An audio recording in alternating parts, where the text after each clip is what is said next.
all the time. Well, I'll just be laughing at you lot from space. Which I already do, because, you know... the human race is- Learn how to talk, dumb clone.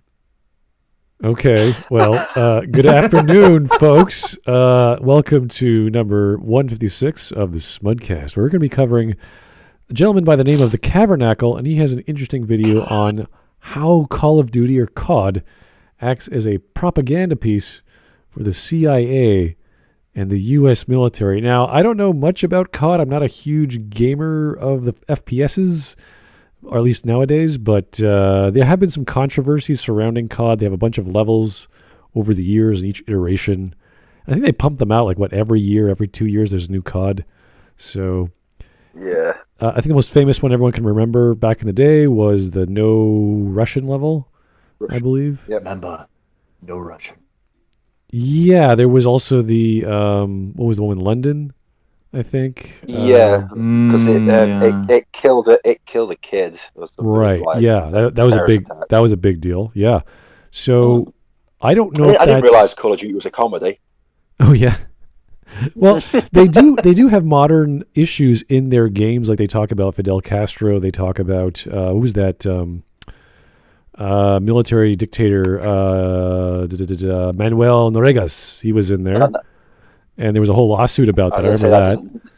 And it got dismissed because who's that military dictator? Yeah, no, he's ex-military dictator, and he's sued because he's in jail, right? But he's sued. I don't know how this works. He's sued Activision, and that got dismissed because, well, everything that Activision said was true. So yeah, that's why he's in jail.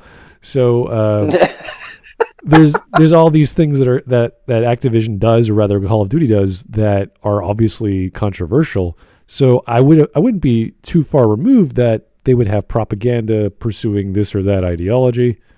It is in fact a military simulator with guns and all kinds of wonderful call signs and maneuvers.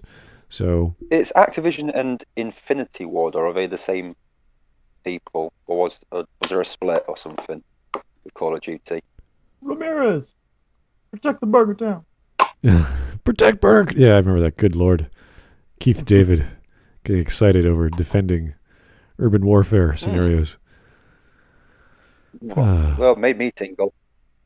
Yeah, it's nice to hear Keith David when he's excited about something and not trying to die in London.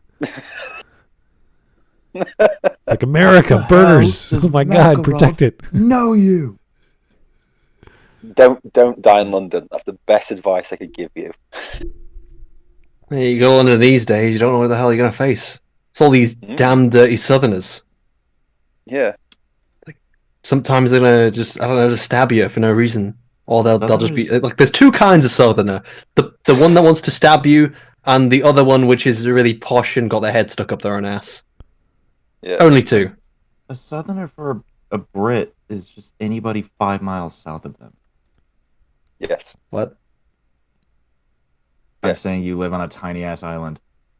Yes, we know. When you say Southerners in North it's America... It's still, slightly bigger than an American state. Okay, but when you say Southerner in the Americas, you know exactly what you're referring to. Yeah. Southerner. Oh. Sorry, are you having problems with...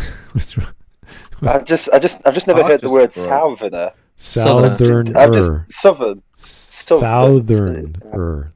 Southern. Yeah, it's just Southerner. Southerner. Yeah, okay. Southerner. Yeah, you can say Southerner too. That's fine. Yeah. No, I've just never heard anyone say. I'm not saying it's wrong. That's just the first time I've ever heard. Southerner. About that. I'm saying you're wrong. I'm not saying no one's wrong. I'm just saying. I've never except heard you. that. So what you're saying is we should align our society along the lines of the lobsters. Mm-hmm.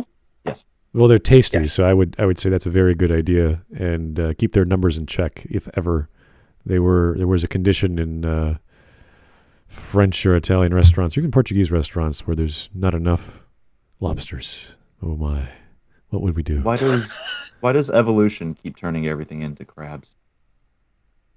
They're delicious. I don't know. Everyone wants them, so they're high demand. So they reproduce more, and then you cover them in butter. Mm-hmm.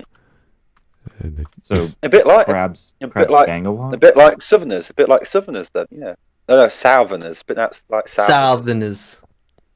God, hi, we're from Canada. Canada. Canada, Canada. Canadian. Oh dear. Mention that from the Uck. I'm gonna be honest. I'm really looking forward to this video. I just want him to tell me that I was brainwashed by Call of Duty, so I can call him a retard. I barely heard you there, Zach, but I it's know gonna- what you meant. It really depends on sorry. like what kind of definition of propaganda. Like, is it going to say like it is brainwashing, or is he going to try and go down the route of trying to say like they're intending to put out these false ideas, or are they going to say they're accidentally putting out these false ideas of the military and the romanticization of the military? Mhm. Because no doubt it's romanticizing it. I won't disagree wouldn't with that. say Call A of Duty. I general wouldn't say has the never new Call shot of me in the Duty. face and then set me on fire. So I'm like, I've missed that part. Now I want to see a Yeah, propaganda where they try and do some sort of audience interaction, but maybe they don't set you on fire. Maybe it's like magician's fire, where it's sort of like lighter fluid. Yeah, You know? yeah. I don't think propagandas shoot up an airport, or the modern Call of Duty games aren't very like America. Yeah, heroes and everything like that. There's a lot of backstabbing and betrayal. It's not very propaganda-y.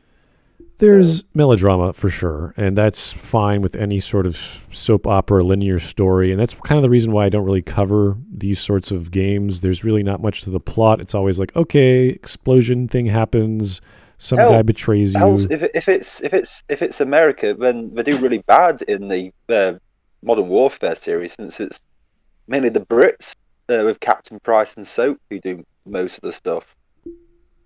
Captain Price. Yeah. Shiny, I just looked it up. The UK has less square mileage than Wyoming, Montana, Colorado, and California. All separately. All together? It's still Separately. it's longer than the Britain, like UK itself. It's still longer than Colorado. Yeah, you're about We're not talking about almost- square almost miles half the length. size. Well, girth counts as well. Yeah, but if it's a rectangle is going to take longer to traverse than a square, even if you've got the same square mileage. Why, as the Virgin says on Twitter, size doesn't matter. Come on, guys. Let's not argue. You're about half the size of California. How do you feel? I don't. We've got 4 times the IQ point, so I'm perfect. So 4? And we have fish and 4? chips. Yeah, no, 3.5. So perfectly fine. I mean, that isn't saying much though, because what's times 0? 0, but 4 times 1 is still 4. Yeah, doesn't matter. Doesn't matter. So Moving California has on. 4 times 4. Moving on. Alrighty, Call well, of Duty. yes. I want to hear about how a video game is a propaganda piece for the American U.S. military. So I'm going to say this before we start. I hate his face already. Well, Yes. I think It gentlemen just- need to shave. I think he obviously shaves, but just not enough. But that's just my personal subjective outlook on. I don't have a problem with his If beard. you're gonna grow a beard, make sure it connects all over and you don't have gaps like that. I don't care. It looks like some dude I would get into an argument with at a bar. Also, don't wear a cap inside. Yeah, that's also bugging me. Maybe it's just part of his look. I don't know. Yeah, there are a lot of people who have it kind of look like Jeremy from Geeks and Gamers. I remember he wears a hat a lot. Yeah, but it's just to hide a bald spot. It's the I was same always with. brought up, don't wear a hat indoors and don't wear your hood up indoors. Well, no, it's part of. So it's there's the beanie, which is part of skater culture. That's why we look at Tim Pool. He's always got his toque on, or whatever you want to call it. So Who is Tim Pool? I You always know- hear about him. Weirdly enough, I remember the first words Jeremy ever said to me and was, "Hey, do I have highbrows?" Oh, can you see my eyebrows? Because he started looking into the webcam because he got concerned that people said he didn't have eyebrows in the camera. I think it's because his hair's blonde. So like he's got very blonde eyebrows, so they're very difficult to see. That's Very. It was the most fucking random first conversation I've ever had with someone. I was like, okay, I'm here to start business. So, hey, eyebrows. How's it going? Very important to the male psyche. Like, he has double posters on his wall. I've already mentioned that. They have. He has 2 Last Jedi posters, 2 Blade posters. Whoa! Why do you have this? Oh, they What Blade just or Blade happened? Runner? I think it's Blade Runner. Mr. Lord of the Gaze, I think you. He drew a penis. He spent $500 to draw a penis. Did you? Wow! Whoa! Did you hit the 0 key a bit too much there? Wait, how much? What? What? Did Christmas Just come a bit late? like every time. What happened? See, Lord of the Gaze. Okay. This sent you a very significant super chat. Yeah, With a very special message. you see, I like super chats because there's a story with them, and there's like, someone's tell me something. What are you trying to say, Mr. Lord of the Gaze, or is it Super sponsor. Well, it's subtle. It's art, you see. Artistic integrity. Don't question it. Why is the tip so pointy? I don't. That's a medical condition. yeah. I mean, did he? Okay, this is gonna be an awkward Smud's question. not a But doctor. Lord of the Smud's Gaze. not a doctor. I'm not asking him. Lord of the Gaze, did you get your dick stuck in a pencil sharpener? Oh, Jesus Christ. Hey, so I it's just been a long winced a little lockdown. bit. So that apparently just summoned the devil. I don't know how that worked, but hey, how's it going, Lit Dev? What's up? Doing pretty good. Hopefully we can get this on the way. This looks like a very interesting video. Yeah, And, you had a good day so far. You already have a good stream so far, Smud Boy. I don't know what You got a very warranted. significant super chat. Maybe the gays are after this stream. I don't know what's going on. But, Oh, he Yeah, said that- no. that's not- He said no. He didn't get his dick stuck in a pencil sharpener. That's good. thank you, Glad you Zach. cleared that up. That's good information. That's wonderful. It's Oh, am I cutting out?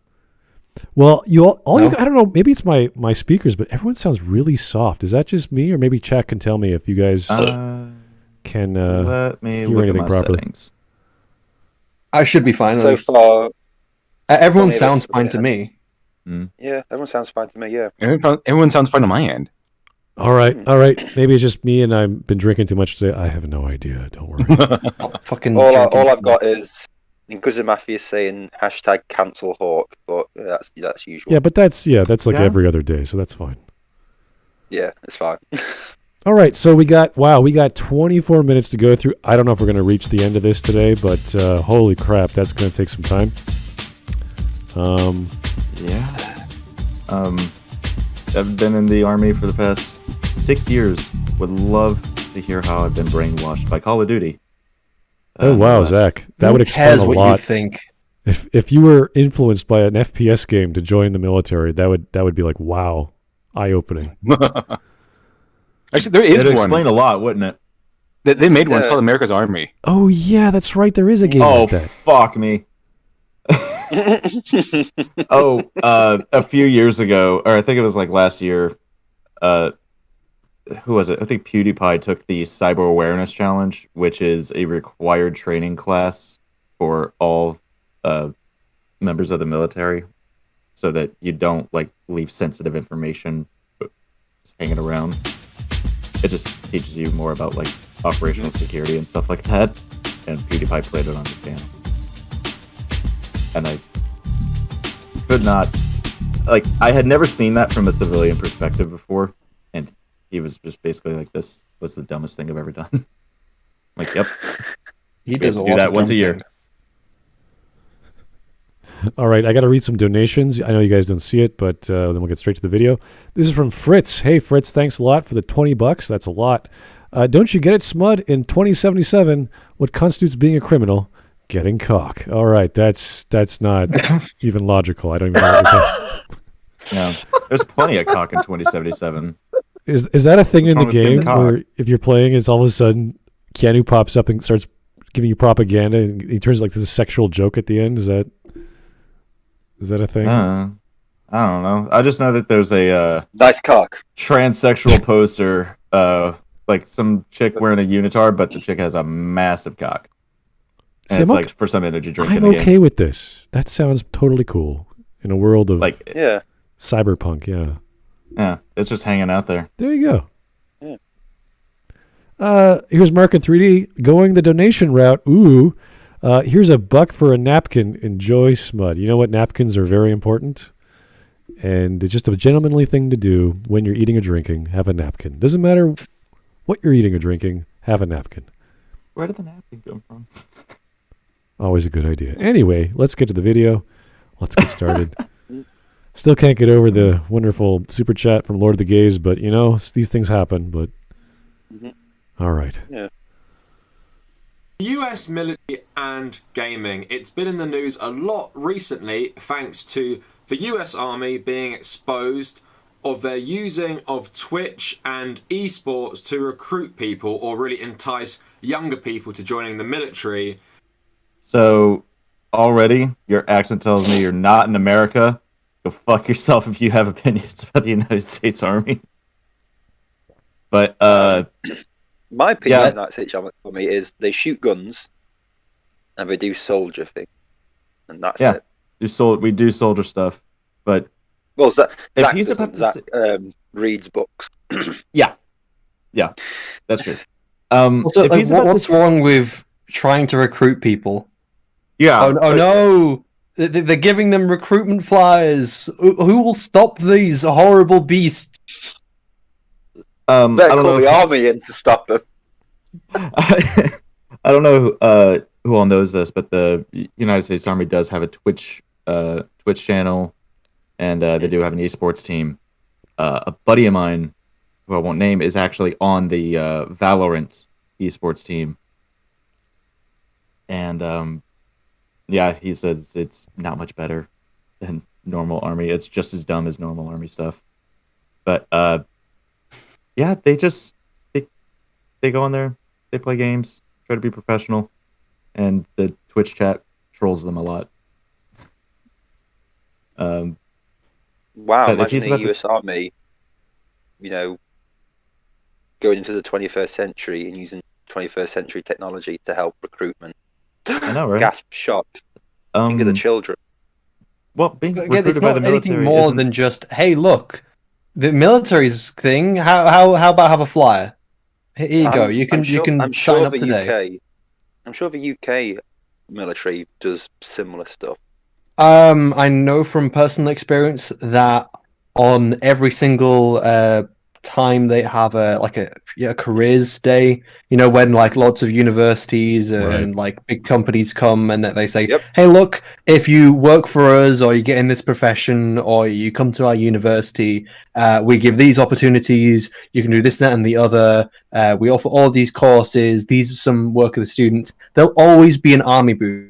They'll have a booth for the Army, the Navy, and they'll have one for the Air Force as well. And they'll all just be sitting there in a row. It's just recruitment. There's nothing wrong with that. They're not forcing them into recruitment. Stop. Yeah. Hey, I fucking take this started the flyer. I recruitment. dare you. I started the recruitment process for the Navy, and then dropped out. And you my realize the brother Navy's went gay? in Not Yeah. as gay as the Air Force. but my Navy's brother, pretty gay. Yeah, my brother left school at 16 and joined the army straight away. But he wasn't like At 16, Jesus. It's crazy. You can join the army at 17. You just need like your parents to sign your life away. Yeah, my mum gladly signed my brother's life away. Oh dear.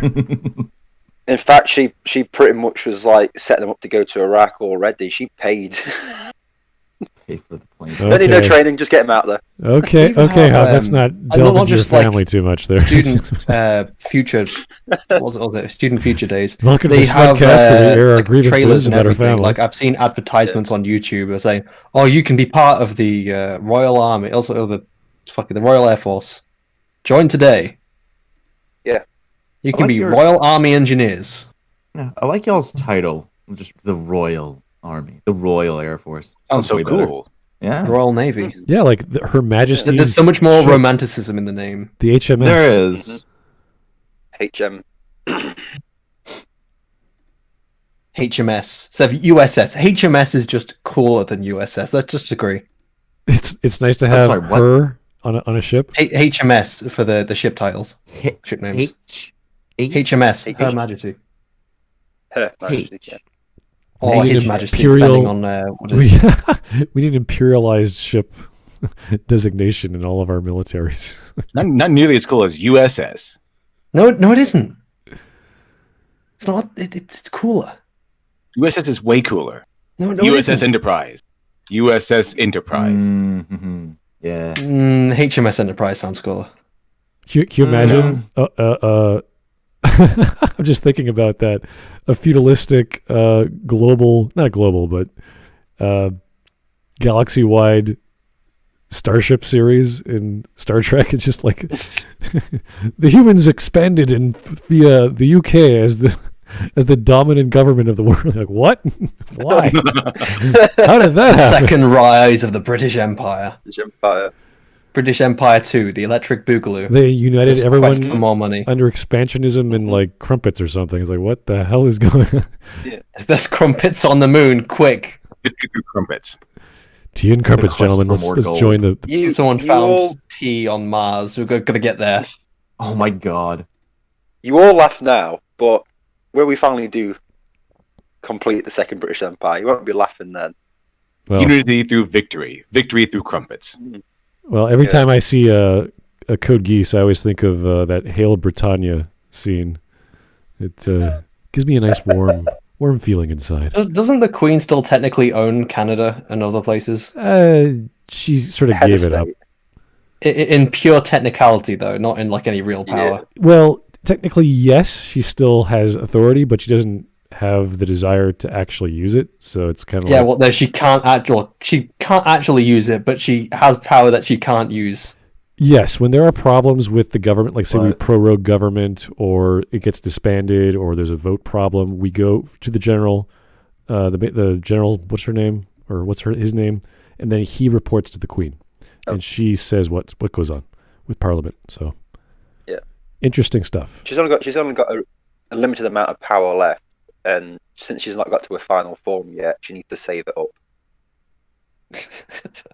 Anyway, let's get back to the video because I think final form now. She's like fucking 90 something. Yeah, let's get back to the video before we start rambling on about politics. It's just not a good idea.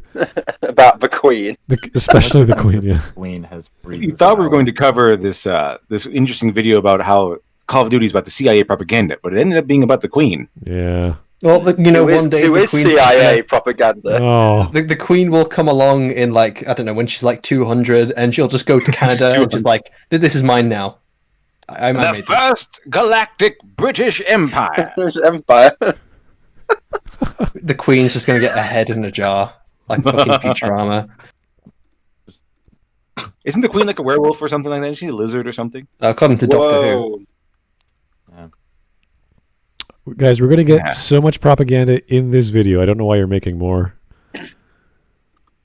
This isn't propaganda. There's this enough is the truth. propaganda. This is idiocy. Well, that's the same thing in my brain, so Anyway, call it. You could say this is madness. AOC brought a bill forward to Congress saying that they should ban this practice, but in this video essay that I created, I want to talk about how Call of Duty specifically conditions you to not only support the US military, but also the CIA by its rewriting of history. For example, I do talk about the Black Ops games and how they portray a certain narrative about the Cold War, especially during the Vietnam there we War, go. Fuck but yourself. also the general, I guess, the communists are orientation evil. present in the series. So before I hate video the fact that they say essay communists are starts, evil maybe because they are. That's not rewriting history. That's true. The USSR was fucking horrible. Yeah, the You've communists are seen evil. like the list of human rights crimes they have. It's more, it's more like a space bridge of a list. It's like, okay, so we're going to invade all these countries during World War II, and we're not going to liberate them. We're just going to keep them. They're ours now, and they just happen to be communist. Every single one of them. Liberate. They all just happen to vote communist. Not that we changed the vote or anything. Not that we controlled it. Even the communists we have here are evil. I always want to say that the Black Ops games take place in an alternate reality to our own. The Call of Duty world is not our own world. What? It's different. It is? Yeah, you have a guy named Soap and stuff in there. Yeah, what kind of name is Soap? Dumb, stupid, dumb name. Zach will get the reference at one point. The whole Call of Duty thing isn't actually meant to be our history. It's meant to be its own history in a, it's their own world. So it's not rewriting history; it's them making up their own history. Because as I correctly remember, in 2011 there wasn't a giant Russian civil war where a tanker got sunk.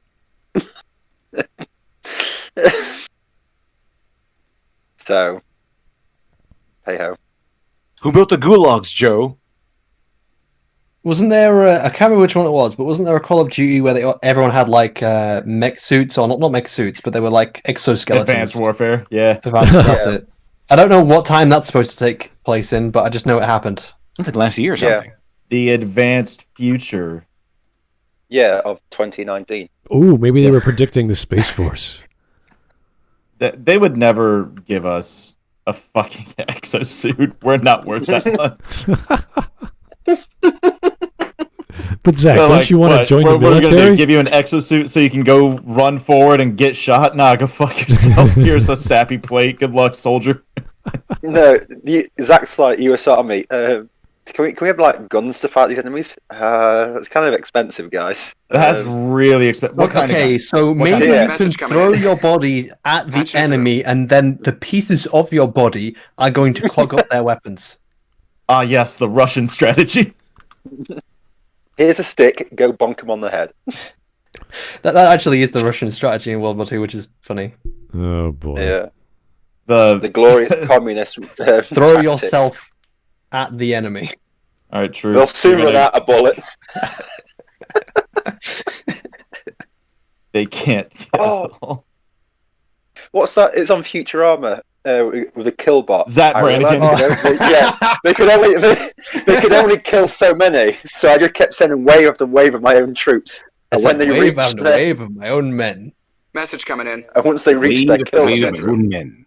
If you have any trouble, leader, tell me, so I can send wave after wave of my own men into problem. These men will die for me.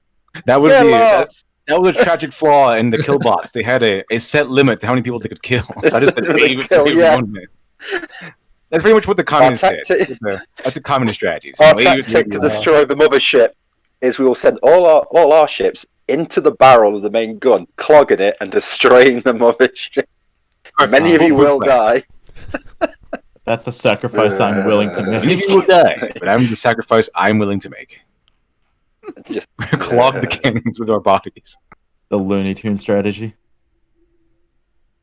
Yes, I can see how this propaganda worked. All right, let's get to the actual arguments before we guck up this entire discussion. Jägerbomb 2. Call of Duty World at War. That had the Russian campaign. How's that propaganda? Oh, for the Russians, obviously. Yeah. You kill Russians. I mean, that's just... Oh, dear. Jägerbomb 2. Hey, how's it going? I wish communism was as debunked as fascism is. They're really one and the same. Also, you want a real deception of the military. It's more like Office Space than Black Hawk Down. Oh dear. So fucking true. It's more like Office Space. That's a satire, I'm quite sure. Office Space. Of what is that called? White collar working? Yeah. Yeah, sure. All right. Yeah. With guns though. All right. It's cool. To Tim 505. Just learned Sonic is king of Rule 34. I didn't know there was a challenge to who's on top or not. Who? Well, he's often on top. Top, yeah, Rule 34, Smud, come on. Yeah, I just got God, it. you walked into that one, Jesus. I know my brain was thinking I don't about something, understand but I why just didn't there's know like what. so much Sonic fan shit. Because that isn't shit's Sonic hot. but isn't Sonic dead? There's like there hasn't been a very popular game in like a fucking ages, a long time. Well, he's a Sonic movie will never franchise. die. It'll be kept alive by all the certain Rule artists 34 out there. Yeah. It's going to be kept alive by fan artists. Just gonna take Sonic and then I'm gonna slightly change the hue. I'm gonna put a little bow tie on him, and then I'm gonna change things ever so slightly, and I'm done. I've got original Sonic character. There you go. I thought you were going to say you were going to take Sonic and push him somewhere else. I don't know why. Anyway, thanks for the super chat. Let's get back to the topic at hand. I can just imagine Smud just like doing the thumbs up, just going like, cheers, thanks. Anyway, moving on. Thanks, Zach. Very cool. Moving on. Oh no, Oh, anyway. dear. Video and subscribe to my channel. It really helps me out. No, Also, go fuck check yourself. Out my social media description. I don't understand Also, like when my people say Patreon is subscribe there at the too, beginning and of the thanks to my video. patrons as usual. And for some eagle-eyed veteran subscribers, maybe you might recognize the video. Well, he would have had a long better time shot ago. if So he had to get just this said out of the way subscribe before we before dive- he said all that dumb shit. The thing is, like, surely you like you don't subscribe to a channel until after you've seen their content. Like, you don't subscribe before you see it, so it makes more sense to put your "Hey, subscribe" in the end rather than before you watch this video. Make sure to subscribe and press that notification button. Well, that's the difference between content creators and whores. I was going to say, Shani, really good point, but unfortunately, I'm looking at the pause screen, and that kid's face is just distracting me too much. So, God. The kid has seen the future, and it is bleak.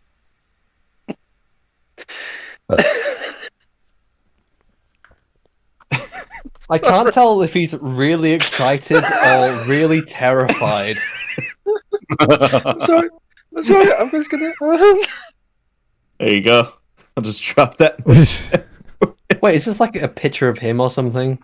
I think so. Maybe they're influencing for something else in the military. I don't know what's going on here. Hold on, I'm just gonna.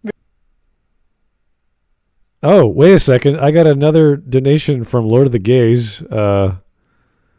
Send nudes for $100. Thank you for the $100. Oh my God. But I think you're in the wrong area of the internet.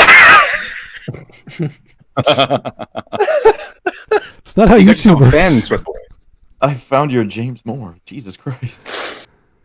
Oh. Are you okay, Hawk? You alright? No. Okay. And the weird thing is, they're hinting that you should start an OnlyFans, my boy. oh god.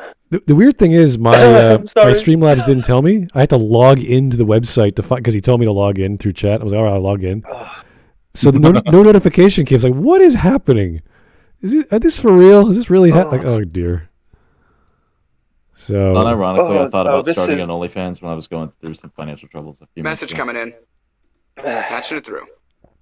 Oh dear. Oh God. Yeah. So thank you again for your wonderful suggestions and donations and super chats, but I can't help you there. Sorry. Jaegerbomb, there you are, Mr. 2. Forgive spelling errors in the military. We kill dust bunnies bust out rust spots, paint, and sweep water while it still rains. Call of Duty lied. What? Yes. Yeah. Oh, thank you. At least it's thank a you. job. Thank you for Our that primary confirmation, MOS Zach. is a janitor. Our secondary MOS is to shoot shit. You just penetrate all kinds of dust bunnies with your bullets. Is that it? With a broom, sure. With a broom? Oh, okay. So no target practice. If we can find one. That's got AR-15 just scribbled in on it. Oh yeah. So actually, Oh, my God. a guy lost his rifle one time, and he was forced to carry around just a stick all day. He set his rifle down, and they wrote AR-15 or AR-15. Fuck you. They wrote M4 on just the side of it, and we made fun of him a lot. The good That's it. old That's the end of the good old story. military. Here you go. Mm-hmm. Anyway, child having seizure. Okay, Yes. let's go. Into the video. I'm a massive gamer. I love video games and I always A have. massive I own faggot. the Switch, I own the PS4, I own the Xbox One, and I'm currently playing Days Gone, Crash Team Racing, and So Mario that just Kart. means I he's a think video games are a huge massive console force for peasant. Good, not only in the realm of societal Nerd. interaction, but in terms of education. For me personally, I attribute video games to my love of politics and history, which I went on to study. Okay, all right. So he attributes his love of video games to his love of politics and history, etc., etc. Okay, that's fine. All right. Why would you do that? I don't know how you It's associate fine, those but two why? together, but okay. Again, you could have all sorts of interests across the spectrum. It's fine. See, But what age would he have to be interest- to, like, for games to inspire him about Message coming history? in. Because I'm trying to think, Patching like, through. way back. What are all the really historical video games? Oh, just so you know, that's Karl Marx in Assassin's Creed Syndicate. Yeah, we know. Yeah, You get to when kill you it. mentioned politics, and I No, you have to work with him. Oh. Bev's like, what? Can you kill him? Yeah, you actually have to yeah. work with him.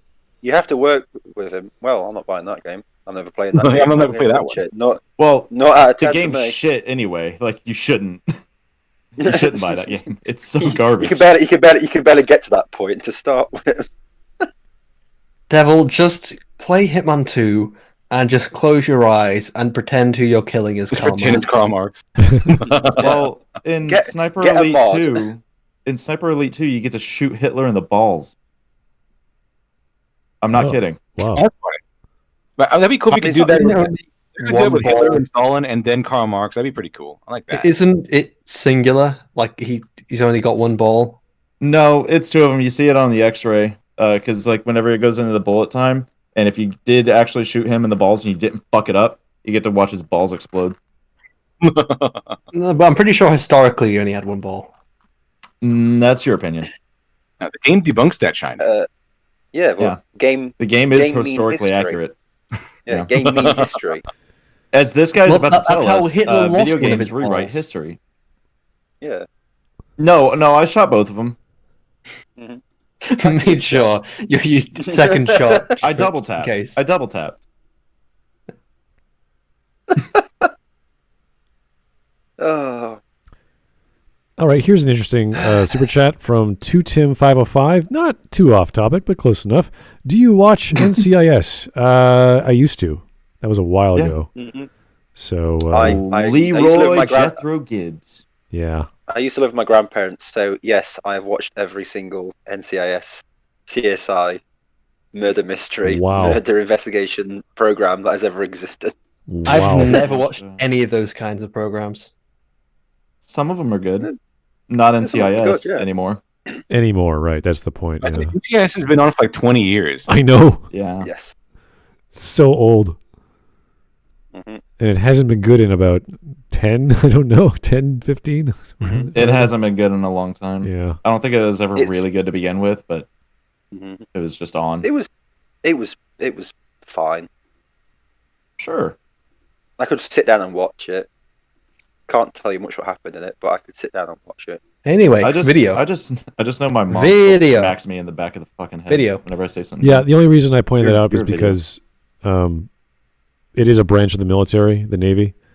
So I don't think there's enough video game content in the FPS world that would influence you to, oh, you know what? I'm not really for the military, but I'm totally an investigator for the Navy or something. Like it'd be like this weird propaganda, like very specific to the CIA. It's like, no, we're totally getting you to join the CIA in this COD game. Well, Smud, you see, when World of Warships is propaganda for the US Navy made by Russia,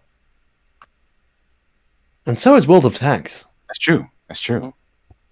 I think I heard it on Alex Jones. You can meet others who like tanks. Message coming in. Are you saying that Russia hacked our recruitment numbers?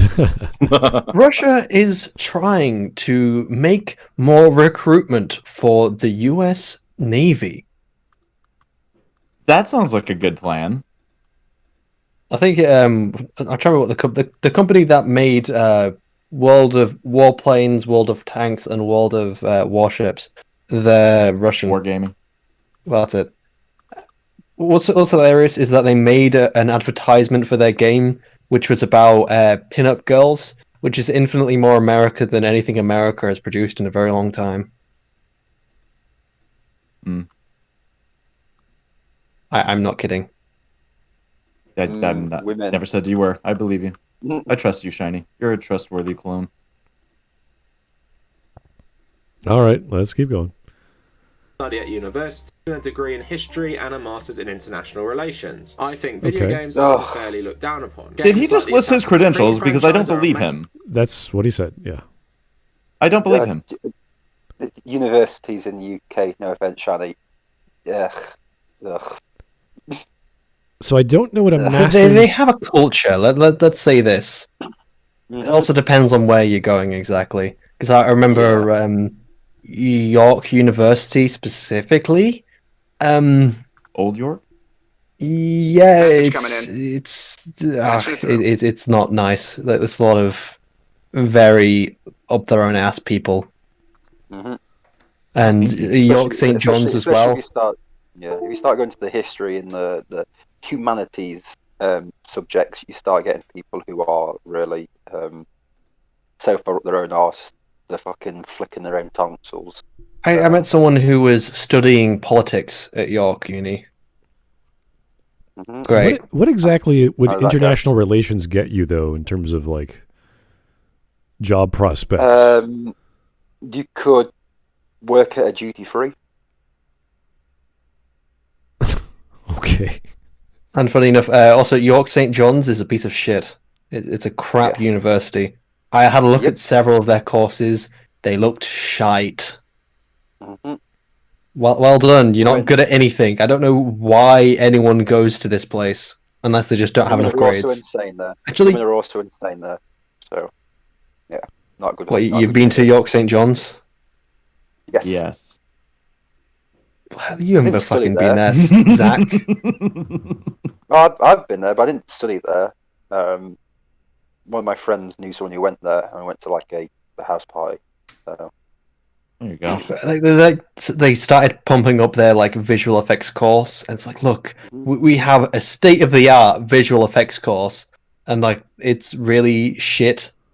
Like they've lopped it in with animation in terms of stop motion and drawn animation. It's like, why would I make something with clay? I'm here to do 3D stuff. Why do I have clay? Why are your computers so backwards? Why are you using 3D. Blender? It's not even industry standard. All right. Use fucking ZBrush, you plebes. Shani, calm down. Calm down, take a breath. Don't go to York St. John's. That's the moral of the story. All right. If anyone wants to design and learn 3D stuff, go to Shiny. All right. That's fantastic. We know exactly who to talk to. Okay. I feel like I'm there just holding Shani back from burning down York. But no, don't worry. They're not worth it. I'm fine with York, the city. It's York St. John's and York University, which are shite, and York College. I'll burn that down too. I know from personal experience. Let's be nice. Jesus Christ! Let's be nice.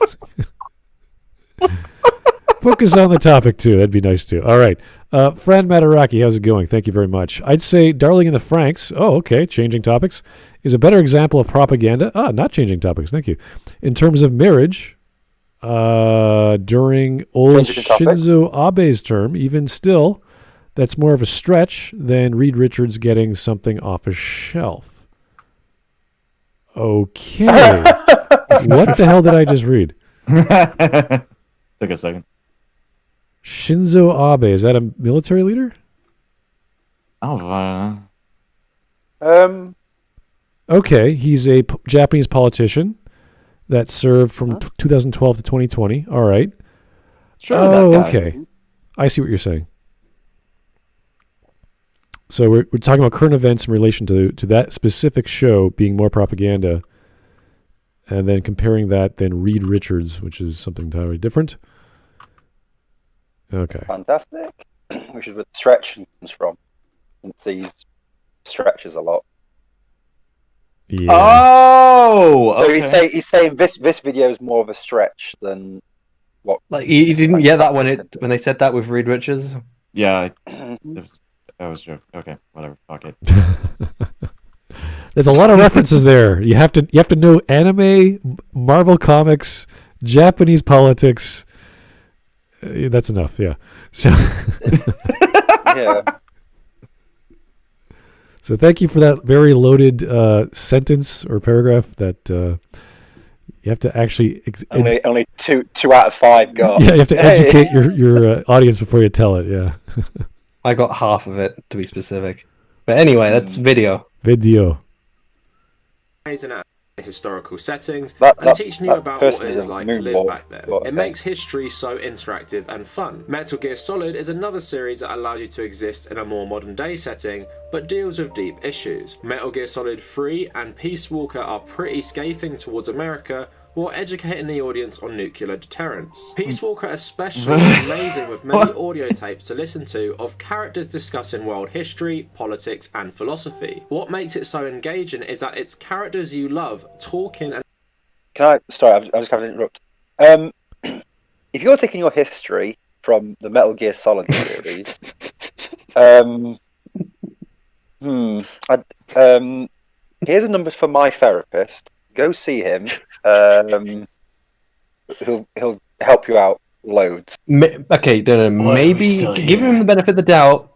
Maybe he's talking about in terms of the history of the world and like the history and politics of that world, and not the real world. But what Call of Duty does? Or he's saying, the history of the world itself rather than actual world history in our world. Yeah, which is what Call of Duty does, because it's not. I'm trying to give him the benefit of the doubt of maybe that's what he's thinking. Shani, I don't know why you're doing that, because that's obviously not. I'm trying to give him the benefit of the doubt. I'm trying to be nice. No, why are we still here? Just to suffer. Could you? Because he's not here to defend his own work, and I'm saying, okay, if it's possibly that he's saying something else, that's what I say. I'm trying to be fair. I don't defend him. Well, here's a great super chat. It just happened to be about the same guy who made the Metal Gear Solid series from Taker610. Thank you, sir. Death Stranding is propaganda for FedEx and UPS. I would say Amazon. I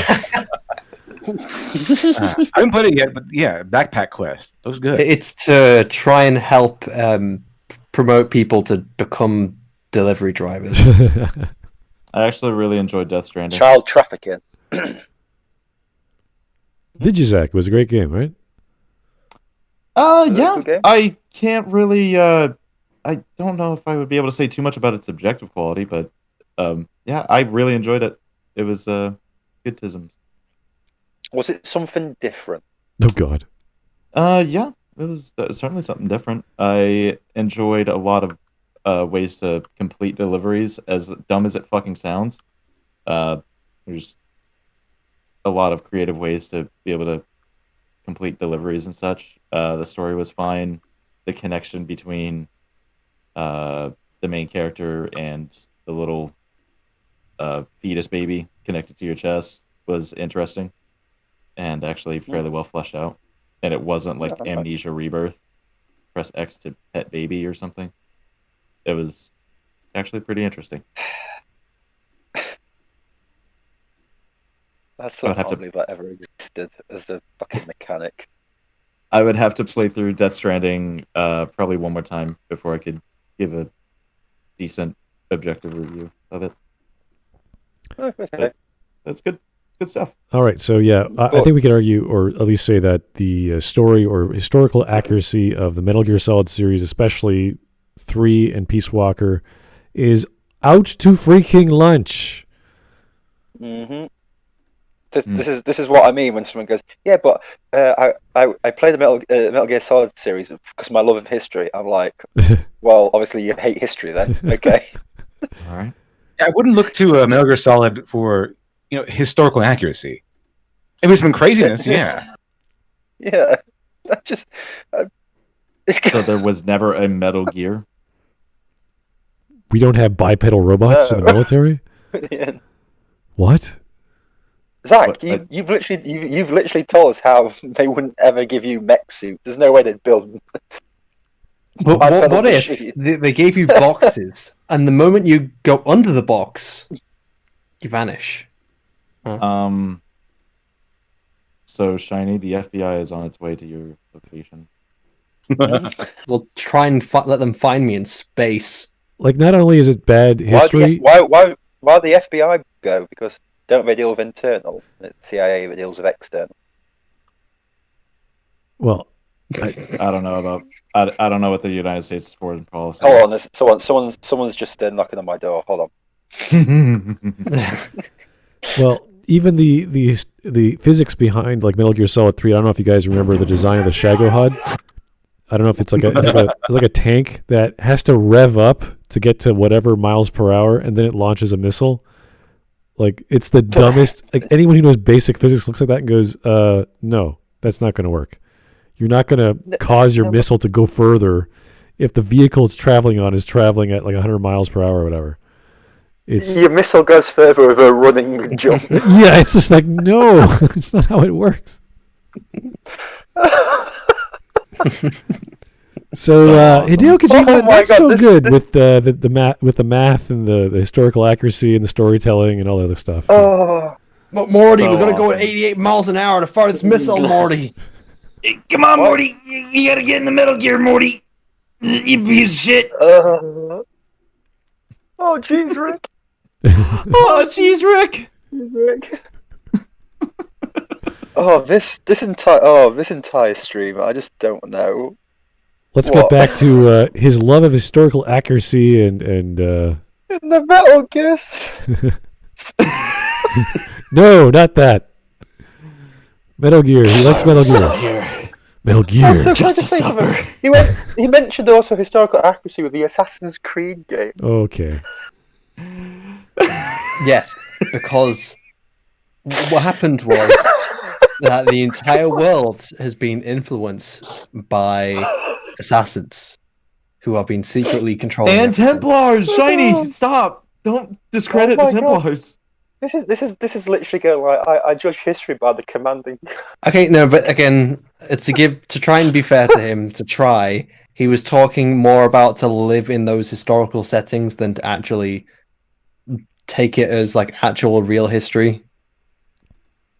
Okay, so why can't he was talking about living in those settings. Okay, then why can't you do it for Call of Duty then? Why is Call of Duty propaganda, but these are just enjoyable historical settings? Because it's telling. It's what maybe he'll explain. Okay, maybe he'll explain. Okay. Oh, I hope he does. Yes, let's find out, Let's please. keep going. Yes. Talking and educating about these issues. I appreciate you guys. You were saying Japan has a peace constitution too. Yep. Japan renounced war in Article 9 of its constitution, aspiring sincerely to an international peace based on justice and order. Told you my father worked on the Manhattan Project, right? You're familiar with it? The basics, yeah. It was the project that kicked off the nuclear age. That's right. Some of the finest minds of the 20th century, including multiple Nobel Prize winners, worked on it. That's Sartre, right? Well, there's hardly been a more iconic figure of his times than Che. What? He was more than that. He was a true revolutionary and a great warrior. I'm with you there. Can you believe that when he first went to Cuba with Fidel, They had only 12 guys with them, but they... Why are we still here? Just to suffer? What the fuck is happening? Okay, so I love it. if you guys don't know, Jean-Paul Sartre did hang out with Che Guevara back in the 60s. Like, fine, okay. Oh, but Che Guevara wasn't. He. Thank you, Hideo Kojima. Okay. Can I just say something? Oh, I get it now. When a game says something nice about communist revolutionaries, that's history, and that's the truth. But when it says anything otherwise, it's propaganda. I don't know shit about Che Guevara. What is happening? He's that guy you see in all those university students' t-shirts. Oh, right, yeah, that one, sure. Whatever, yeah, fuck it. I don't care about him. Why is this relating to Call of Duty? Because this game's saying he was a good guy, when there's a lot of evidence that they weren't, and he's communist, so good. But because Call of Duty, I think in Black Ops say they weren't good, obviously must mean Call of Duty propaganda. Alright. Okay, so we found out he's a communist sympathizer, so I can ignore everything this guy says. Fucking communist sympathizer, get him! Democracy So, no, it just means I is can- non-negotiable. Yeah, but I can just ignore everything he says because it's all bullshit. So... Fucking commie sympathizer. You can like a game for any reason. There's nothing wrong with having a reinterpretation of whatever the hell Hideo Kojima says about, well, whatever. So that's good. You could like a game for all kinds of reasons. That's cool. Let's keep going. He's fine. Again, I don't want to. I want to try and be fair to him. I don't know if he's actually saying that it's like he's taking it as historical accurate, because I don't think anyone could take the Metal Gear as historically accurate. Yeah, it has Metal Gear Solid has like some history as a background. It's like a backdrop of what is actually going on in the Metal Gear Solid franchise. Well, it's world building. Yeah, it's world building. Yeah. Which is exactly what Call of Duty does. It's not exactly a history game. Mm-hmm. They brought in new recruits. Now to Call of Duty. I feel Call of Duty is another series that inspired my love of history. I used to love playing the Big Red 1 or the PSP installment as a kid, then going away to learn about guns and the politics of war. I feel many Call of Duty games do a really good job with their setting and themes. I feel Infinite Warfare does this well, but the pinnacle of the series has to be World at War. I'm just very curious for a second. Has anyone actually seriously played Call of Duty and then thought, you know what? I need to learn more about guns. No. They're pretty cool. Yeah, the guns kind of use guns in Call of Duty. They're pretty cool. Like, what does this do? What's the history of this guy? I don't think Call of Duty is that deep with its audience. It's got a very casual player base.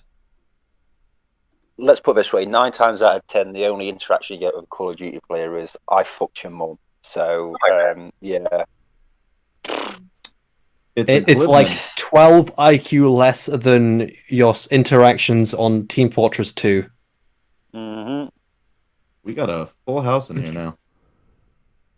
2 more and it'll be a full house. You don't know what a full house is. Hello, Glib. Full house. Hi. Oh, hello, Glib. Hey, Glib, how's it going? What's up, everybody? Call of Duty here. Dr. Disrespect is my general and commander. CIA operations ready to go. Just announced my MK Ultra command line. I'm ready. I'm willing. I'm got a kill streak, and I'm in a 360 no scope communism. I don't know anything of what you just said, but I agree with all of it. I understood no scope communism. That sounds good. No scope communism. Okay, I'm signing on the dotted line. I don't think you actually have to aim and fire. It just sort of gets killed by itself. Just leave it alone for 50 years. Leave it alone. Yeah, it'll be fine. Nothing will wash it out, though. That's unfortunate. Yeah. Nothing will wash it out. It's that stain is just that. Not even a Titan can get that thing out. No amount of scraping will remove the black parts. Might as well just. I don't like the way you said black. He's British. It's okay.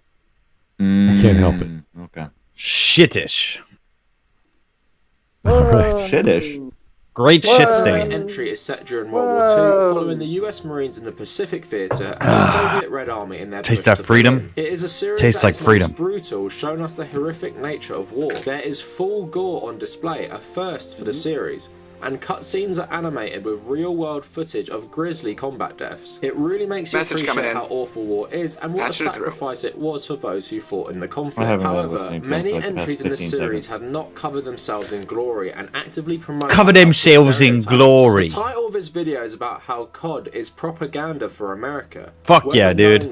Best country in the world. Americans as the unequivocal good guys. Yeah, can I just... We're the good guys. Coming again to save the Again, yeah, America! Fuck yeah! Britain has to go the bad way! Sorry, what? Isn't there multiple games that someone mentioned before that they portray America as the bad guys? No, every game America's the good guys because there's no situation where we're the bad guys. Yeah, get fucked, Britain. Woo! Yeah, they always they have no problem saying that, it's propaganda, when the game is saying, hey, did you know that the Americans can be good guys sometimes, and America has some pretty cool people in it?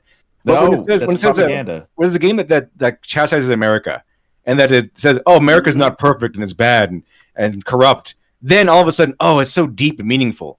If it's good, America's good, it's propaganda. If America's bad or imperfect, then therefore it's deep and meaningful, and it's a really good game. It's a masterpiece. Far Cry 5 is propaganda for the police because you play as a U.S. Marshal and you have to defeat all of these Al-Qaeda Christians. So it's propaganda. In Wyoming. Or no, it's Montana, isn't it? What is it what's the song that they're playing there all the time? You know, have your rifle by your side or whatever it is. What's the other one? The brainwash one? Yeah. Every time I think about Far Cry 5, I just think about BioShock Infinite. And it has that religious vibe to it, yeah. Yeah. There's nothing I love more than killing religious cultists. By the way, I agree. I grizzle that only you. Call of Duty is definitely propaganda for the CIA. He's hitting the nail on the head. Absolutely. But what's funny is that it started out as sort of just generic World War II Medal of Honor propaganda. Like the same thread of logic that Call of Duty comes from is the same thread of logic that came from Schindler's List. Like Spielberg was watching his son play GoldenEye when he was making Medal of Honor. And so he said, I want to make one of those. So then he went and made they went and made Medal of Honor, the first one. Then Medal of Honor Allied Assault came out, and that was a hit. That was like the proto Call of Duty. Before Call of Duty existed, Allied Assault was what everybody played online. Then the people that made Allied Assault, they spun off and left EA to go work for Activision. And those were the guys that invented the Call of Duty series. So Call of Duty was sort of Activision stealing EA's Medal of Honor PC team, essentially, the good team, which is why it kind of went down the hill after that. So Call of Duty comes out, and the three campaigns that you play are American, British, and Russian. So it's literally just Allied propaganda at that point.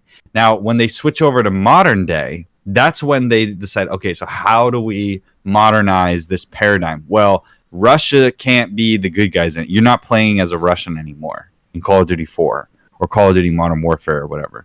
You're playing as an American Ranger, or you're playing at, Jackson, shoot that explosive barrel, Jackson. Or you're playing as Soap. Yeah. A kind of name for a mobbity. I'll keep these for close quarters. So, you play as Western civilization, and that doesn't change in Modern Warfare. So it's really fun. You play as the best civilization. You play as Best Western, the hotel company, and also CIA Extraction Special Operations Group, Bravo, Charlie, Delta, Sierra, Zulu, Dairy Queen. Burgertown. Jackson, get that minigun up on the Burgertown. No. Glib, it's Ramirez. Protect Burgertown. Ramirez, subvert South American communism. Liberty Prime was in Call of Duty. I love this. Set up School of the Americas, Jackson. I think of Alex Jones, the general or something. Operation Gladio Jackson. Replace is a preferable alternative to communism. Replace Keith David with Alex Jones. You know, attacking the White House. Are you a bad enough dude? Your technocracy is dead on arrival. Or it's like Infinite Warfare, where everything is just going at 1,000,000 miles an hour. And Brian Bloom's like, we're soldiers. Everybody get in your spaceships. Let's get out of here. Spread CIA. We got to spread Western propaganda. Spread CIA. Jesus Christ. I don't think this chat can handle Glib on the left and Zach on the right. I think that's a bit too much American. No, we represent the oh my God, it's like a metaphor. We're the opposite ends of the political spectrum, causing chaos, and it's civil discourse. Glib, I've cracked the code. Just love America and hate Britain, left, right? Yeah, Glib is the on far the left. leftist. Glib is the far leftist. I'm a far leftist. I'm an anarchist. I'm a Zen anarchist. I'm a Nazi. Like my father and his father and his sister before him. I'm a Nazi like my father before me. You must teach me the ways of the SS. Fine. If I come with you to destroy Zion. Oh, so boy. be it, Nazi. The Soviets and the Nazis are almost the same in every way, Anakin. I see through the lies of the socialists. I see through the lies of the globalists. Anakin Jones. Anakin Jones. That's perfect. Oh my God, that makes the I have the high ground scene even funnier. I have the high ground. Globalists. Don't try it. No, it's the I deal with these demons. These I- Chancellor, these Sith Lord demons. Oh no, it's I have Jeff a high- I have Bezos. a high- It's I have Jeff a high Bezos. He ground. has the high ground. High ground. Alex I have Jones the trying high to jump IQ here, but I'm kind of retarded. It's just Alex Jones trying to jump over him. Oh, Yeah, and Jesus. Who's got try the to jump Alex over Jones? the mainstream media, Alex? Who's got the Don't try it. Alex Jones clone fucking picture? The clones of Alex Jones. Oh dear. They're beautiful, Yeah. aren't they? You fought in the Jones Wars? Oh yes, I got it. Jones Wars. Yes, I was in media. I was an info warrior like your Oh father. my God, I love it. Yeah. Jones Wars. The Jones Army is a creation of a master Sifo Diaz. Do you know him? They picked the perfect specimen. I'm looking for a crazed retard on the internet. Do you know him? Well, of course I know him. Oh, what do you know? That's an info warrior in cyber dart. They make those Jones on a place called Texas. But I thought it was erased from the archive memory. No, they just seceded from the Union. Oh, can we just have like a video of this instead of this stupid Call of Duty?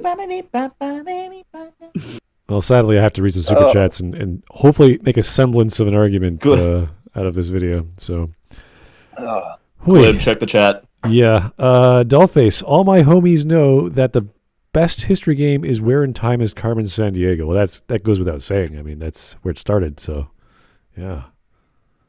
What happened in chat? Oh, so much more. What chat? Oh, I think Zach's trying to tell Glib about the massive penis that was there. The master penis. The master penis meme that I just posted. Solid one. Did you know there's a rising number of right-wing extremists growing in the U.S.? Well, of course I know. I shit post as a frog on the internet. Shit post as a frog on the internet?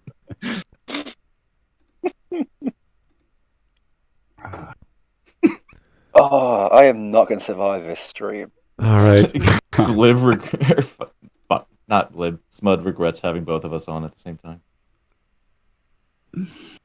Well, we got 20 minutes to go through, guys. I don't know if we could make it at the rate we're going, so. Not with that attitude. At that rate, we'll be able to pull out in time. 20 minutes. That's 19 minutes longer than I usually last. Are painted in a painfully stereotypical manner that often borders on problematic. Painfully stereotypical. Problematic. There you go. First of all, fuck yeah, that shot right there. Second of all, so go fuck yourself. It's so stupid. God is problematic. It's so awesome. What do you mean? Call of Duty's propaganda for believing stupid things happen in war, like that you can just go and mow down a bunch of people with regenerative health. That's what it really is. It's like making people think they know guns because they shot guns on Call of Duty. Also, why are there 7 Chinooks just flying in formation right now? So where do I put my stopping power bullets in? It's kind of like repeated assets or reused assets. Like some people think they know the entirety of Japanese culture because they watch anime a lot. Oh, yeah, exactly. One of those things. It's like that phenomenon. Everybody needs to watch the Filthy Frank Weeaboo video for that. Everybody in my unit, before we head into a war zone, we equip the martyrdom perk. Yeah. Can you imagine, like, you're going around corners, it's like SWAT, and you're shooting people, and then just a grenade just drops out of whoever you kill. I don't have to imagine that, Glib. That's my life. War has changed. It's now fought with perks and kill streaks. I read a book like that once. Aim assist soldiers fire aim assisted weapons. Sorry. All you hear is the terrorists going, "Fucking hackers." Fucking campers. The most powerful. That's a legitimate strategy. I saw what you tried to do there. Powerful soldiers out there have unlimited access to their mother's credit cards. Unlimited power. I don't know if we can defeat them. They have spent $500 on the DLC. Oh no, they've got the Hello Kitty pattern on their guns. Stop! Don't say what you're about to say. Don't say what you're about to say. All real soldiers have like animated camo on their guns and like too many attachments. Yeah. We get our legendary skins after we graduate basic training. I'm special forces. I got rapid fire. If you purchase the premium battle pass for basic training, you get a legendary skin for your M4. If you join the military today, you can get a rare weapon or whatever. You fuck! You get a epic upgrade camo. Wait, who's the general of the Modern Warfare game? Training. General Shepard, you get his revolver. We're changing the rank thing now. Now it is not going to be like rifleman or whatever. It's just going to be like achievements. It's going to be rifle woman. It's going to be rifle person of rifle on your chest, and then it's going to say person of sniping. Rifleman. You know what I mean? But it's going to have all of your achievements. Don't forget the unquestionable fact that a gun will always be perfect once it fits the hands of a woman. Was this calibrated the hands of a woman? I can count on my one hand the number of times I've seen a female actually being able to carry full kit in the military. Just being real. Yeah, yeah, that's true. That's why they need to play Call of Duty more. Yeah, get that propaganda. All right, let's continue on with this communist. Yeah, it's problematic to have these scenes in games for some reason, but okay. I mean, well, I like how he's a communist, and it reminds him that he lost. Well, his side lost badly. I like how people are like, "I'm not communist. I'm an anarcho-communist." I'm like, okay, so you just want anarchy and then communism? Like, pretty much. Just want more steps. You want to tear down the government to replace it with communism. I want to wear black, and then after everything's destroyed, I'm going to put on my red outfit. Okay, got it. Someone in the chat just said rifle gendered. I identify as a Q honey badger suppressed 11-inch barrel. Okay. This is the worst here. I feel there is some Western Orientalism on display. Orientalism was a book by Edward Said which studied the relationship between Orientalism! Oh, so racist! The British used to make widely known about countries like China, India, and Egypt during the China. I was like, China, India, and Egypt, and he shows a bunch of people wearing fezzes in Turkey. Yeah. What the fuck are you talking about? He's brought it to Britain because he obviously hates the fact we had an empire. Sucks. Sorry, mate. So do we. Cry hard. Sucks that Britain doesn't have an empire anymore, so they can't shut this guy up by sending him to Australia or something to run around with the abos. Fuck yeah! Get fucked. Australia, maybe the Gold Coast is really long and boring. Sorry, that is true. What? No, I agree with Glib. It is a shame that we don't have an empire anymore because we could get rid of a lot of these people. But you've nowhere to send your prisoners now. You've nowhere. The whole point is to constantly export the people that you don't want from Britain out of Britain. Then only the cool people that you like that are British stay in Britain. But instead, now they're just taking people in, and they're not exporting any people anymore. And it's like, I don't think the system works. It's like when you shit into a toilet bowl. I'm sorry, when you go for into the loo or whatever you call it in Bongland, what you want to flush it and it goes out. You know what I mean? You don't want the shit to come back up the pipe. That's what's happening to modern Britain right now. So Britain exports terrible people so that they can keep pure, basically. It's kind of like every time that British people get their period, they have to go and invade a country to make up for it. You know what I mean? Yes. Do British people use tea bags as tampons? Absolutely. That's where it comes from. Tampon bag, tea bag.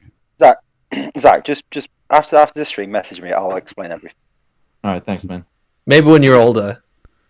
I'm older than you. Shut up. That was a great segue. It's like, hey, Zach, don't worry. Just after the stream. Let's keep going, okay? Yeah. There's a lot of history. I can't be bothered to go over it. British Empire. Make the British public view the Orient, the name of what they collectively called these countries, in a certain way. And these countries could not challenge the stereotypes because they didn't have the power to. Power gives you the ability to spread the knowledge. Now, I feel certain COD games do a similar thing. In the lack of nuance they use in discussing important historical events or issues around war, I remember when I was walking into Vietnam and just my combat vest. I will later discuss. In Black Ops 1 in the Vietnam, you play as the CIA, who are completely painted as the good guys, and you fight the communist North Vietnamese and the Viet Cong, who are painted as... because they are. What's wrong with that? I like how people are like, they're painted. He's painting them as bad. Obviously, we need more scenes of people the like... Viet Cong actually bad? No, well, we need more. We need to take the side of the Viet Cong, right? That's his goal. But the alternative is that you have them, the Americans. What you're doing, all be bombing people's hamlets and villages and stuff, like calling in the wrong airstrike on the wrong place. You know what I mean? So, but then he could go and say, "Oh, they're painting the Americans as the bad guys." So, how are you gonna justify a villain to shoot at in your Call of Duty game? That's what real developers are thinking. They're like, well, I think it's still okay to shoot Vietnamese communists in 2010 or whatever. It will always be okay to shoot communists. I don't understand why anyone think it wouldn't be. Well, what they do now is they always have one good bad guy. They have in Black Ops Cold War, there's a mole. In Call of Duty 4, there's the good Russians, and you're just trying to beat the ultra-nationalist Russians. So even though they're like commie Russians in Call of Duty 4, they're also super nationalist communists, which is just hilarious. It's like if they could, they'd make every bad guy Nazis if they could, because then it's just easy. It's so easy. Just throw up a swastika and there's a bad guy faction. It's like easy. Yeah. But when you get to Call of Duty and you're trying to tell an interesting story, or you're trying to shoot a bunch of, you're trying to shoot 500 bad guys a level, they're kind of in conflict with each other.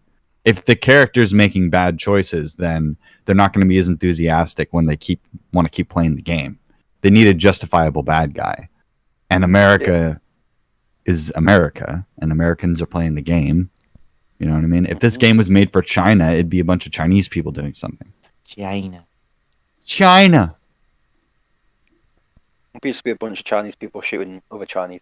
Yeah, it's kind of like what I always talk about. It's like if you're making something that's a fictional something or something that you intend to sell, the number one thing you have to realize is who your audience is. What audience are you selling to? Yeah. Call of Duty obviously knows that they're selling to Americans predominantly. I don't think by that virtue, though, it makes it propaganda just because you're selling something to an audience. It sounds a little... It's called marketing.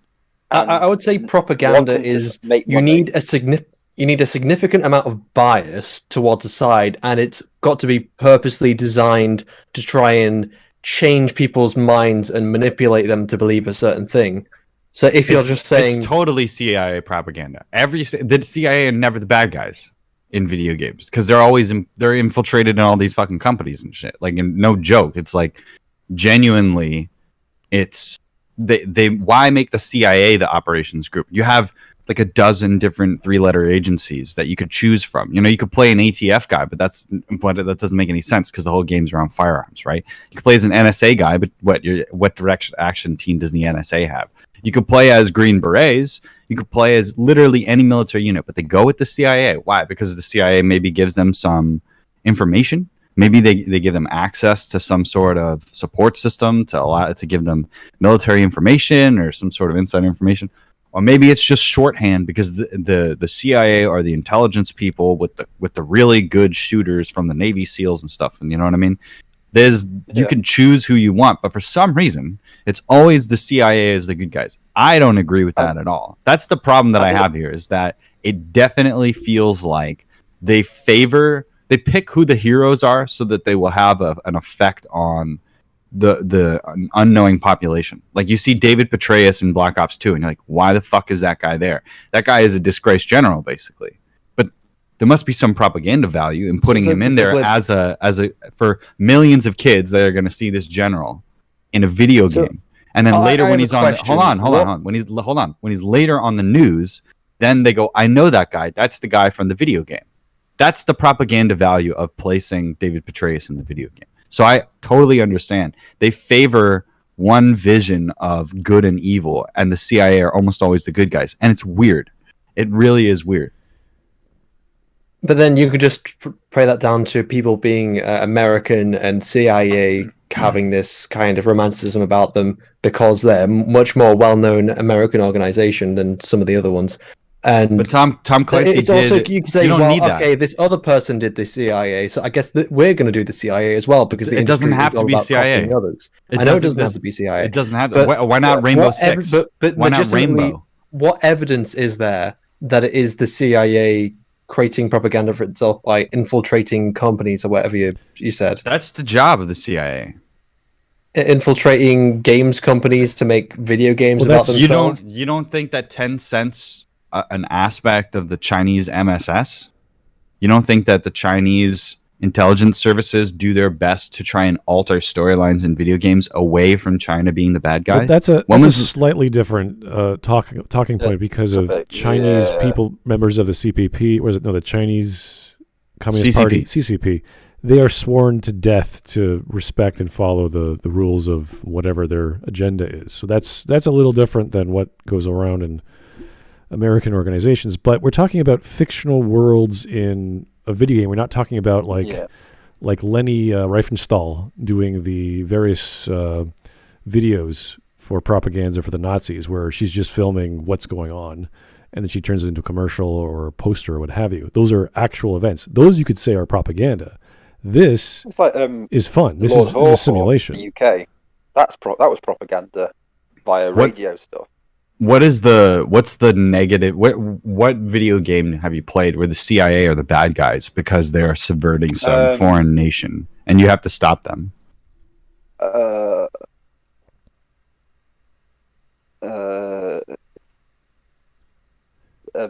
But even in that regard, Just Cause 2. Oh well, yeah. Somebody was mentioning Homefront in chat, and I thought that was interesting because Homefront was supposed to be about the Chinese invasion. It was a Red Dawn copy, kind of like Freedom Fighters. Yes. But they changed it to North Korea. But when you look at it as if it's China, the plot is all about cell phones and how they take over the technology industry and how they hack everything. That's not North Korea, that's China. So it's interesting how there's certain things that can be said. Be changed more to try and appeal to Chinese audiences in terms of when they actually sell the game. Yeah, because games do get exported to China just like films. Okay, but that to me just confirms that there is a there's an antithetical view on the side that should be taken on the protagonist side in a video game that has any kind of real world military conflict. That there are certain acceptable scenarios and certain unacceptable scenarios.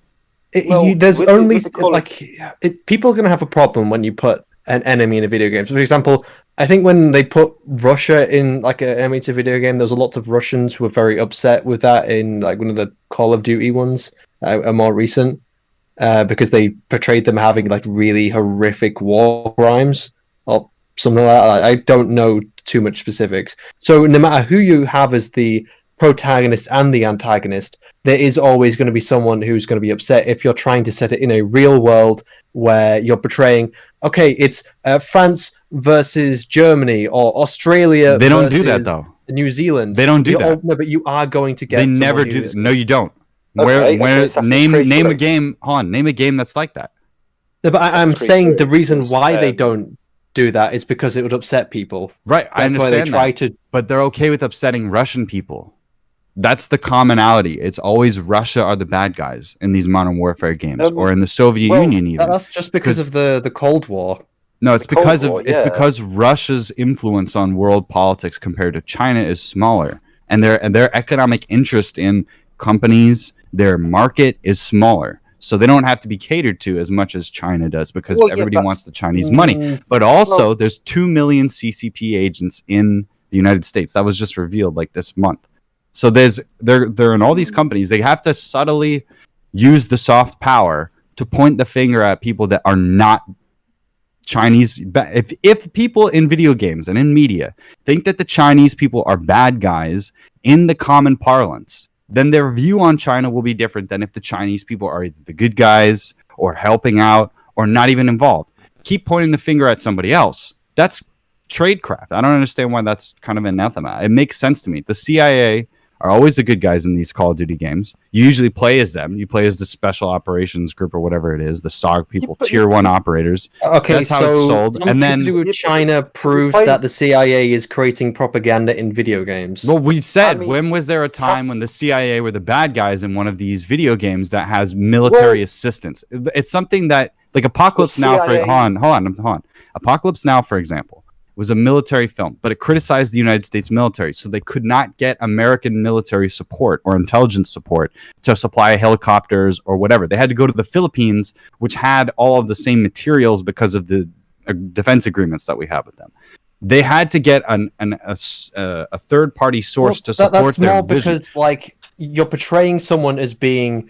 okay, so imagine if you walk up to someone and they say, okay, so I'm going to portray you as the bad guy. So can I basically give you a middle finger? It's like, okay, can I have some of your stuff? It's like, no, of course you can't have any of my stuff. You just gave me the middle finger. Oh, okay. So when you see the CIA in video games, that means that they're not saying anything bad about the CIA, right? Or in or the United States military. No, but then they don't need things like uniforms and people to be background or like to film on actual military bases with the CIA. They don't need them for that.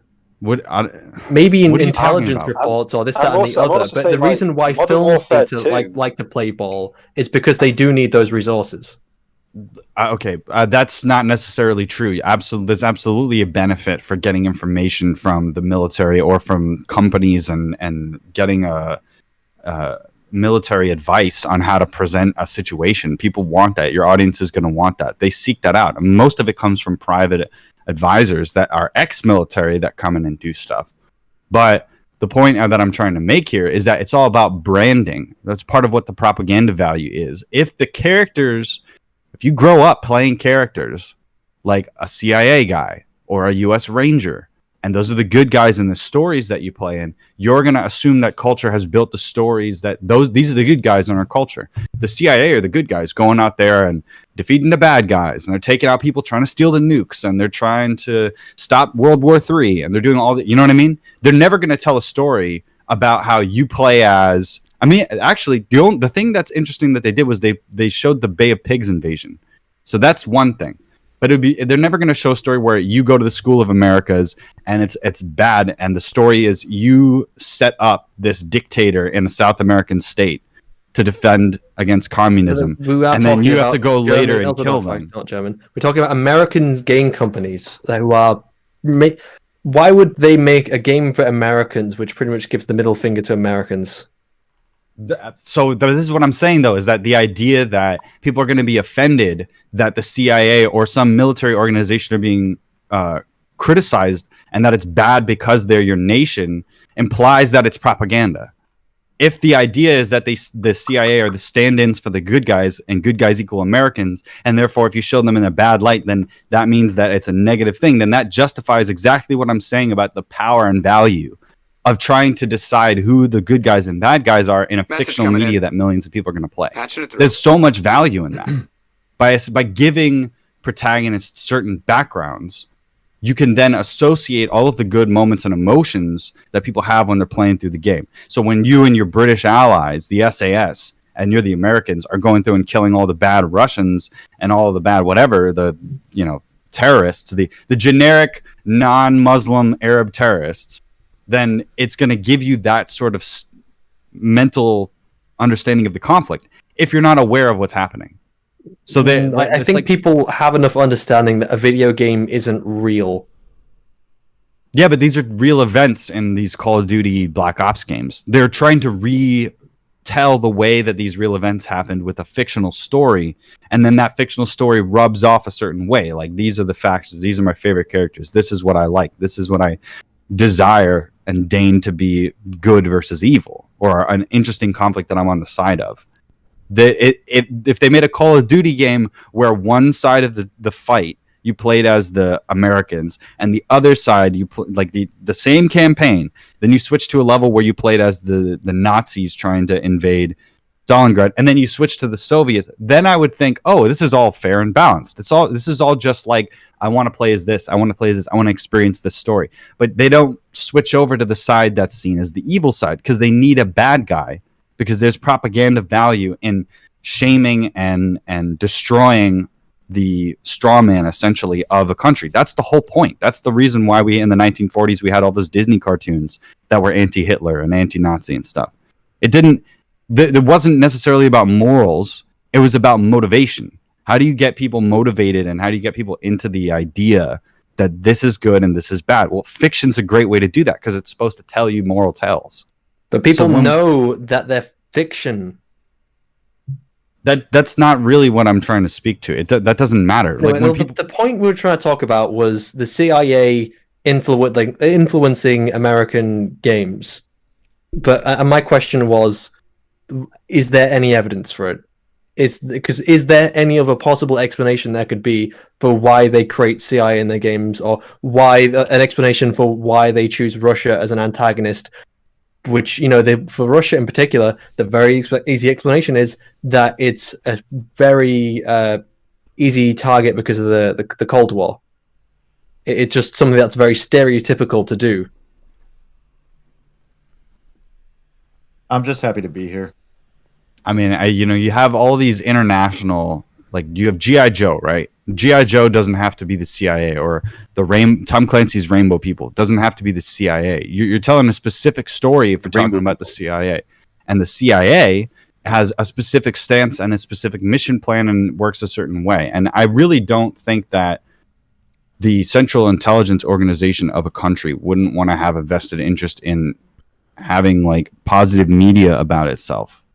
Having the good secret agent guy be CIA is it's like a James Bond being beneficial to MI6 and for promoting the entire mystery and the power that comes with that. When the only way that you interface with something, all you know about something is through fiction, people can have their perceptions changed. Like, this is the power of this because I've seen it in the media, or this is this side because I've seen it in the media. There's a lot of people that work like that, if we are to assume that. If not, then everybody, I guess, is this enlightened being and knows, oh, yes, this is all bullshit. And, we're all... Yeah, but not everyone's like the aliens in Galaxy Quest, where they watch something and immediately think it's absolutely 100% true. Like, it's a real event. I didn't mean unless that you're at all. portraying it as a real thing, like is being factual, then people won't believe it. Yeah, I think the point we're trying to get at, I think we should. It's very explicit when you tell someone, when you're telling something it is fiction, they're going to know it's fiction because you're telling them it's fiction. Well, this is dipping into the waters of video games cause violence, and we know that's not true. We know this is fictitious, but the same way that when we think of, let's say, MI6, as a Canadian, I have no idea of the military intelligence of another country. The same way you guys don't know that we have CSIS in Canada. Mm-hmm. I don't even know we had CSIS in Canada. It's maybe that's their philosophy. Just don't tell anyone about us. I don't know. So the distinction is because it's a video game or a piece of media. Therefore, I didn't know Canadians had intelligence. Oh yeah, we're actually pretty good apparently. I don't even know they exist. Yeah, it's amazing. So yeah, because it's fictitious, we have this idea that okay, it can't influence us, but we still think of like, is there really a series of special agents and spies in the UK? I'm sure there is, just not to the context of an action film. So it does lend itself to believability, but the casual observer goes, yeah, whatever. It's just entertainment. It's just a thing. And even if it is true with the CIA and other organizations of America, there's a whole bunch in America. It's gigantic. The whole military branch is just a gigantic octopus now. I'm sure there's all kinds of influences to have America be this positive look, even though you create enemies like, what was it, Commander Shepard or Captain Shepard in Call of Duty? He's General a villain. Shepard. Yeah, he's a villain in it. Like so they're all villain. You can make little bad guys here and there, make scapegoats and this and that.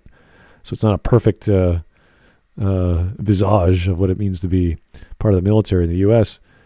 But Shiny is still, I think, correct in saying we know it's not real. Yeah, I mean everybody knows it's not real. That's not really the thing. It's all about how media can shape the foundation for your consciousness, and I think that's what's interesting about military conflict video games is that you can present a neutral way of looking at something where you just take any position that you want, but in a narrative-based game, you have to take a position because it's on a linear. And I think it's interesting. There's America's Army. That was a literal United States military propaganda device by reaching out to video game fans with a free video game. They could then try and get people to join the military. So they're trying it. They're definitely trying it. That's more of a recruitment tool though than explicitly being propaganda. One thing to say is earlier in the video he was talking about Metal Gear Solid and how that's not propaganda because it was portraying communist ideas as correct and right, because they were talking about how good Castro and Che were. Again, I don't think that's what he was saying, because in the specific context he said that he liked video games because they sparked his interest in history and something else, but it was mainly history I was focusing on. He said that he liked games like Assassin's Creed because you get to live in that historical era. And then he moved on to Metal Gear, saying that even though it doesn't have it's not set in like a historical time, it does have a history and politics and the world. And then he gave us some evidence of the politics of the game. So I don't think he was portraying it as, it is. I take my lessons from history in Metal Gear. Yeah, it was more that he was saying he was interested in it and he had interest in history because of these games. Yeah, but what also he was saying was like he had interest in games like that because of the way they portrayed history, but not in the way that Call of Duty portrays history, because the way Call of Duty portrays history is propaganda. No, he just said earlier that he was interested in history because of Call of Duty, and I don't believe him exactly, but he in his own words, he said that he became interested in guns because of Call of Duty, and he also became interested in some historical topics he may have said. Actually, I feel the same way about some games. I just I get interested in the history, and then like Assassin's Creed, obviously, that sort of thing. But with this whole thing, why is it all of a sudden propaganda now? Like it's propaganda because they're framing communists as bad guys. We're America. We actually fought the communists in real life. There was this thing called the Cold War. We're covering it right now. It wasn't much of a fight. It was literally a Cold War. Yeah, it's not propaganda that we fought. It's not propaganda that communists were our enemies. That actually happened in real life. So I don't see how this being a game about war, about America going to war, fighting the communists during a Cold War, is propaganda when that actually happened. There's a video game made by the Chinese People's Liberation Army called Glorious Mission, and it's literally about a bunch of Chinese PLA people fighting Japan over the Senkaku Islands. So it's like, okay, wow, that's straight up, that's propaganda. That's propaganda. I mean, like when we talk about like modern stuff being propaganda all the time. I guess I'll agree. Like we talk about things being propaganda all the time. But take a look at the things we call propaganda. Like it's like a blatant fictional story with like where all the guys that the person who's writing it hates, they're all bad guys. Like for example, the straight white male is often demonized, and in their story, the straight white male is bigoted. He's evil. He hates the protagonist for being, I don't know, whatever thing they want him to hate him for. They're racist or they're sexist or whatever it is. Yeah, that's all true though. That's how you see propaganda. That's propaganda. That's blatant propaganda. Like the Star Wars movies, like the Rey, the girl power, the future's female, or the the Force is female thing, where Rey feeds into that because she's a female protagonist and she's just awesome. There's no training required, no nothing. She's just awesome with all the Force powers because she's a woman, and that's it. That's Star Wars is propaganda. Star Wars is definitely propaganda for George Lucas's moral view. Like I remember him saying he was saying that he was trying to tell a story about what we in the West believe. That's what he was saying. He was saying that it's something that we all believe. This is the common morality of the West, of the canon of the time that he was writing it.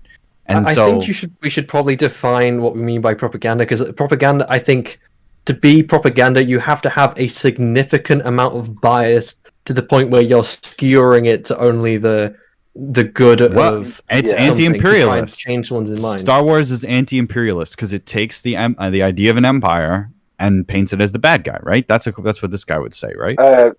Also, most of the Empire officers are usually portrayed with British accents. Now you and I know that that's just because they filmed there and British people have great accents. But the way that it comes off, it can be interpreted that way easily. Absolutely. Yeah, but that doesn't mean it's propaganda. Yeah, well, okay, so why not Shiny? Glib, you can. Oh my God! Okay, you're the one that has a problem with everything. So why don't you define it? You tell me what. Name an example of. Name a really clear-cut example of propaganda that exists today. I'm just giving you my definition. No, I don't want. I want an example. I'm curious what you think is propaganda. I can't give you an example on the spot. So, do you know of any propaganda that you see regularly at any point today? I don't know. I guess fucking trailer shit you get for we support Black Lives Matter as a movement or something. You get on Spotify. Now, so what aspect of that explicitly makes that propaganda, but not something else more subtle? Because it is skewering facts. If you're purposely skewering and being biased to portray one and to only show the good of one side and to not show the other, then that is biased propaganda. It is not biased if you are factually. Because say for a fact, okay, we report all the facts unbiased that this person is bad and this person is good, and that is factually true. That is not propaganda. It is just the truth. If you are skewering it, then that becomes propaganda, and it has to be skewering and becomes biased to a significant degree. Right, but that's what happens with the Black Ops series. They're trying to rewrite history, and in a way, it's entertaining. It takes place in an alternate world. It takes place in an alternate world. Where is that in the game? Where is that in the video game, though? It's quite clearly in the video game. It's not meant to be our world. Why? Hang on. Well, because it changes a lot of things in the whole. If you go through the whole Black Ops series, it's quite clear that it's not our robots and reality. Stuff in this. No, I'm well aware that the future is not now. I understand that, but what I'm saying is that it's built in our. They don't go in an alternate timeline in the Call of Duty world. You know, they don't do that. They just go. Do you need every single video game to tell you it doesn't take place in this world explicitly in the main title? Yeah, because even the Call Do of you Duty assume that Modern Warfare everything that you watch Do you takes place assume that in a different every single timeline? Batman story you've ever seen or watched or played, that's taking place in this world unless it tells you otherwise? I assume that it takes place in America and that Gotham City is a fake city that doesn't exist in our world but exists in that presentation. But I don't assume that it's automatically a different timeline or a different universe based on the fact that it's not this reality, like immediately. But there are lots of things in the DC universe which differ significantly from our reality in our world. So? Than trying to portray it in our realistic world. I mean, are you guys saying that every movie takes place or every story takes place in its own... a fictional story, then yes. So the historical fiction doesn't take place in our world; it takes place in an alternate timeline because it's fiction. Yes. So you don't contextualize something taking place in our world, but fake. It's fictional. Everything is fake apart from the Patriot, because Mel Gibson's in that, and Mel Gibson's real. And Mel Gibson was actually in the Revolutionary War. That is true. Yeah. I don't look at the Glib. If it's a fictional story, it's pretty clear it's not real. Yeah, no, that's the definition of fiction. Why are you telling me? Nobody's saying that, Shiny. The idea was that the idea was that it's alternate, it's alt history timelines and all this stuff without the story explicitly mentioning that. You can't assume that it takes place. And as soon as they go, oh, you know what? It's the ultra nationalist faction. You're going to assume that this is an alternate history Call of Duty, or you're assuming that that something in the reality that we live in, the real that we're existing in this game, is slightly different, and therefore it just went different that way. Like the timeline of our reality is what they're basing it on. They're just going off on a tangent. Yeah, there's some of it separates it. They mentioned it somewhere. I'm not really up to date on all Call of Duty lore because it's been years since I've played it. I'm not interested in it, but I know for a fact that there's something that splits it off from our timeline.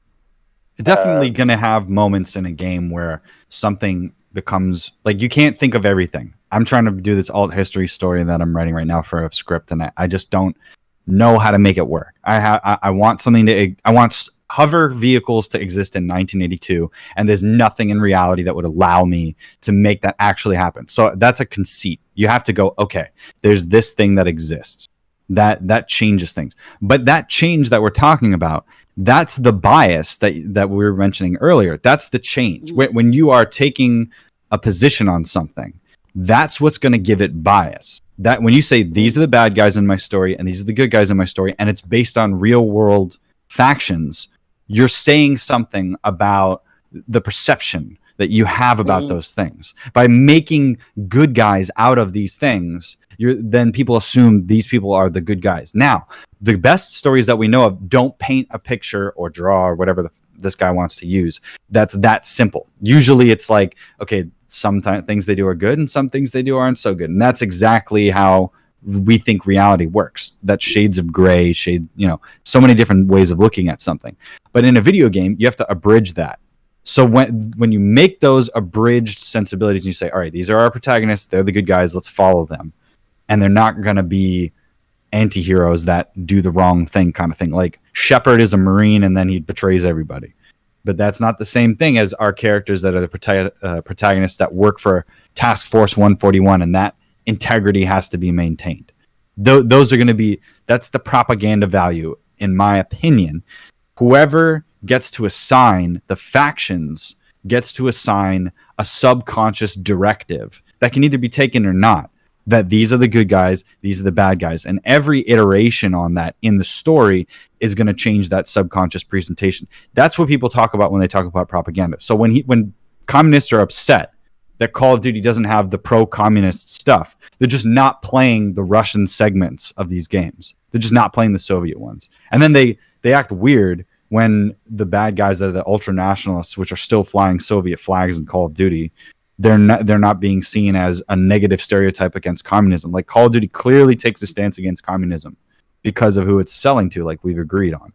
But what's so weird is that people want to take a blind eye to the idea that you could take these big franchises and use them as vehicles to try and influence people in the real world, which is why we see so much woke shit, which is why we see the diversity initiative, which is why we try to see certain people selected for certain things, because they have certain values that are going to be in the mix. That's why you get a Last Jedi, because Rian Johnson's going to be there and shit on Luke Skywalker. That's a guarantee. Colin Trevorrow, he's probably not going to shit on it.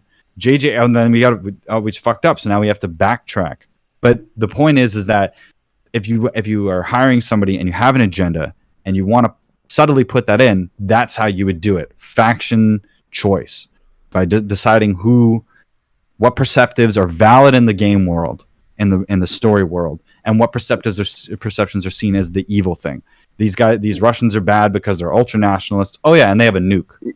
You know what I mean? Yeah. They're communists. Well, oh yeah, and then they're also crazy because we can't like shit on that too much. That kind of thing. Yeah. Well, shall we see what else he's got to say about his points, to see whether he makes any clue about what his definition is, because it might make it a bit easier for us as a collective to so this is what he's saying, then we could argue his points a bit better.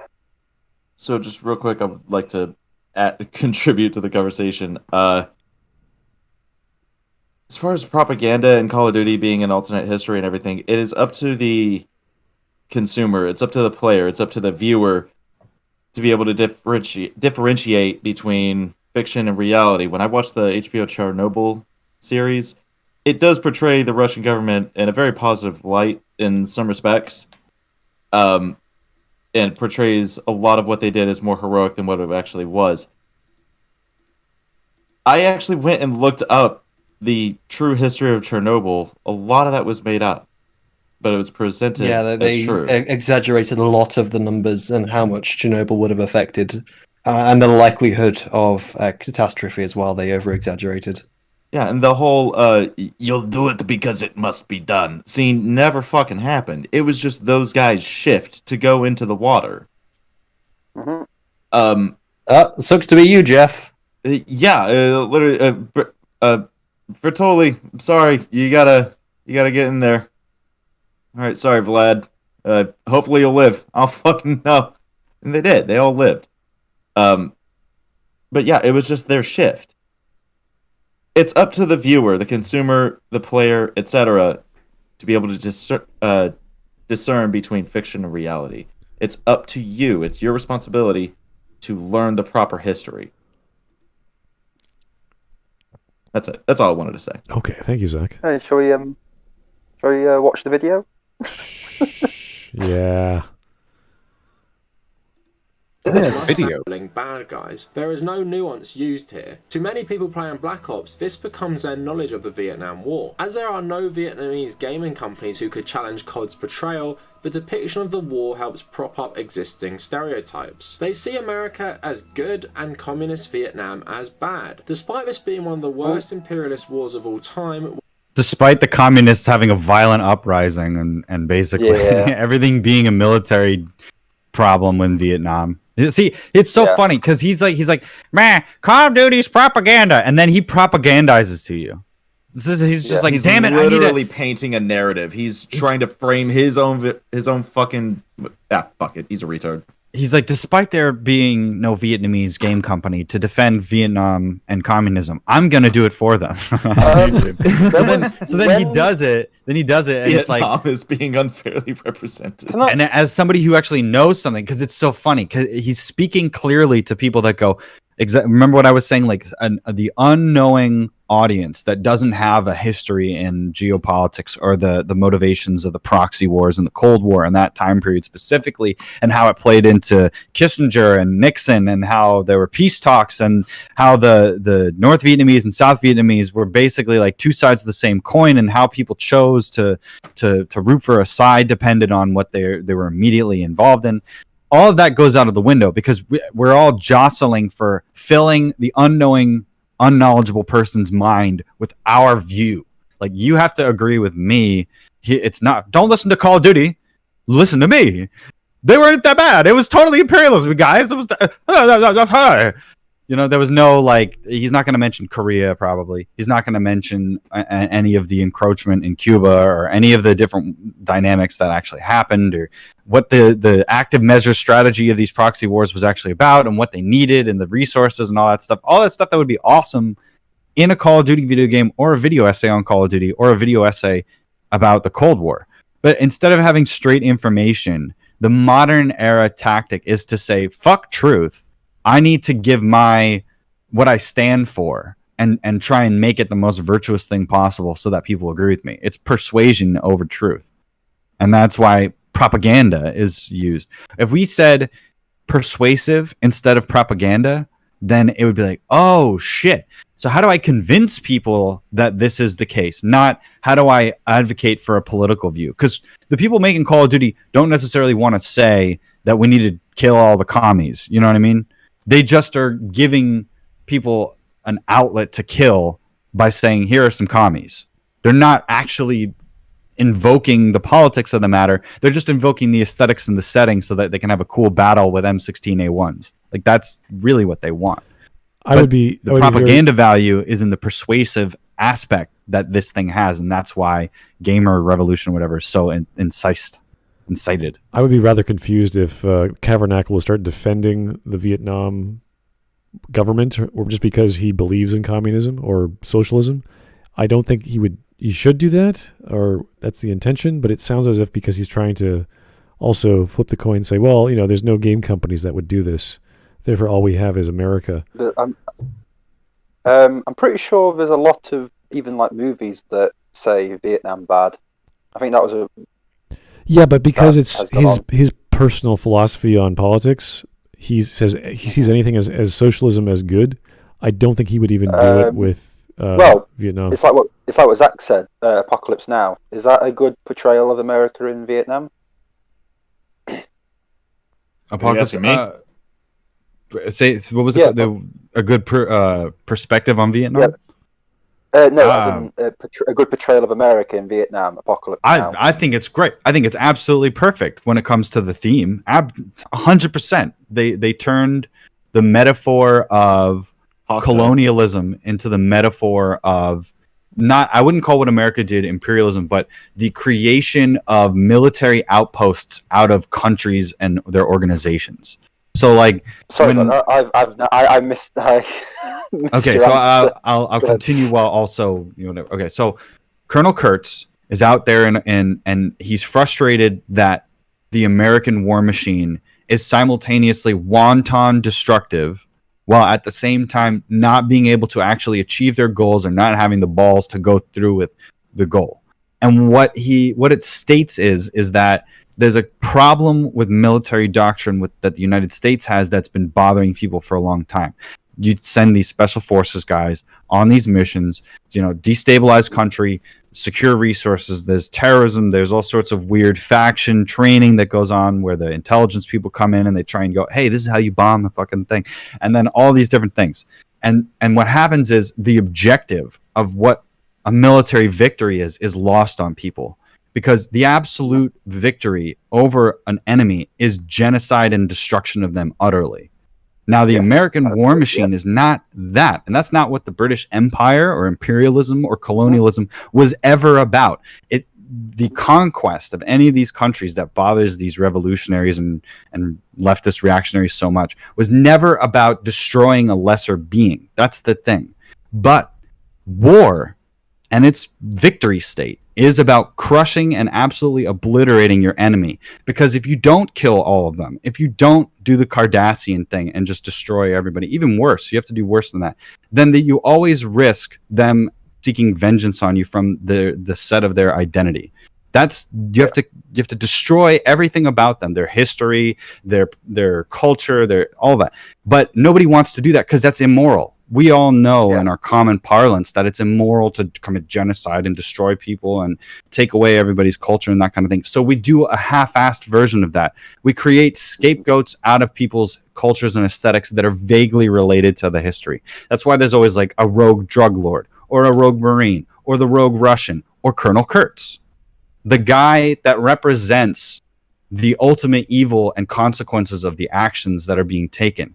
the full-on 100% turbo perspective on it, without what we do with the modern propaganda, which is kind of ease into that. We don't accept that what we're doing can lead to that consequence, or is a half-assed version of that leads to people being their entire country is now poor for 50 years because we blew up tanks in Desert Storm or whatever.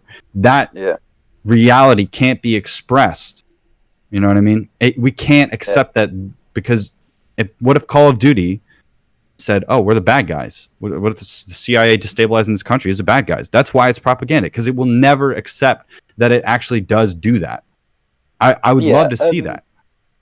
My point, really, when I asked that question, was he's making out that there's never been anything negative about Vietnam, and America's always been portrayed as the heroes in this sort of stuff because it's just basic propaganda. That came across as really surprising to me, because out of all the wars that America or even Britain's been in, that one seems to be the one where most people say it's the most controversial and the most what was the one that is shadowed the most in being controversial. Yeah, and there's a lot of media out there that doesn't say anything good about the American intervention in Vietnam. So it just seems strange that he's saying, "Oh, there's no Vietnamese gaming company." It's like, bro, you don't need that. There's plenty of other people who can do it and have done it. There's no Vietnamese video game companies because they went communist. If they had gone capitalist, then there probably would be a dozen video game companies with Vietnam stories. Yeah, exactly.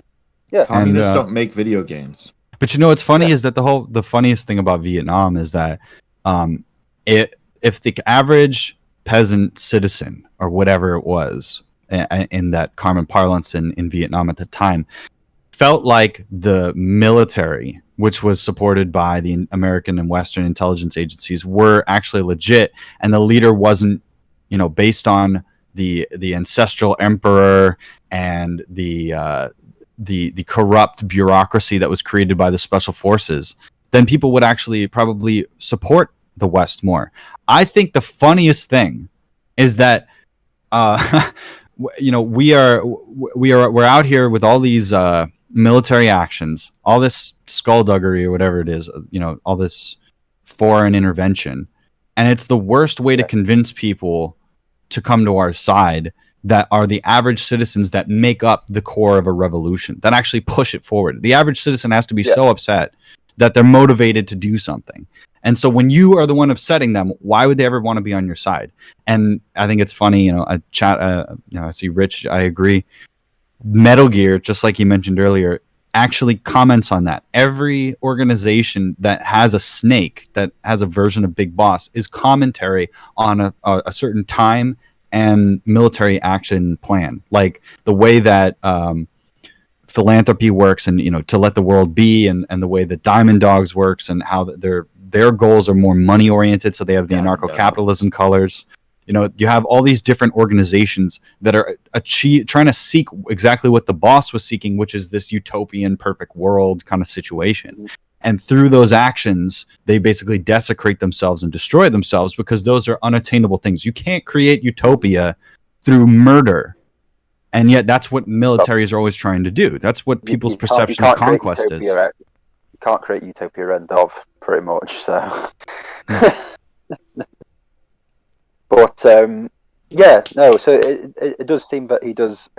This guy does come from a bit of a clear bias. So, shall we move along and let's see what else he's got to say about Vietnamese gaming companies? Because I like Vietnam. Does anybody dislike Vietnam? I even respect it's a beautiful country. I respect the VC and the NVA. There's so many like tacticians and generals that I know of, because they were so impressive as warriors on the battle. Honor any country that beats France in the war is all right in my book. They beat everybody. Hail Vietnam! They defeated of everybody on their own turf. And beat us. I'm more interested in them beating the French. They're all right. They can come round to my house and have tea any day. Spiro Agnew, Hunter S. Thompson, being Call of Duty man. Never been to Vietnam. But, I want to go now. You do? It's actually a generally beautiful country. Been to Korea. I want to reinvade Vietnam, but this time with not a gun. I was on rotation to South Korea for about 9 months a couple years ago. Nice. It's really it. Sorry, Smart, for going off on all these tangents, but I think it's... Well, it's probably more interesting than the actual video, so... Smud's just finishing off a bottle of whiskey going, yeah, it's fine, Glib, keep going. Oh, give a shit, you bastards. I love talking about this kind of intel stuff. It's so devious. Yeah, it's fine. Where the American allies constantly slaughtered civilians in mass and carried out a massive array of war crimes. But there is no sense in Black Ops. Everybody commits war crimes. It isn't even morally great. At It's war. Nam, baby, and the US slaughtered War is a crime. as an awesome and heroic war for freedom. With the friendly hell yeah, let's get into more specific examples from throughout the series. Every Call of Duty game is fucking some shit flying over your head. Oh no! Fucking train scene that lasted forever. I was just about to say the train scene. The fucking train scene. Choo choo. Oh shit. Jackson! Charlie don't surf. Okay. Coming into view. Copy, Striker 6-4. Yeah. Invade that country. Yeah, bitch. Yeah. Take its ass. Why the hell does he rack his rifle right there? I don't know. Zach. Modern Warfare 1 was released in 2007. The smash hit would called revolutionize Modern the Warfare. series, the Don't call genre, it one. Shoot that truck, shoot it! as a whole. I greatly enjoyed playing this game as a 12-year-old kid and found the whole campaign awesome, as well as the multiplayer. However, as I think about they're it as an flying adult, so I find low more in that scene problems too. with its That's representation ridiculous. of the military and America's wars in the Middle Rule of East. cool. Why is it a bad representation? It's perfect. Also, can I just say something? It's so Who do you play as the most as in the first Modern Warfare? Which group of people do you play as most in the first Modern Warfare? Because I hate the American. You play as the cleanest operator ever, Mr. Soap McTavish. Yes. Yeah. Jackson's only Sergeant in the first Paul act, Jackson dies to 4 the nuke. mission. Yeah, in 4 missions I think it is in total that Jackson's involved in the entire game. Also, Sergeant Paul Jackson is treated as a private in that game. It pisses me off. Yeah. Yeah. Like he's literally treated as a private. But I don't understand. I don't understand why it's a bad thing that the portrayal of a Western country invading a Middle Eastern country results in that country being nuked by a madman. Like that's a perfect representation of mutually assured destruction. I think that's great. The only thing that I like better than that in the modern warfare I like mutually assured destruction. I like the Modern Warfare embassy sequence. I thought that was a little bit more effective because it was like liberty. All the realistic military conflicts in Call of Duty were the most interesting ones. Like when you reenacted a battle, but it was just like a mini version of it. Like when the Rangers were storming, Pointe du Hoc in the invasion of Normandy, and you climb up the ropes and you have to take off. That's fun. That's awesome.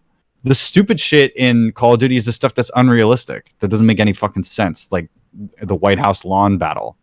You just get shot no matter what. So I think that Call of Duty 4 had a really good take on how the Western paradigm could be subverted. A rogue nuke, typical James Bond shit, and then rogue Russian terrorists that have access to ex-Soviet stuff. Makes sense.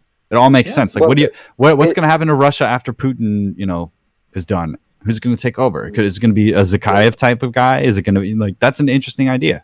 Come on. Yeah. Come on, man. Vote stuff. Biden. It's one of those things where the nuke scene subverts like the American powerhouse. It's like look how easily it can just be like swept aside. Because was it 30,000 die or something? Because that's what they always say about everything, and it just goes like, oh well, that's America out. Time to go to someone else. So America doesn't really save the day. So First Modern Warfare, not particularly an America save the day sort of game.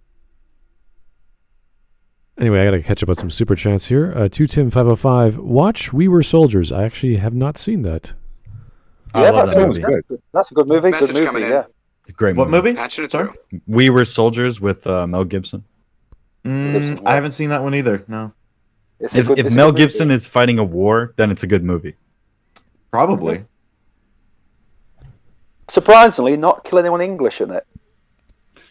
Okay. Yeah, Mel Gibson is crazy for America. Actually, I take it back. I don't like that movie.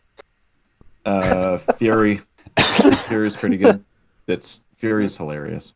It's like the scene that they were just showing was based on the Black Hawk Down movie, which is obviously based on a real life operation. Black Hawk Down is great. They needed some details. They missed a detail that, like, they really should have mentioned the other nations that were part of the UN force. I was a little bit upset about that. That was a little in the final sequence, but Ridley's doing a whole thing. You know, when Ridley Scott gets an idea about what he's going to put in the movie, it doesn't matter. A million people could hate it. He's going to put it in there. You know, he's like, I'll put the unicorn in the Blade Runner. I put the unicorn, and people didn't like it. And it's like, but I didn't care. You know, that's Ridley Scott. He's just like, I made a. He's just talking about whatever great movie he made. I'm the guy director of Alien. Yeah, I'm gonna fuck up history. Yeah. Glib, I got to give you props. You are very, very knowledgeable about military history. So props to you. Well, you know, okay. So think about yourself in a combat situation, right? And you know nothing about anything. Well, then you're going to be afraid, right? And then the more that you know about stuff, you know, you get a handbook on movement, shooting, how you shoot and move, and all these different things, and then you read about tactics and all these different things, and you feel less fearful about things in general, and about how logic could take apart a situation. And then there's also something interesting about men that face death willingly and coolly and calmly that I look up to. So that, like, all those common things in combination, I think, are important for people to, especially men, to know. I agree. Well, thanks for the video suggestion there, 2Tim505. Do appreciate that. Mad Coast 4, is this one of those guys who thinks all American combat vets who served post World War II are war criminals? I guess I'm a war criminal then. Probably not, but he obviously... combat vet, never mind. Well, no, we're talking about the Kavernacle, so I'm guessing he has lots to say about the American military and the organization as a whole. But considering his politics, I wouldn't be surprised if there's some negativity. I just don't know. A lot of bias. Soy British blokes think American soldiers are war criminals. Yeah. I've seen. To be clear, I am not a combat veteran. They disgust me, to be honest with you. You disgust me. I'm kind of like on the military conflict law is so bullshit that it pisses me off, because you can have, let's say you have like some special operations group that doesn't even exist, right? And they're out there committing quote unquote war crimes, right? But who's going to try them? That operation didn't even happen. What are you talking about? And then some average Joe who's freaked out, who's, I'm just the cook or the driver or whatever. And some guys are, and it's like, oh shit, am I about to be blown up? Like, nobody knows. And then that guy commits a war crime. Like, that to me is so interesting, because there's, when you the better that you are at being evil in war, the more likely you are to get away with shit. And you know what I mean? Yeah. And then the more devious you are, and then the more like cautious you are, the more considerate you are, and that kind of thing, the more likely you are to have that taken advantage of. And I think that's something that people really forget about when they're contextualizing war crimes versus civilian peace crime. Also, a lot of the people who talk about war crimes have never been involved in any sort of, not even just life or death situation, but any situation that may involve violence. They usually live quite sheltered lives. Yeah. I've noticed. So I have a lot of infantry buddies. To be clear, I'm Army Aviation, so I've never been in combat or anything. So a lot of what I'm about to talk about is secondhand knowledge. A lot of what my infantry buddies have had to deal with is fucking ridiculous. They've been in situations. Sorry, fucking put my phone on silent there.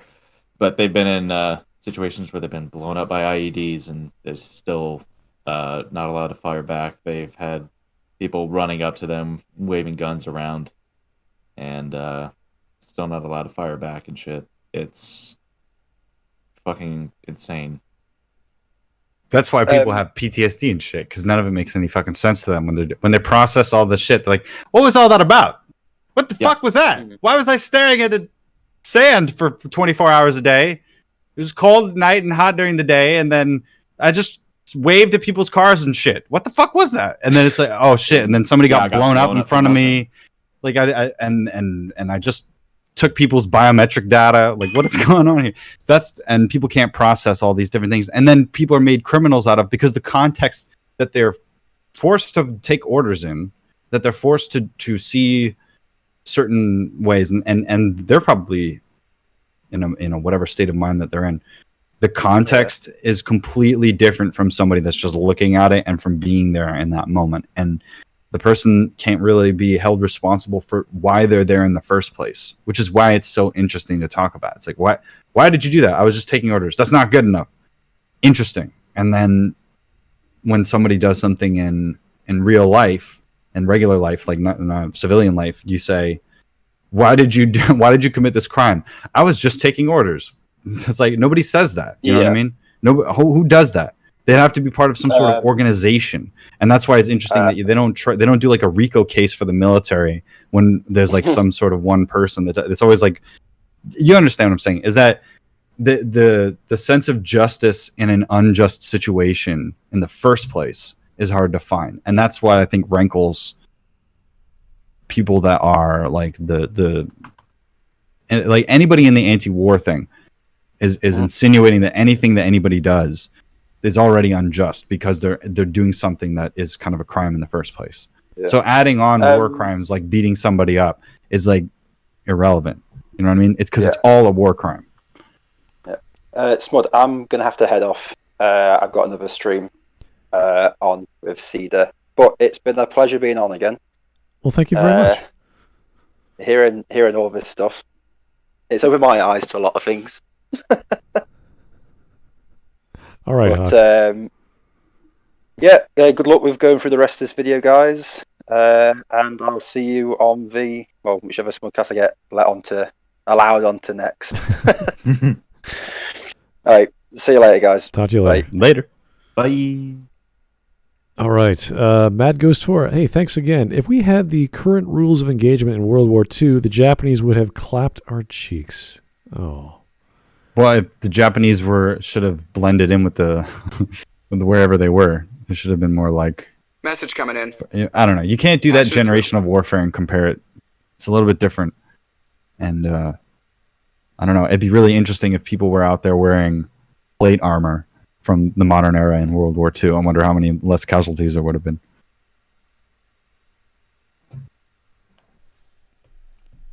All right. What's going on? Jake the Surgeon. Hi, Mapses. What nonsense are we ingesting today? I wouldn't say it's nonsense. It's just a very different look at video games that most of us wouldn't even think about. Different is putting it lightly, yeah. Because when we see these games, we see them as fun shooters with a narrative and voice acting and cutscenes. And he's taking a much more... message coming in. Patching it through. What's the word? Not militaristic, but governmental approach. What does this mean to the people who have a political mind in this story, and how does it influence them? I think that's more of a interpretation because of his biases, but that's fine. Everyone has their own bias towards a certain topic. I don't mind that. All right, we're at 6 and 46 minutes in of 24 and a half. We could keep going. I mean, we're not going to finish it, but maybe we'll get through half today. Who knows? September 2001, a US-led coalition immediately invaded and occupied Afghanistan, overthrowing the Taliban government. The Taliban, however, did not go away. They began an insurgency campaign against the coalition forces, and nearly 18 years on, the US are still fighting the Taliban in Afghanistan. In March 2003, the UK and the US invaded Iraq and toppled Saddam Hussein. The justification for the invasion was the bogus claims that Saddam had links to Al-Qaeda and had aided them before 9/11, and he also possessed weapons of mass destruction. The US immediately dissolved the Arab Sunni Muslim government and army and tried to replace it with a Shia-led democratic system. What happened was that an insurgency was unleashed. Many different Arab groups, both Sunni and Shia, started a guerrilla war against the American and British forces. Many foreign Islamic fundamentalists came to Iraq to fight the Western forces, including a group led by al-Zarqawi. A brutal Jordanian jihadi, he became the poster boy for the fundamentalists. He eventually pledged loyalty to Al-Qaeda, and his group became the Islamic State of Iraq, which would eventually form into modern-day ISIS over the years. So it was the aftermath of these invasions and during the growing insurgencies when Call of Duty Modern Warfare was written. And like many pieces of media, it heavily buys into some Orientalist tropes when dealing with the betrayal of Muslim peoples. Essentially, the story of Modern Warfare has a dual plot. In Russia, ultra-nationalists are trying to take over the country to restore the former glory of Russia through militaristic expansion. In the Middle East, a general called al-Assad takes over an unknown Middle Eastern country, and here lies part of the problem. The Middle Eastern country in question is never ever made clear. Perhaps the thinking behind Infinity Ward was the area was too hot to really portray a real-life country. However, this doesn't stop them in their portrayal of Russia. Instead of making modern-day Putin-led Russia the enemy, they make the ultra-nationalists the enemy. So exactly. There you go. So he's picking up on it. So what point is it trying to make here? Why is it? I don't know. Just he's saying he's nothing so far. Well, I think he's agreeing with me when he's saying that like they're kind of not really being specific about who the bad guys are. They're random ultra nationalists, whatever that means. They don't even describe what the politics of Makarov or Zakayev are. I guess make Russia great again. They don't even really care though if it's Russia, and Zakayev isn't really Russian. He's, you know what I mean? Yeah.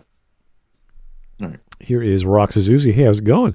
Yes, the series that lets you put anime waifus on your guns is somehow propaganda. What shrooms is this guy smoking, and where can I get some? Well, I think you can do all kinds of cosmetic stuff in your games and still have a political or any sort of message that could be considered propaganda. It depends on how you're looking at it and what exactly is there and how you define propaganda. So they do, best titties. They sometimes go out of their way to be like, nah, it's not propaganda. We're not trying to make enemies here. Sometimes they do that. Isn't a commentary on modern day Russia. So why could they not take a country in the Middle East and apply the same logic? So let's take a look at how this country is portrayed. Now the flag looks like a possible mix of the Saudi flag and Angolan flag, but it's altered somewhat. And it's just of Saddam Hussein, altered in almost every single way. It's literally just two crossed swords. Come on, man. You're stretching. He's definitely Saddam-like. But he has al-Assad's name, which I thought was funny. The lion. Goodness. Significantly younger. The army, known as Op 4 in multiplayer, generally look like a stereotypical Arab army with some more terrorist elements thrown in, with some enemies wearing headscarves around their faces. It's the most generic bad guys you can think of. Just like generic Arab bad guy number 1 and man with Holiday Inn head. You know what I mean? Like it's not special. It is basically an amalgamation of Western perceptions of the Middle East from the last 4 decades. Okay, Western perceptions of the Middle East. It's not even that. It's like you said. They're just generic villains. We need somebody to shoot, and I'd rather they not be a gray blob. So what are people relating to? What's going on in the world today? Well, this Arab conflict has been going on for like fucking 20 years now. What was it? 4 years, I guess, at this time. So something like that. It's been going on for the amount of time that America's been in World War II. I think we should probably reference that. Let's subvert people's expectations. What if Iraq had weapons of mass destruction, and America invaded anyway, and then they got nuked, what would happen? That's a good story idea. Call of Duty 4 has getting shot in the head by General Shepard and being set on fire. The Call of Duty 4 changed Call of Duty's perception forever because of that storyline, because they nuked their own troops, like because it subverted what a hero like does in a video game. Usually the main character never dies, and then they actually killed off one of the characters you play as. That was not common. And it's like, so what are they doing? Are they punishing the American imperialists? Is Call of Duty 4 anti-imperialist propaganda now? The fuck? An authoritarian militaristic Arab regime with some terrorist elements to it, basically ticking every global stereotype of the region. No nuance is attempted here. No attempt to explain the country or its origins. No attempt to explain why the US have to invade the country and kill Assad. It is simply a big bad because he's getting a nuke of Americans in the mid-2000s. Infinity Touch perpetrates myths about the region. Remember what I said about Orientalism? Well, American media consistently paints the Middle East in a way we see in Modern Warfare 1. Infinity Ward choosing to portray it this way helps prop up and further spread the stereotype. They may have felt making the Arab country fictional would help them escape such criticism, but in my opinion it makes it worse. Apart from playing as the president of this fictional country when he is executed, or seeing some Arab civilians in this level, every single Arab character in the game is either a villain or... Alright, so... Getting a headache. Zach? He's really trying... Like... It's like you said, Glib. It's just a story of what ifs. I don't think there was any real racial intention to this game. I don't think there was any political intention to this game. It's just what ifs, and it's based on the current times, given what is going on. And he's like, there's no justification for it. And then it's like, wait a minute. So Al-Assad does a military coup on national television. He executes the president of the country. Now, why did America invade? I have no idea. Why? What's going on here? They're killing. They're just killing some civilians in the street. Just a couple of them. Other than that, other than the military coup, I can't see why America would want to intervene. My God. And then like what? They want to nuke. It's just self-defense, dude. These people that want to nuke like America and take over a nuke facility and all this stuff in Russia that are trying to also do an ultra-nationalist Russian coup to defeat the West. Yeah, there's nothing going on. It's just American imperialism, dude. Yeah, this is legitimately giving me a headache. he's saying a whole lot of nothing, and then what he does says is wrong. It's fun. These people all have absolutely no clear motivation, apart from that they must obviously hate America, because that is a stereotype of how Arabs feel. Players are allowed to speculate. Is that a stereotype? But based on the geopolitical situation at the time, it pretty much... He's like, it's a stereotype that Arabs hate America. Why is that? Is it because they think that Americans keep invading their country or something? Like, does that have anything to do with it? Doesn't this whole car ride explain to you exactly what their motivations are? Isn't the subtitle say right there? The time has come to show our true strength. They underestimate our resolve. Let us show that we do not fear them, comrade. Even this stupid revolutionary guy can't see what we are doing. Yeah, I can't imagine that the narrative is so blind that it wouldn't inform the audience that caters to what children, was like 13-year-olds around there. Obviously, it's a game for adults. 14-year-olds. 14? Is it 14? He's like, he goes to be honest, not a lot of people play Call of Duty for its story. I like how people like imagine you accurately portray a specific place's culture 100%, and then this guy rolls up and goes, "That's stereotypical." I was like, "What do you mean stereotypical?" Like if something is the general truth, then you can't portray it. It's stereotypical that Brits drink tea. You can't portray that in a movie. It's stereotypical. What? Message coming in. Patching it through. Here's Mad Ghost 4. Hey, how's it going? An Arab nation persecuting its own people. Nothing like reality. Yes, this never happens every day. This never happens every day. Every day, this thing definitely doesn't happen. Price itself. All of this may have been okay had Infinity Ward attempted to make some Arab people good guys. In the Russian narrative, you fight alongside the likeable loyalist with Kamenev. These guys are clearly the good guys. Okay, so this is what I don't get. The need, like, this is, okay, take the argument from the SJWs, they want representation based off race or sexuality or this or that. This guy's looking at it from, why can't the villain have a defector? Why can't the villain be Message like a confidant or something like that? It's like, okay, yeah, that would be interesting, but why is that integral to the story? Why do we have to do that? It's not at all. In fact, the B story plot, which is the American story, it's only taking place in a military situation. So it's like there's no point. And they did this in Modern Warfare 2019, by the way. That was the whole point of the new Modern Warfare. Has this chick and her brother that are like the indigenous native people or whatever.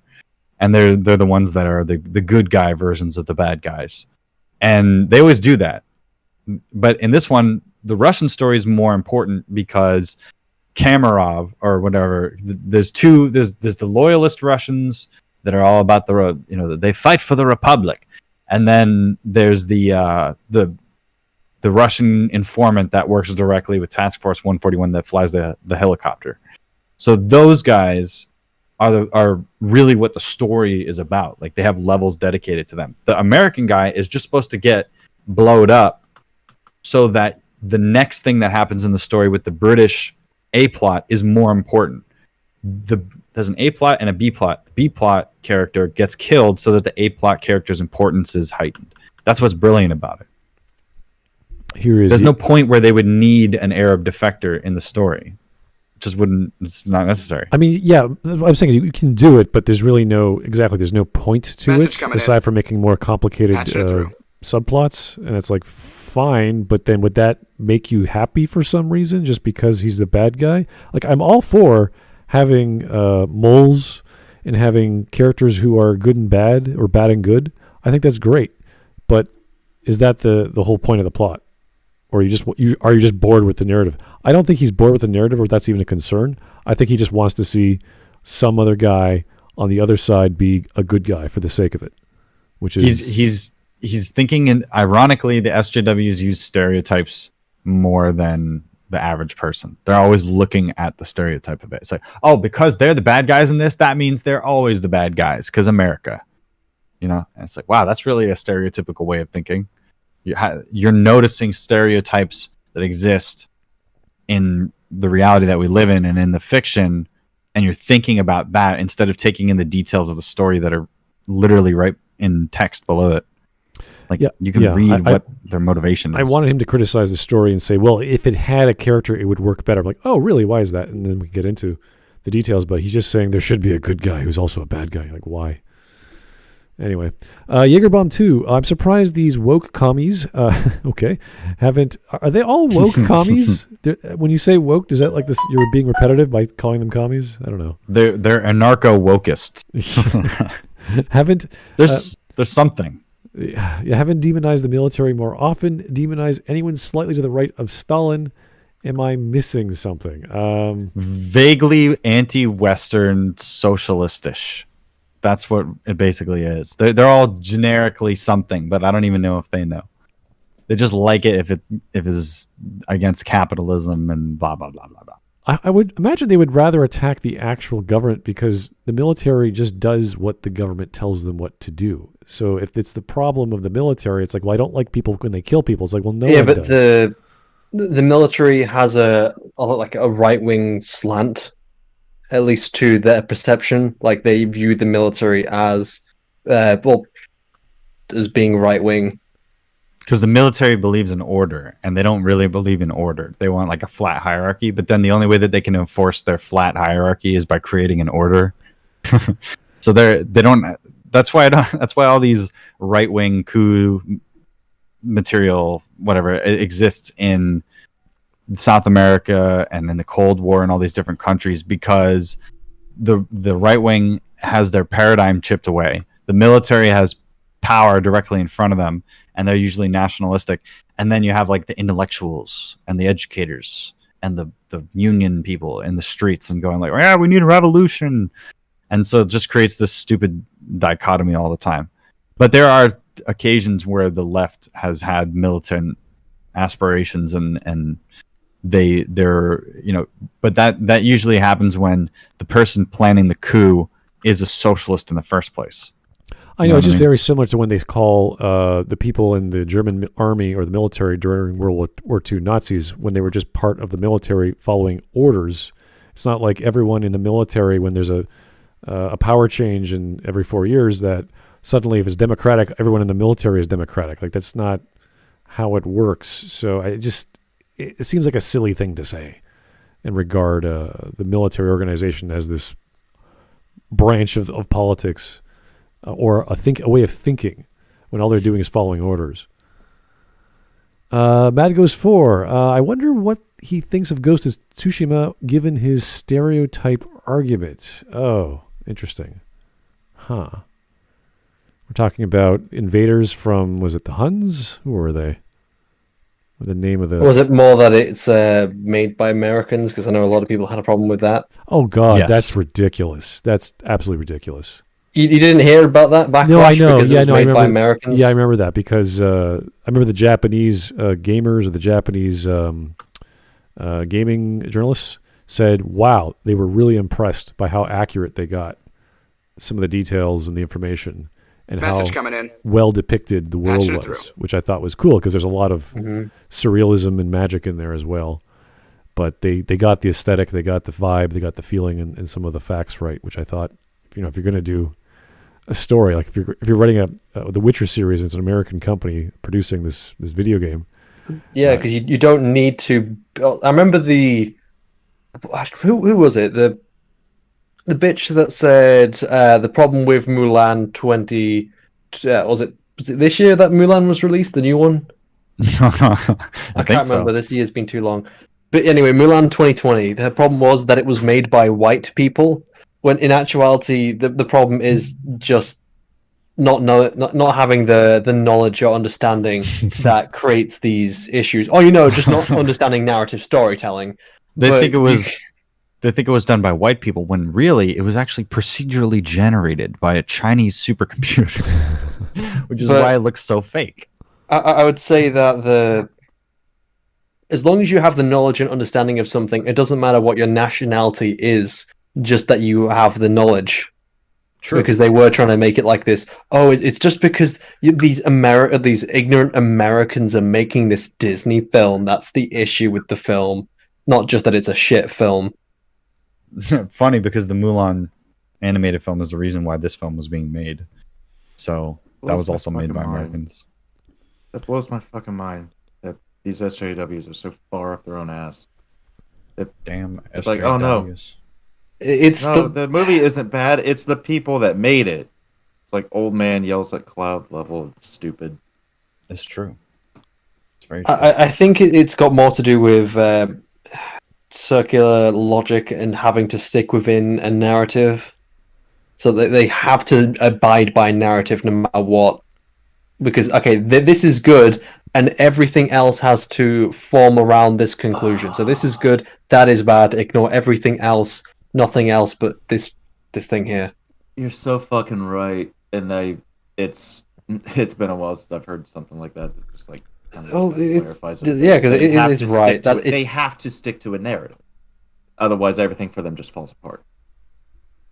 They start off at the conclusion. They start off at the conclusion that everything is sexist, everything is racist, everything is homophobic, rather than working to the conclusion that something is that. Like, again, that's the whole kind of victim mentality of feminists or even Scottish or white supremacists or the folks in Black Lives Matter. They'll assume that everything is racist when... Okay, so let's say a guy accidentally, splashes a puddle on a black guy by accident. Oh, that's because he's racist. Like, no, maybe he accidentally splashed a puddle. Or, someone... That's so stereotypical. Someone accidentally does something to a Scotsman. It's like, oh, you English! You're just afraid of us! You're always trying to keep us down. It's like, yo, fucking shut up, Scotsman. And then, or you go to like a white supremacist. Anything happens to a white supremacist, and then it's like, oh, it's everyone else, every other race other than mine. It's like, oh, or it's just shit luck or bad life choices. Take your pick. Because you live in a so it's just the victim mentality of starting at the conclusion. It's because we live in a society. That's true. Honestly, we live in a society. Joker was right. I'm gonna go shoot a TV host. Oh shit. Depends on which one.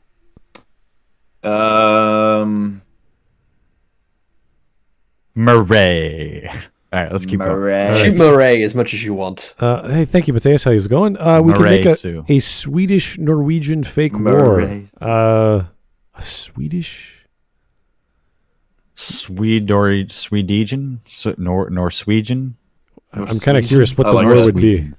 Would it be like a war in like Star Trek where they have to like sacrifice people into a machine because it was calculated that they're going to die? Oh, I love that episode. That's such a brilliant... They just willingly walk to their deaths. Like, it's fair.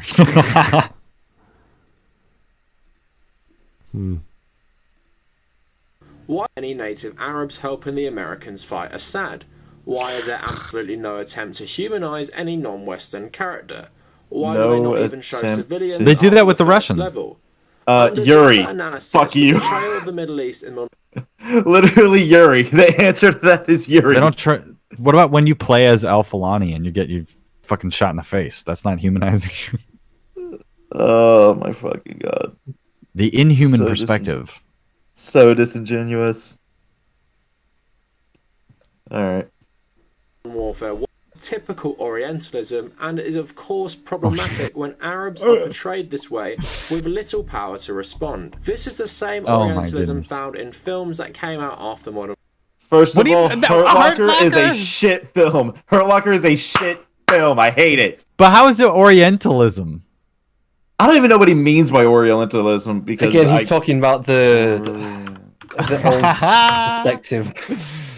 Oh, that is great. Generalization or whatever. Style artifacts or traits considered characteristic of the peoples and culture of Asia. Yeah. The Middle East is Asia now. Why is that? What? Wow. Well, because I don't know how it connects, but it was included as the Oriental. Wait, no, right here. Yes, Orientalism is a way of seeing that. Is a way of seeing that imagines, emphasizes, exaggerates, and distorts differences of Arab peoples and cultures as compared to that of Europe and the U.S. Orientalism? How does the Orient have anything to do with Arabs? I don't fucking know. It's because they all used to be in one big group. That's just what ArabStereotypes.org says. Well, they must be the experts, right?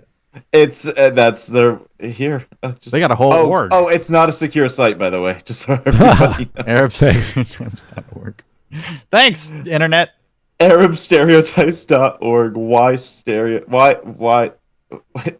the stereotypes / what is Orientalism? Portrays Arab people as exotic, backward, uncivilized, and at times dangerous. Everybody, that describes everybody. That describes humanity. Yeah.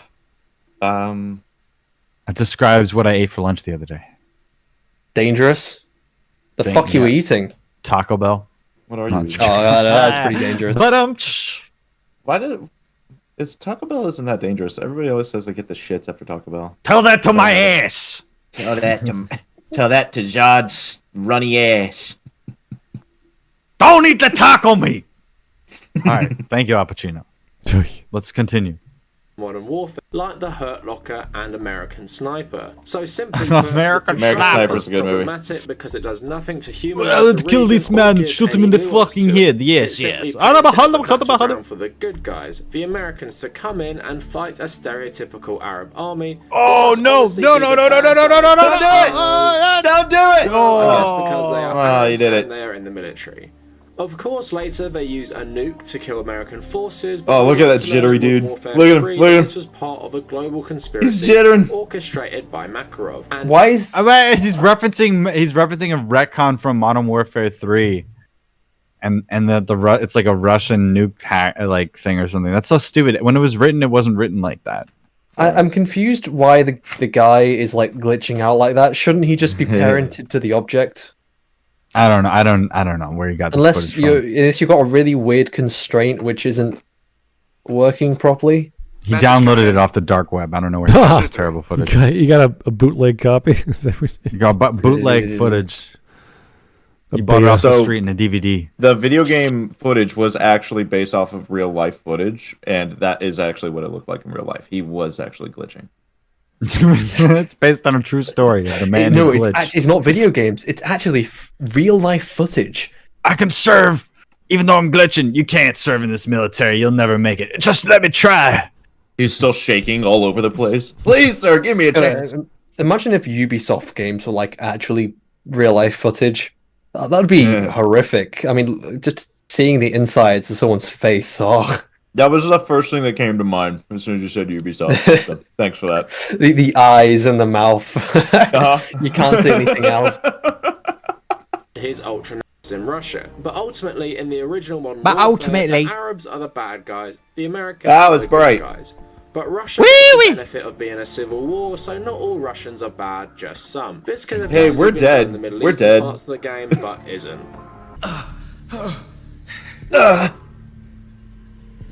What do the numbers mean?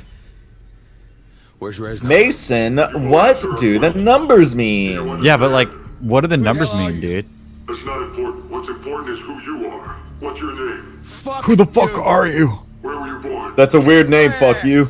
Staying on this where's Kiss My Ass? And Orientalism, I want to shift the focus to the Black Ops games, which were developed by Treyarch Studios. Now, Black Ops 1 and 2 both tackle the Cold War and CIA. The first game focuses on the 1960s, with the second game focusing on the 1980s. The first I never game played actually any of has the a very Black Ops good games. story that takes They're fun. you across Play 'em. theaters in the Cold War, 1 and 2, putting you in Cuba, Vietnam, China, and Russia. It plays into a lot of the tropes Hello, and President conspiracies Kennedy. of the time, including sleeper cells of Weird Russian seeing you with agents a in the head. US and the assassination of JFK. The Yes, game is it's not great. without some merit in tackling some more problematic areas of its era and the CIA. Problematic. And you can find a lot of troubling information in the game's terminal and the Don't say extra problematic. classified documents scattered Say around the war various crime. campaign levels. However, this doesn't really do anything to balance the scales of the problematic pro-US stance that the game takes. Now, one of the It's first problematic things to of be the game- pro-US. All right, so It's just to be pro-US. It's just a problem. listen here, buddy. USA did slave one time for a couple hundred years. Therefore, always, forever, assassinating Democrat leaders bad. Nailed it.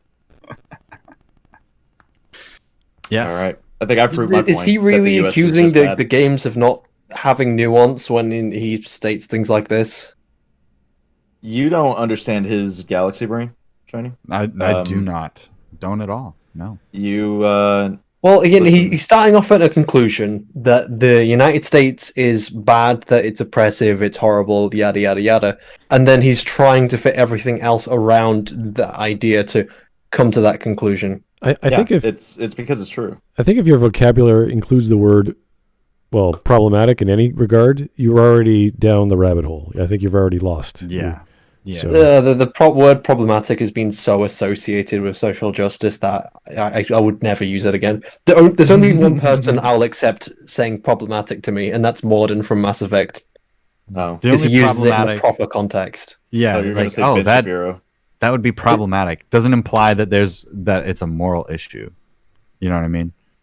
It just 'cause implies that there's an issue. Yeah, well, when Morden's talking about it, it's like, could be problematic. It's like, yeah, it could be a problem. It's Could be the a problem, actual but context you're supposed to use it in. But what is the problem? That's the thing. What is the problem with being pro-America? Did he describe the problem with America? It's like, America's actually a piece of shit. Did he actually just come out and say it? Well, America killed people in Vietnam. America killed Bin Laden, and he was a devout communist, and that's why America bad. He was a Muslim. He was a communist. This is Call of Duty universe, alternate timeline. Oh, shit. Ultra nationalist Osama bin Laden. Right, yeah. But his name is slightly different. Well, now he's an ultranationalist at the bottom of the Indian Ocean. So, But that's because he has a base there, and we have to go down with the Navy. Osama is based at the bottom of the Osama's based at the bottom of the ocean. You, the CIA, gotta go in there with your jet skis that have hoverbike attachments and take them out. Don't forget your heart sensor and the little droid that beep boops in a funny way. I need a heartbeat sensor on my ARX. On your MP73X Sop non-brand looks exactly like the real MP5 or whatever. Sop mod. You gotta add Sop mod on there. Just add MK on it. MK Sop mod A2. C. Warthog. Takes place during Bay of Pigs, where you participate in the failed overthrow of the Fidel Castro government. Bay of Pigs. Oh shit, Cuba. Where is it taking place? Now, at the end of the mission, you are captured by the Cubans and handed over to the Russians, personally by a mustache-twirling Fidel Castro. We killed you. No. You killed a double. You think we didn't know of your plan? Boom. We always know. We always do know. with him what you wish, General. You honor no relationship. Just make sure that he suffers. He will know suffering beyond his darkest fears. He will be eating Russian food. I have plans for you, American. Oh yeah, you also assassinate his body double in the game. Oh! Max Payne. Show it. Now this is quite problematic for several reasons. It's problematic. Shoot the golf. Given to the Shoot the hostage. The whole I mean, narrative, listen. In the new Modern Warfare, we all threw a flashbang into that little crib, right? Not a flashbang, a real grenade. That's no, the standard baby was procedure. unarmed. You gotta throw it. No, the baby's unarmed. No, the baby was armed. So I shot his arms off. I'm just kidding. That'd be fucked up. I played a pacifist and moral do-gooder in Call of Duty. You guys, That's I didn't true. kill anybody. A conscientious objector. Yeah, exactly. I played a hippie in Black Ops. Fucking hippies. I played a guy with bone spurs in his shins. Come on, man. Here's Rock Suzuki. Hey, does he realize that most people play VOD for the multiplayer in zombies? Like most COD, people don't even touch yeah. the campaign in most COD games. The reason that's the reason why they don't even the campaign stories are often so shit, because they don't actually care about the campaign stories. People play it for the multiplayer. Yes, they've done that to themselves. If you notice, he's actually not talking about the zombies campaign, because the zombies are such a disenfranchised group of people. He's some of the most them. oppressed, and that is going to be the kicker to this video. Despite zombies taking up 0% of the population, they are overrepresented in media. They're just trying to hug you and give you kisses, tender loving care, and you're just like shooting them in the face. Like that's what the game is about. How it's like a war racist crime. are you? This It's a game, hate crime. like all of a sudden, you're a racist. And there it is. You're killing Nazi zombies. And you're a You racist. didn't ask for this. You didn't ask for this. You didn't choose this, but there it is. Killing zombies is against the Prime Directive since they're alive. Uphold the public trust. The US took Cuba from Spain in the aftermath of the Spanish-American War. Exactly. You got wrecked, Spain, you stupid... No, I'm just kidding. Stupid idiots. You and your stupid flu. And let the Italian mafia He used a big hat. Havana. Fidel and Raul Castro, together with Che Guevara and the revolutionaries, overthrew this government. The US then put an immediate trade embargo with a military on Cuba coup. and then carried out the Bay of Pigs. Whatever problems the Cuban system may have gone on to have, in this context they are Whatever the bad problems. guys. They're not the bad guys because they did a military coup and they're anti-American. They're not bad. They're not the bad guys, you guys. They're not bad guys. They're good guys. Communism. Technically, you could have someone that's a bad guy that is like against what you perceive as other bad guys or injustices. I mean, to an extent, Hitler was against a lot of injustices. Why does there have to be good guys in the situation? What if they're all bad guys? What if everybody vying for the control of Cuba is a bad guy? Funny enough, everyone in the world Spider-Man? So yes, you got fascism and democracy and CIA and communism. And all these democracy. Is the average person going to get what they want? Probably not. I'm gonna establish a communist government on Cuba, Spider-Man. Get me Parker. I need to invade the pigs. Is this the reason why he wants I'm gonna to set some. Go ahead. Is this the reason why he wants to see another story from the other sides? Because Because there is no story, or like what is he arguing for exactly? I'm sure there's a story. He wants he wants a positive representation of communism in Call of Duty.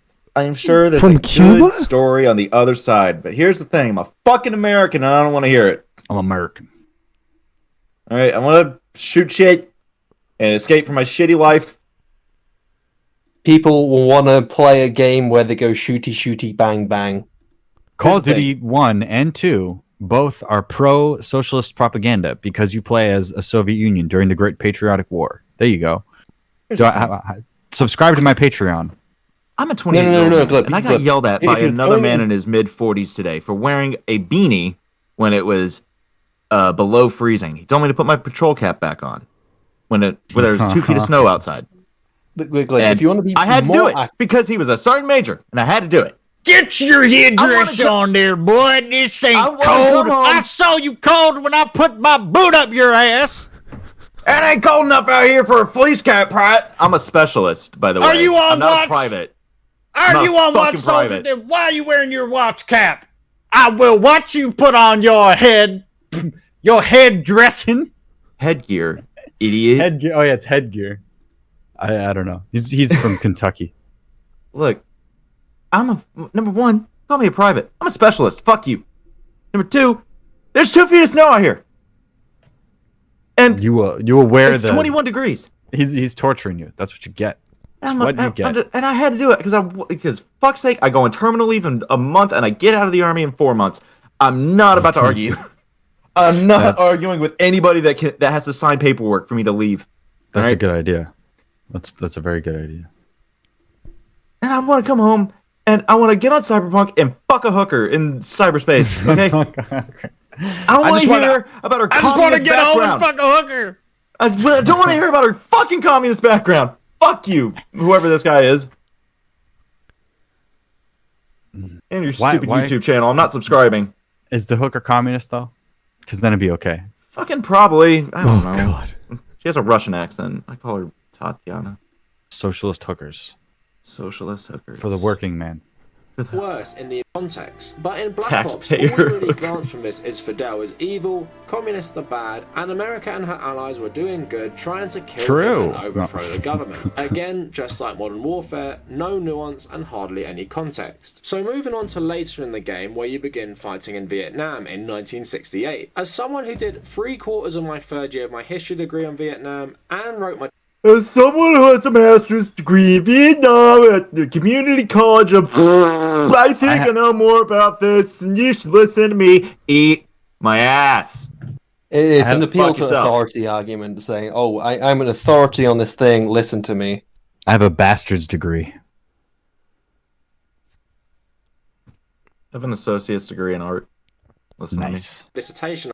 I feel I have some expertise on this subject. In my humble Shut opinion, the fuck up. The American war in Vietnam was one of the worst imperialist wars of all time, and definitely the worst war. I like how they're not even American soldiers. He's showing a picture of 2 Vietnamese people, and he's like, look at this imperialism, this civil war over communism. It's totally about imperialism. This famous picture. Wrong picture. Like literally any other war footage that you can literally see that this guy is Asian, and so is the other guy. The 2 people with the guns. What makes him Asian? You can see his eyes. He's not Asian. He's not from Pakistan. What is this? Yeah, idiot. He's not Oriental. This isn't. He's not. Oh God, I hate this identity politics shit. The post-war period, a war characterized by casual war crimes committed by all sections of the U.S. military. This quote. That implies the existence of competitive war crimes. That's just okay. Now picture this guy that's on the screen right now, just mowing down a fucking family. I like this. He's showing them burning down the huts, and he's not giving the context. Like, well, who's in those huts? Is it the enemy? Also, who did it belong to? Wait, those that's an open hut. There's nobody in there. Yeah, you're not allowed to burn down the enemy's huts. Himself a Vietnam veteran, but also a former presidential candidate and Secretary of State in the Obama administration, perfectly sums up how a lot of the war was fought. During a speech in 1971, Kerry said that war crimes like the My Lai massacre were not isolated incidents, but crimes committed on a day-to-day basis with the full awareness of officers at all levels of command. More bombs were dropped in Vietnam. Give me a source. Give me a source where he said that, and then I'll believe that he said it. To decimate the Vietnamese while spraying Agent Orange all across the country. That was a war crime. Many Vietnamese and Americans various illnesses and saw their children born with deformities. The CIA had numerous units who went around Indochina, often without direct oversight, killing civilians by the thousands. Did they? This dude's dirt face. The guy kneeling down. Look at that face. Okay, so yeah, war bad. We get it. Yeah, there were who are these CIA execution squads? What are you talking about? Just shooting civilians? Where was this? Some fucked up shit happened in Vietnam. Yeah, but where was 50 that? Years ago. No, but where was that?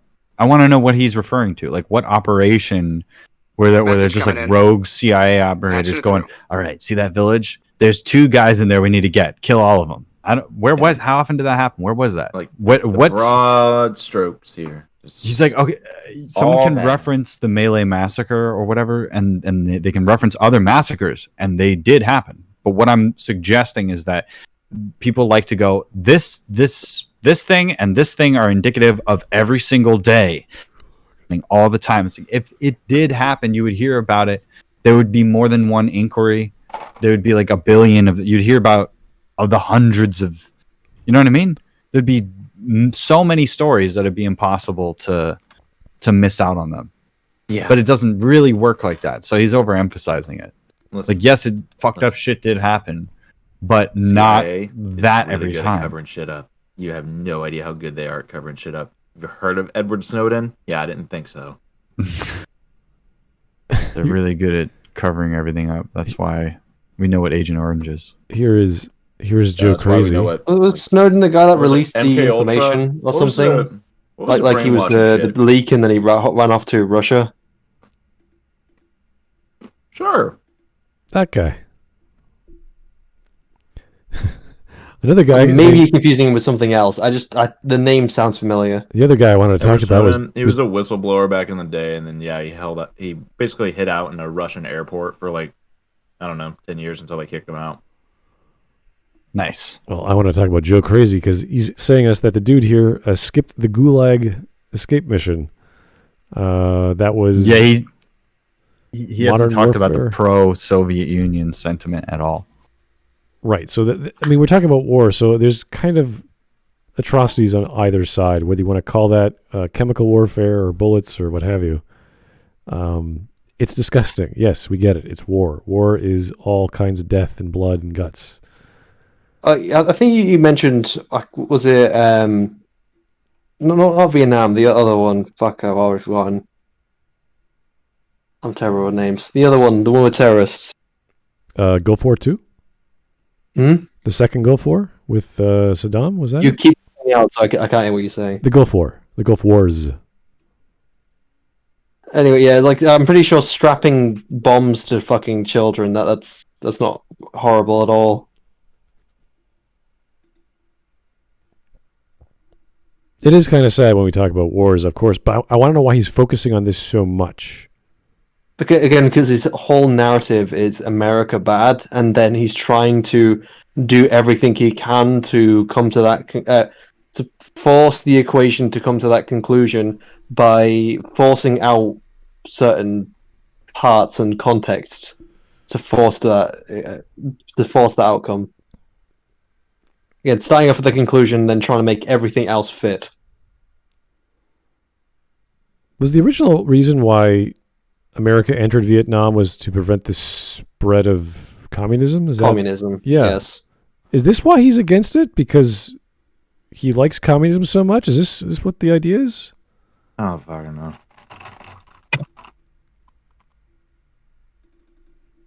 I mean, both sides of Vietnam were led by fucking dictators in terms of the leaders of the countries themselves, the communist side and the capitalist side. It was either a communist horrible guy or a capitalist horrible guy. What are you going to pick? Oh boy, they chose communist. Here's a wonderful change of topic. To Tim, thank you. Did you know mutants first came into DC, but X-Men made it more popular Then DC just called them metahumans. Yeah, that's true. I can't recall. No, I wasn't. The X-Men is actually, when you look at it, it's a surprisingly close copy to what DC were doing, but they just did it far more popular that everyone kind of forgot about what DC did. It's even got a guy in a wheelchair. Oh, really? Anyway, we've got... That's ableist. Yeah, well, that's called well, stealing. No, it's just pointing out that they both have guys in wheelchairs as their leaders. No, having guys in wheelchairs is ableist. What about the guys that can't operate wheelchairs? Yeah, they got no arms and they got no legs. The one in Marvel eventually started flying, so, you know. Shi'ar technology, baby. Anyway, 8 minutes left. We can keep going if you guys are like. We're past 3 hours, which is unusual for us. I don't care at this point. I don't care. I don't care, Smud. You just do whatever you want. I am here until the bitter end. One of these groups, American guerrilla army known as Tiger Force. All this to stop the country from becoming independent from imperialist occupation, which the American OSS had actually promised Ho Chi Minh in 1945. But how does COD depict this conflict? Well, not well.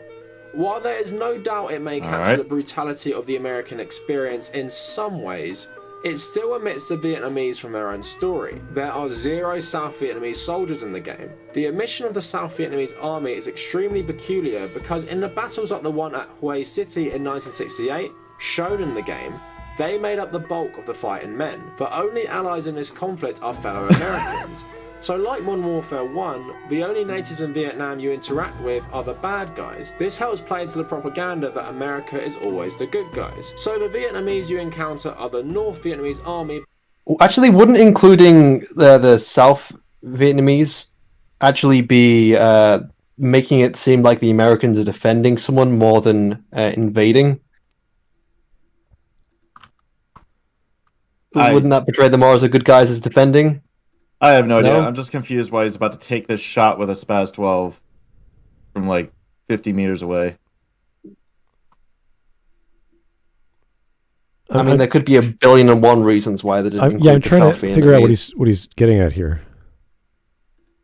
But also long. You get up and personal with them in one scene where you are tortured by them in an underground base. You are forced to play Russian roulette, and they kill Bowman when he won't cooperate. I'm thinking.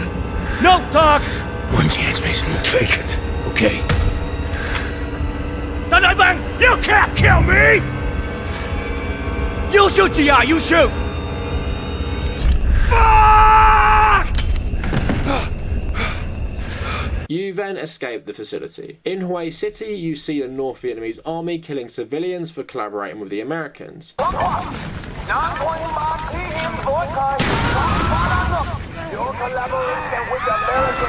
Get down!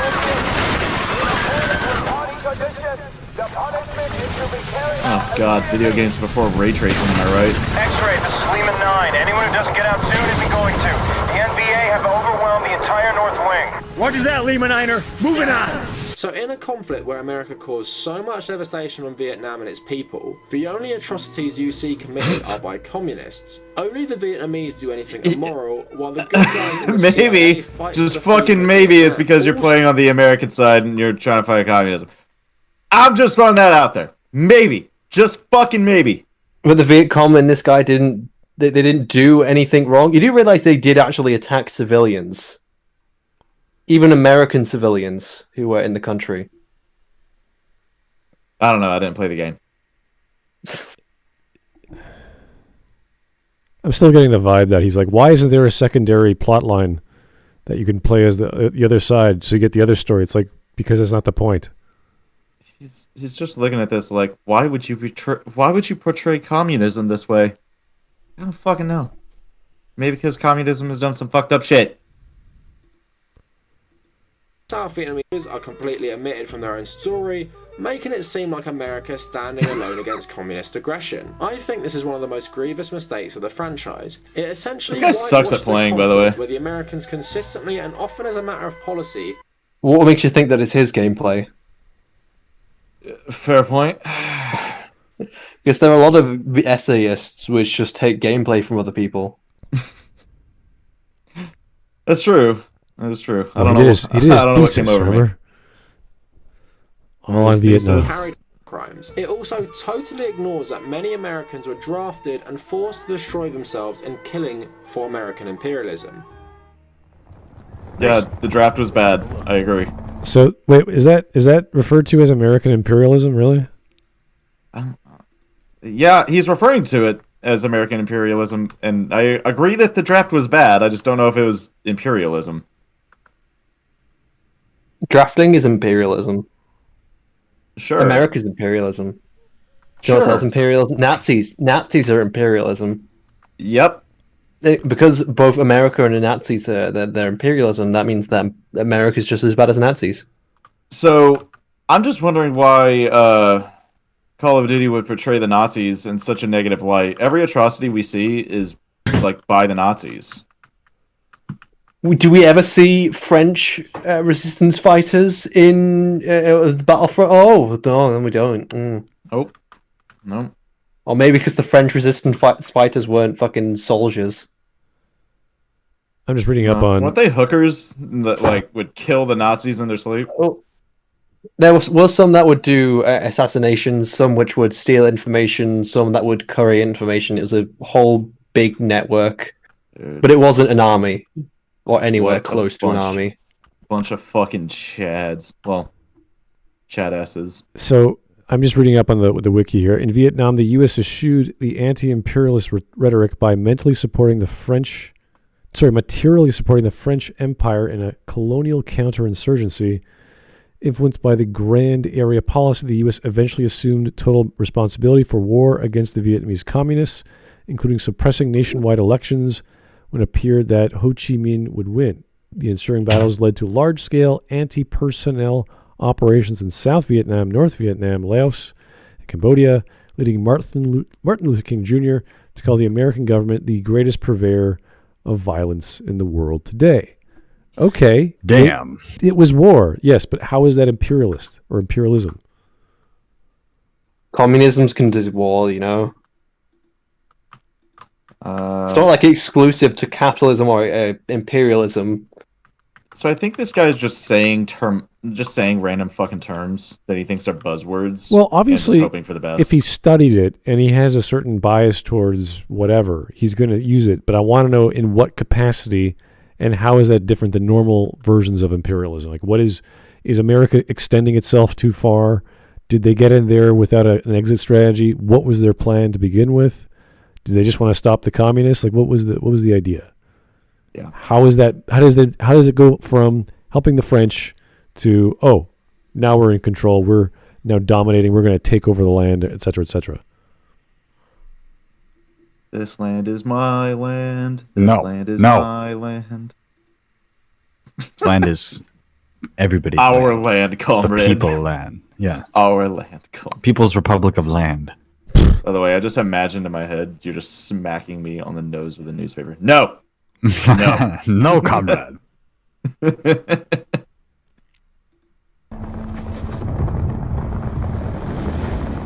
This isn't over yet. What is going on? Getting crushed. What the hell? Oh my god! The size of that thing. Give us one last display. Russians want to give us one giant tank. We're gonna give them a horsey. Give him one last display of courage. No, you're all gonna fucking die. You're going up against I don't know what tank that is. For Frodo! Oh my god. For failing Jets! Helicopters? Those helicopters were like UFOs. Oh my god! Oh no! You're fucking dead. You're dead. You are dead. Did he get shot by a tank? That was a crazy. Double-barrel tank that just fired in your face. You are fucking dead, sir. I mean, at the very least, it hit his horse, but the explosion would affect him, like especially with shrapnel and stuff. A tank would affect a horse more than just making it fall over. That's your opinion. It would obliterate it. That's your opinion. That's your opinion. That was you did it. Not historically accurate, let's just say that. you're subjectively objective. Totally authentic. You have like 5 jets carpet bombing you. You got helicopters flying by. You got 2 double-barrel tanks. There is so much. Like, is this Black Ops 1 or something? No, that's Modern Warfare 3, right? Oh, or is that sick? You know, there's just a game released every year that it's impossible to tell the difference between any of them. Like, I'm just trying. I don't know what's happening on the screen. Just there's a cavalry charge against a double-barrel tank that I'm not sure what the model is. I think it's a T-167. I don't know. It's a giant mega tank. Double barrel Russian. There's no double barrel real tank. That's not a real tank, dude. Tank. That's like twice the size of a tank. It's like You're a Command and tank. Conquer tank. Red Alert see. tank. Did double barrel tanks exist? Yeah. No. In the 1970s, the German VT tank project experimented with a double barrel design on a turretless tank. All right. No. Message coming in. 2-barrel tank. You know, just shoot one barrel at a time. What are you doing? Yeah, so we need to explode it twice as much. Hans, we using need 2 twice barrels as- too. I'm Design in it. World of Tanks. I'm trying to hit slightly to the left and slightly to the right. It's in World of Tanks. I'm pretty sure, if I could just get a model number, that'd be great. You know, there's like a lot of theoretical tanks which are also put in World of Tanks, which never actually existed. Yeah, but we're yeah, talking and about the Vietnam, right? AT-ST is a real. Shut up. ST-11 is what it's called. The AT-ST from Star Wars. Yeah, It's actually called the ST-11. that shit ain't real. All right, You're not real. Let's keep going. That's true. To Tim, Lord of the Ring remake is action-packed. I know, it's amazing. Message coming in. Patching it through. Oh, fuck off! The ZSU 57-2. It's a real tank. What? For what war? In the chat. In the chat. Jap war? That's not the tank, though. ZSU 57-2. Yeah, but that's not this tank. No, it's that tank. You're just wrong. No, it's not. That thing's it's not. ridiculous. No, that's Look at not that. a tank. It's not the No, tank. That looks no, like more no. like an anti-aircraft tank. 257 it's a millimeter. it's a ZSU, anti-aircraft. so it is actually. It's a ZSU, so it is anti-aircraft. Yeah. Oh, what the fuck? All right, let's That's continue. Let's just keep going. Rox Suzuki, I wonder what this guy thinks of zombie storyline and what's horse scene is from Black Ops 2. Really? Oh. Soviet Also, another prototype thing, tank. Is that Call of Duty is kind of known for being extremely over the top in lots of situations. So I'm not quite sure what this is supposed to prove. Take it super seriously. Soviet prototype tank. That's all it's called. Soviet prototype tank. Shoot 2 for 1. You get 2 for 1 on tank shells. Oh my god! There's an targets. over/under. Oh my god! We are twice as good as you. We have 2 Look bullets. at this. Look The at thing is, this. if It's one an can over/under tank. We use tank with brake barrel like shotgun. Oh my god! 2 blasts to the face, then fold down and reload. I even push shotgun shell back in. Dude, this is awesome. Oh my god! It's a 6-barrel. Fucking what the fuck? All right. Well, we're going to There's keep going while 6 barrels. Zach keeps enjoying his Google image search of tanks. Yeah, I'm watching a World of Tanks video that's historically accurate.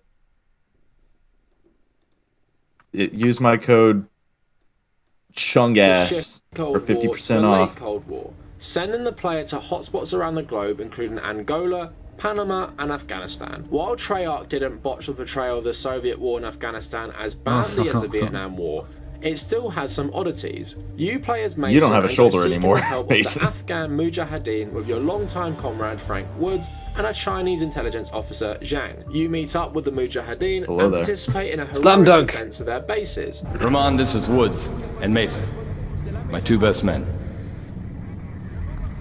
We need weapons, not soldiers. Weapons. I mean, is there any problem with getting soldiers? I mean, you could never have too What many if the soldiers have their own weapons? We don't need you Americans. We just need bullet. You're Give in me the gun to shoot bullet. And bullet to shoot from gun. And we be good. We don't need American to shoot bullet from gun. I can't ever hear Bullet in a Russian accent without thinking of Metro 2033. You ride horses with your Muslim comrades against the overwhelming power of the Soviet forces. I'll each other for one bullet. You also capture one of the protagonists of Black Ops 1 and take him back to the Mujahideen base and torture him. After you torture him, the Mujahideen betray you, beat you up, and leave you to die in the desert. Just like a James Bond villain. What the fuck are you doing, piece of shit? We have to fight the Russians on your side. No, you are and always will be a true enemy. They say America has always been their true enemy. Now, if you think about the context of this level, it doesn't necessarily make sense. Why would the Mujahideen suddenly betray the CIA in the midst of their war against the Soviets, where the CIA are funding them? It seems. Wait. He's going to say it's because the CIA is actually an oppressive regime, and we portrayed the Mujahid, the poop peep, whatever fuck, as poop evil. peep. No, you're right. They should have waited until September 11th, 2001. Then. Oh my god. The poop peep should have waited. I agree. Because, of course, at this time, many Muslims did have grievances with America, whether that was them back in the Shah in Iran or back in Israel constantly, which is still one of the most hot issues in the Muslim world. In theory, it can make sense for the Mujahideen to betray the CIA because of their grievances against the US. But again, COD doesn't bother to explain why they might hate America and what grievances they might have. They randomly betray you because you are American. So in short, the level looks like this. The CIA risk their lives to aid the Mujahideen fight against the Soviets, and after the Mujahideen betray you and leave you for dead for seemingly no reason. Again, what impression does this give people of this chapter in American history? In my mind, it just leaves you with the view that Muslims hate America. Do you think Muslims hate America? This is the message that he gets. He gets Muslims. I played Call of Duty, and I learned that Muslims hate America. So what you're saying is Muslims hate America.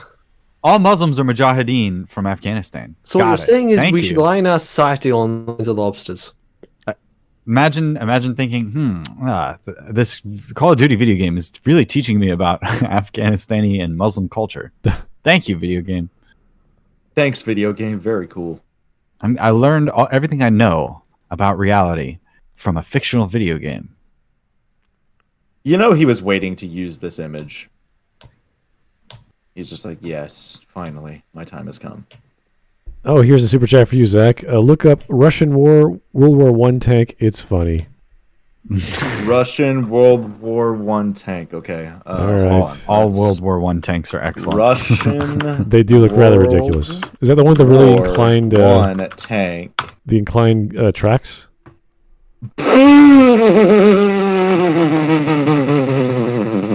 That's quite a tank, I suppose. Wow. Here you go. This thing you're looking at.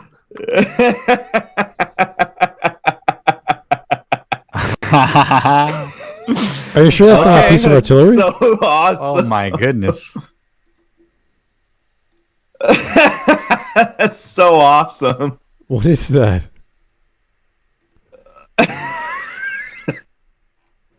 It's certainly something. This is I got nothing. Does it even have any kind of engine to make it move? Of course it does. What do you think turns the wheels? But where is it? Because the two side compartments are just guns. Wait, is that a person standing on top of the tank? Huh? I can't tell if that's just the image quality or what's going on. Is that a person standing on top of it? Yeah, there's a guy standing on top of it. Holy crap. Yeah, it's pretty big. It's gigantic. I know. No, with the wheels, it makes it look smaller than it actually. Yeah, I thought it was like a piece of artillery. You can see a door right there. Well, that's supposed to be the size of a person. I'm so happy. That is amazing. I am so fucking happy right now. That is like the biggest. I mean, I don't think it got made. But think of like a prawn, like something like a Like the wheels, the size of the wheels, like from Victorian era. the bikes, the bicycles. Well, yeah, maybe that too. I don't know. Like, it's just like so many spokes and just wood.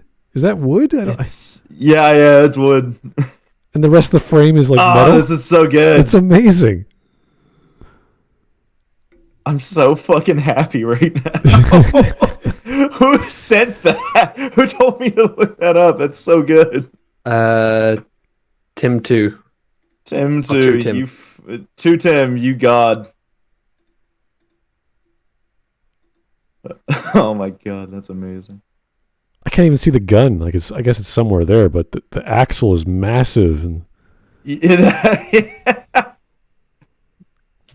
it's incredible. Like, what would you like ride it into a city? Like, where else can you go? You can't go off road. It just wouldn't work. I don't know, but it's like it's an experimental tank, so I would imagine that this is Russia's first attempt at a tank. Which I mean, good effort. Wow. The KV-1 Russian tanks of World War II. Dude, that thing looks fucking badass. All right, let's get back. Rock Suzuki. In Black Ops 2, you go between the future and past between missions. So some missions take place in 2030, if I remember, and other places take place in 1980s. Wow. Yeah, it's all weird. It's all non-linear. So time skips and jumps. Wow. It's all subjective, like time. Oh yeah, time and money and math, measurements. I mean, if you want to compare that to like the very, very first tank that was ever invented, that never even got into like a war front. Russian death fridge. Hey, wait, let's stay on topic here, okay? Let's finish this. Finish what we started. And can't be trusted. America comes out looking good again. So to summarize how Call of Duty is awesome. pro-American propaganda with a massive hint of Orientalism. Call of Duty likes to again with Orientalism. It doesn't mean what you think it means. Stupid fucking goddamn fucking piece of shit. Centuries were criminals as heroes, and this can easily be seen in the portrayal of the CIA during the Cold War. The CIA are obviously the good guys, while the communists in Vietnam are depicted as the unequivocal bad guys. Only the North Vietnamese. Yeah, okay, so communists, bad. America, kind of good, but we did some fucked up shit. There's no good guys or bad guys. It's just the name of the group. Here's the Americans and here's the communists. Yeah, this is what they were doing. He was with the. He doesn't mention South Vietnam or any of the non-American anti-communists, does he? Except they're all bad. Everybody that rejected communism is bad. No, they're not Americans, so they're good. They're better than us, I guess. They don't exist if they're not communists or foreigners. They don't exist if they're not brown. And only they commit extreme brutality. In a more topical sense, Call of Duty's depiction of Arabs and Muslims is Orientalist and lacks any nuance. But our sad regime lacks any nuance. Bull fucking shit. There's tons of nuance. Nuance for a fucking video game. I think if you start charging a series of planes and helicopters and tanks on a horse, there's a lot going on that you may have to pay attention to. To say the least. For a game that introduced 12-year-old me to the word faggot, like this game has a lot of nuance. There's a lot of depth to it. Faggot is a beautiful word. Yeah, so is the N-word. So is cunt. What? What was that? What? Let's continue. Stereotypical country, but the writers don't even bother to contextualize it by making it a real place. It's an amalgamation of everything your average Westerner may think about when he It can be anywhere in the Middle East. Oh, it's an amalgamation of lots of things. Oh my god. You do realize lots of fictional things are amalgamations of lots of things, especially when you're making like fictional countries or like fictional organizations or fictional this, that, and the other. So, okay, I'm going to take a bit of this and a bit of that, and then we'll put that into that, and then I've got a new country. Yeah. Pangea was just an amalgamation of continents. You don't want to offend people, right? So you invent some fictional country so you don't offend people. There you go. Yeah. Like Spain.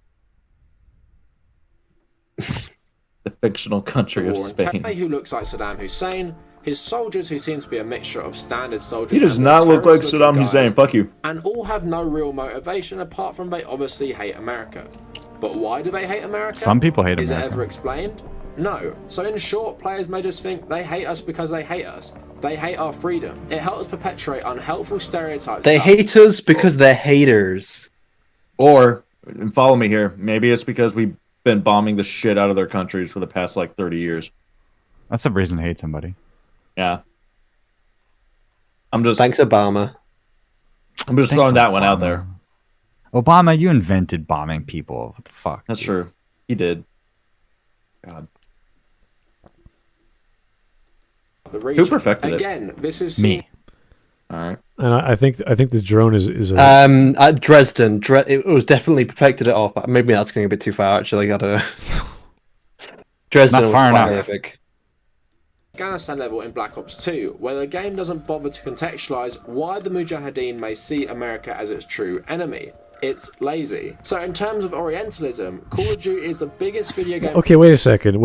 If they have this, what is the Mujahideen? Is it a freedom fighting group? No. Mujahideen refers to an idea just as much as it refers to a specific group in Afghanistan. If you are a Muslim guerrilla fighting jihad, you are part of Mujahid. It's part of the Mujahideen. Okay, you can't kill an idea. But it's usually referred to with Afghanistan and the Caucasus.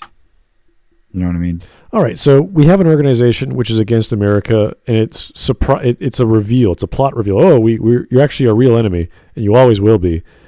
That's fine. Should it have more detail to make it clear to the audience? Yes, I think that's a good idea. However, because this is a historical account and you have the actual name of the organization, and we have records as to why they might hate America, we have FBI reports telling us why, the onus then becomes on the audience to say, wait a second, why would the Mujahideen hate America? Look it up! And this is just look it up. Go study. Go read some shit. You know, it's like any civil war. It's like, why do they hate us? It's like, well, do we have to tell you blatantly? We could. Okay, so to understand the American Civil War, first we have to go back to 1492 when Columbus sailed the ocean blue. Oh, that's a good point. You don't really have to go back that far. You can just kind of be like, we don't like their tea. Get out of here. Go fucking read some and shit. Again, this could be more down to them not really caring about their campaigns. It could also be that. It could just be fuck it. No, the campaigns aren't bad. Like I play Call of Duty for the campaigns. I played the last 2 games for the campaigns. They were pretty all right. But they're not. What the irony is that by not trying to make it directly about Iraq, they're trying to speak about any Arab invasion as general, all of them. So it could be Syria, it could be Iraq, it could be Libya, it could be any location that the United States invades. That gives it more power to more general things. It also means that it doesn't directly comment on any of the specific nations in Arab countries. It just refers to a state of being, which is a dictatorship, obviously. A coup, a military dictatorship that's actually fomented as a proxy battle for this Russian craziness. That's clever storytelling. You don't have to be like, why aren't we talking about Gaddafi? Why isn't it actually Gaddafi? And why is he shooting the guy in the head? And why, blah, blah. It's like, so he just doesn't want it to be what it is. How else could these criticisms be alleviated? It really doesn't make any sense. Like if they explained why they hate America, it would be good. But the reason why the character would say, I hate America, would have to do with a plot reason. So put it in the plot. All these characters have motivations. Makarov has a motivation. Al-Assad has a motivation. He wants to be in power. Like there's reasons why characters do things in these stories, unless they're talking about the really shitty ones, which I'm not going to defend. This is the same. This is the same as anything that we can learn in the real world. So, like science, we don't need to explain how a car works. If it explodes, if you hit the gas tank or something like that. There's stuff like that which is common knowledge, and it's the same with historical knowledge. So, there are certain leeways that writers consider to be unnatural. Right, but if it's like science fiction, then obviously you have to explain what the hell does this object do. and how does it work on some principle. You can't just say, oh, it's magnetism. It's like, what do you mean? So, all right, Matthias, thank you. Just want to say the $500 donation is still on. I know it's crazy, it's ridiculous, but there it is. Oh yeah, it's a lot of money. That's and he donated with 100 in the Streamlabs, which you think about. If he did it the opposite way around, I would have gotten more money because YouTube takes 33% and Streamlabs doesn't take anything. So that's 33. I thought it was more like in 20s, but it's a lot. It's closer to 30%. Message coming in. Patching it through. Anyway, one more minute. Yay! Franchise of all time. Millions of players play the story from all backgrounds and from all ages. To a lot of people, this may be their only exposure to things like the Soviet War in Afghanistan or the American War in Vietnam. Dumb. You think everybody's dumb, and anybody that wants to know history is dumb. It's just a bunch Isn't of people. there an age rating on these games? Like, I know some teenagers play it, but surely kids not this age are going to be playing Call of Duty. No, they're going to be playing it, and they don't understand it. And if they don't, it's not the job of the fucking people making a shooter video game to teach you all of the consumer to go and look shit up. But like he wants Call of Duty to be this enterprise for selling military action to the United States audience primarily and the West, and he wants it to be anti-American propaganda. Like, how's that going to work? Now it'd be interesting. I've been wanting to play an opposing force Call of Duty campaign for a long time. Like I said, I would love a Call of Duty story where you play as one character on both sides of the conflict, and what you do in one campaign affects the other one, and then that like battles with your conscience. But that's not really what Call of Duty is about. It's about delivering this action movie. This is like if they're like it's Die Hard, and he's watching Die Hard, and he's like, well, why doesn't John McClane ask them like why they hate the bank so much? Maybe they have a good reason for robbing. I'm sure they do. Dude, it's fuck it. This fucking guy, man. For some, it may be their first foray into the history of these conflicts. And if this is the case, their knowledge of the wars will be completely skewered and will look on the American action. Look at this. Look at this. Emotional, fucking just tugging at the heartstrings. Think of the children. So Call of Duty Modern Warfare apparently is PEGI 18. If you are getting your history from video games and you don't know anything else about it, no matter what the video game is, your sense of history is going to be skewed. Your parents failed you. Wait, if that's all you know of history, your parents fucking failed you, and you should feel bad. Well, so video games should be propaganda that teaches people the right side of history? That's what he's saying? All right, who's the right side then? Well, Who is it? He knows. He does. He does. Well, it's whatever side that agrees with his narrative, right? Let's make the argument that you can learn history from video games. What examples do we have, historical ones like, I don't know, Assassin's Creed or Crusader Kings, that you would say, okay, yeah, this probably didn't happen that way. Should we link to books? Like, should the end of the game say, hey, you want to learn about the Renaissance in Italy? Everything I know about Poland, I learned from The Witcher. That's actually kind of true. Everything I know about. Sorry. All right, let's get going. Taker 610. He just donated. You guys are actually finishing the video. I know you've become a mad lad. Smudge, Shiny. How come some Brits sound like they pronounce the TH sound as an F? Also, I guess Halo serves as propaganda for the new Space Force. There, it's a good point. Wait. So why do some Brits pronounce what as what? Why do they think why do you think they talk like this with the F's instead of the THs? Think. What the fuck? You know what I mean? No. Think. What is that? No. Think. What? Think or think? Think. No, he's asking why there are people in the UK that have an accent where instead of saying TH they say F. I'm trying to think of what accent that is. Maybe it's a fake TV one. I don't know. Yeah. Explain yourself, Shiny. Because accents get so blended these days, unless you're like going to like somewhere that's really isolated that doesn't get much, I don't know, blending, I suppose.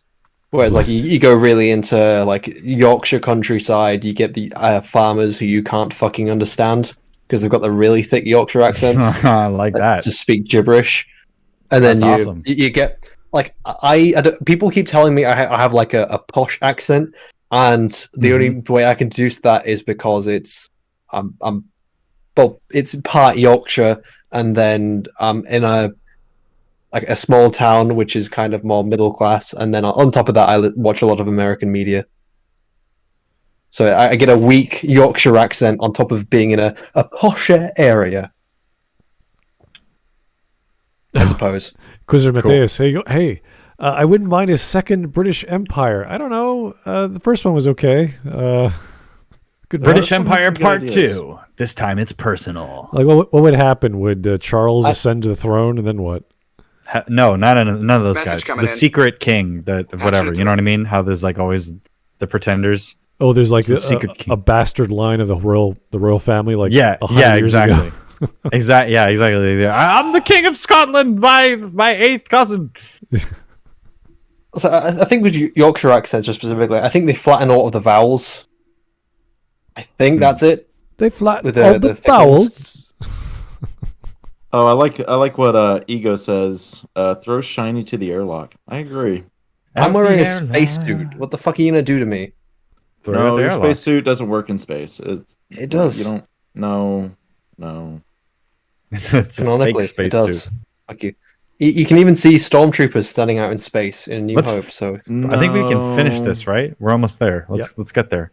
No. Things in depth, so they will not grow out of their views towards these conflicts. The video game industry in Asia again, it's Peggy 18. Infancy, and as such cannot challenge the stereotypical depiction of these regions by the juggernaut that is Call of Duty. So He's upset there's no equity in video gaming.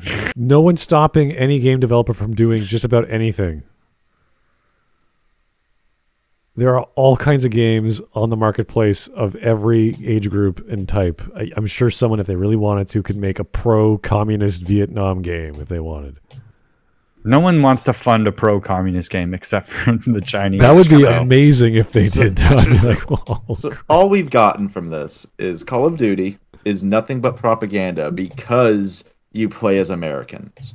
Yeah, you're American, and it whitewashes American history and justifies everything that the CIA does, and therefore America good. And that's bad because America's actually bad, and it's all actually super bad. Everything they did was bad. That's the summation of this. So he wants more communists. We need more Vietnamese communists, pro-communist video games to contend with Call of Duty, and we need less pro-America, pro-CIA factions in video games because the kids might not know any better and assume that that's reality. So basically, everybody is stupid, and because people are stupid, we need to make propaganda that's anti-American. That's what I got out of that. So what I just got is that we actually do need a video game. So you know the No Russian bit where you just like mow down the airport?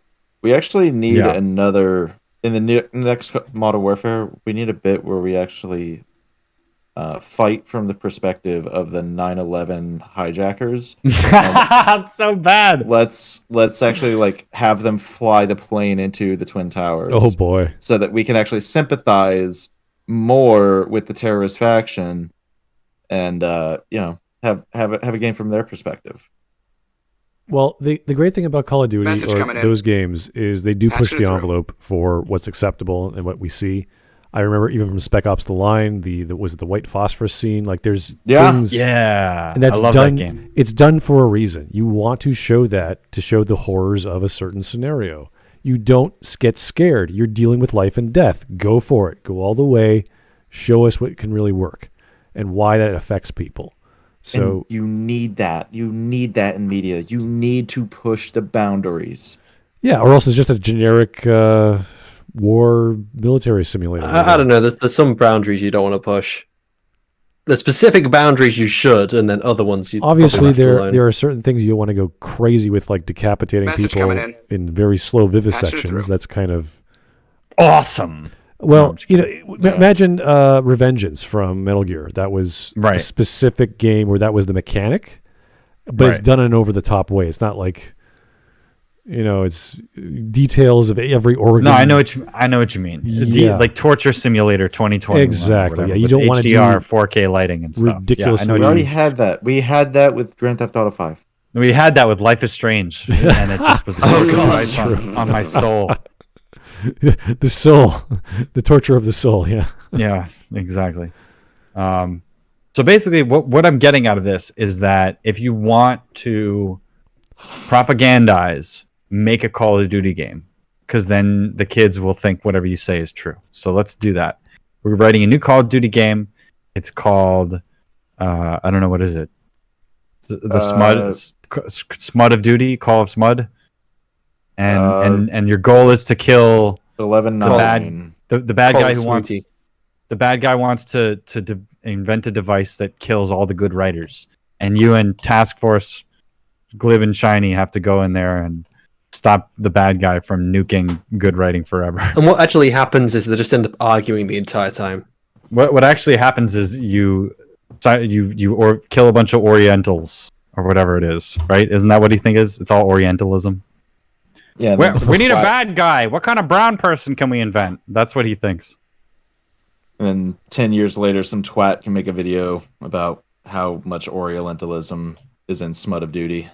I can't believe Smud of Duty actually had Eskimos as the bad guys. Eskimos never did anything wrong. Then the American has a history of oppressing Eskimos. Just because they're random, because they're random and they don't do anything. Completely docile. Eskimo. I can honestly say I've never heard a bad thing about an Eskimo. Eskimo Special Forces stole some nukes from Russia. Oh my God. They're on the loose with their igloo tanks. It's like it's almost like saying like some baby seals raided a nuclear power plant and are threatening to overload the reactor. It's a bunch of terrorists, but they're all little people. It's like the little people terrorists. That's the new Call of Duty. It's the Canadian version of Red Alert. It's just what happens if the Eskimos come up and attack. Well, that's actually why the elves in Lord of the Rings hate the dwarves, because the dwarves try to nuke Middle Earth. Anyway, let's keep going here. Alex Halo, we will have the Great Weeb Empire instead. Yeah, that's what I was. Great Weeb Empire. Yes, your Weeb Empire. I love it. I love the idea. Like Japan takes over some land or something. They just buy some land, and then they make a new Japanese colony, and it's run by Japanese people, but it's just inhabited by weebs. So it's just like the new weeb utopia, and Japan's creates an economy of just serving weebs, and they're the workforce. I think that would actually probably be a really successful country. Just get all the Westerners who want to live in Japan, but you don't actually have to have a real Japan for foreigners. You can just build one outside of Japan. I don't know, somewhere in Africa or somewhere. We need a Neo Tokyo for weebs. And I think that would be just a Soylent Green facility. Oh my God. No, I think it would be a great just economic interest for Japan. You know what I mean? I would go visit. Wouldn't you go visit Weebtopia? Yeah, take all the exports that Japan is known for: tech, media, whiskey, sushi, fish, etc., and just put it there. Whiskey. Yeah, exactly. It's like Hong Kong, but Japan. Yeah, exactly. I'm secretly a Japanese imperialist. That's what I've been this whole time. Really? Yeah, absolutely. Japan How long will grow large. Are you revealing yourself right now? Since 1938, since the beginning of since what is it? That one, Naruhito or whatever. So did you order Pearl Harbor? I did. I was like, you got to cut off the head while you can. You know what I mean? Did you order? I was there. Tactical error. I was there, and I gotta say, it was not very cash money. It wasn't very nice. But anyway, did we finish the video? Are we done? We got one more. Pretty much, yeah. There's only like 30 seconds. And 30 seconds to go. Should we call this video Flopaganda? Well, this is obviously a very biased gentleman, so he sees things a bit differently than the rest of us. That's fine. Gentleman? Yeah, he's a nice guy. Gentleman? Rox is Uzi. Thank you again.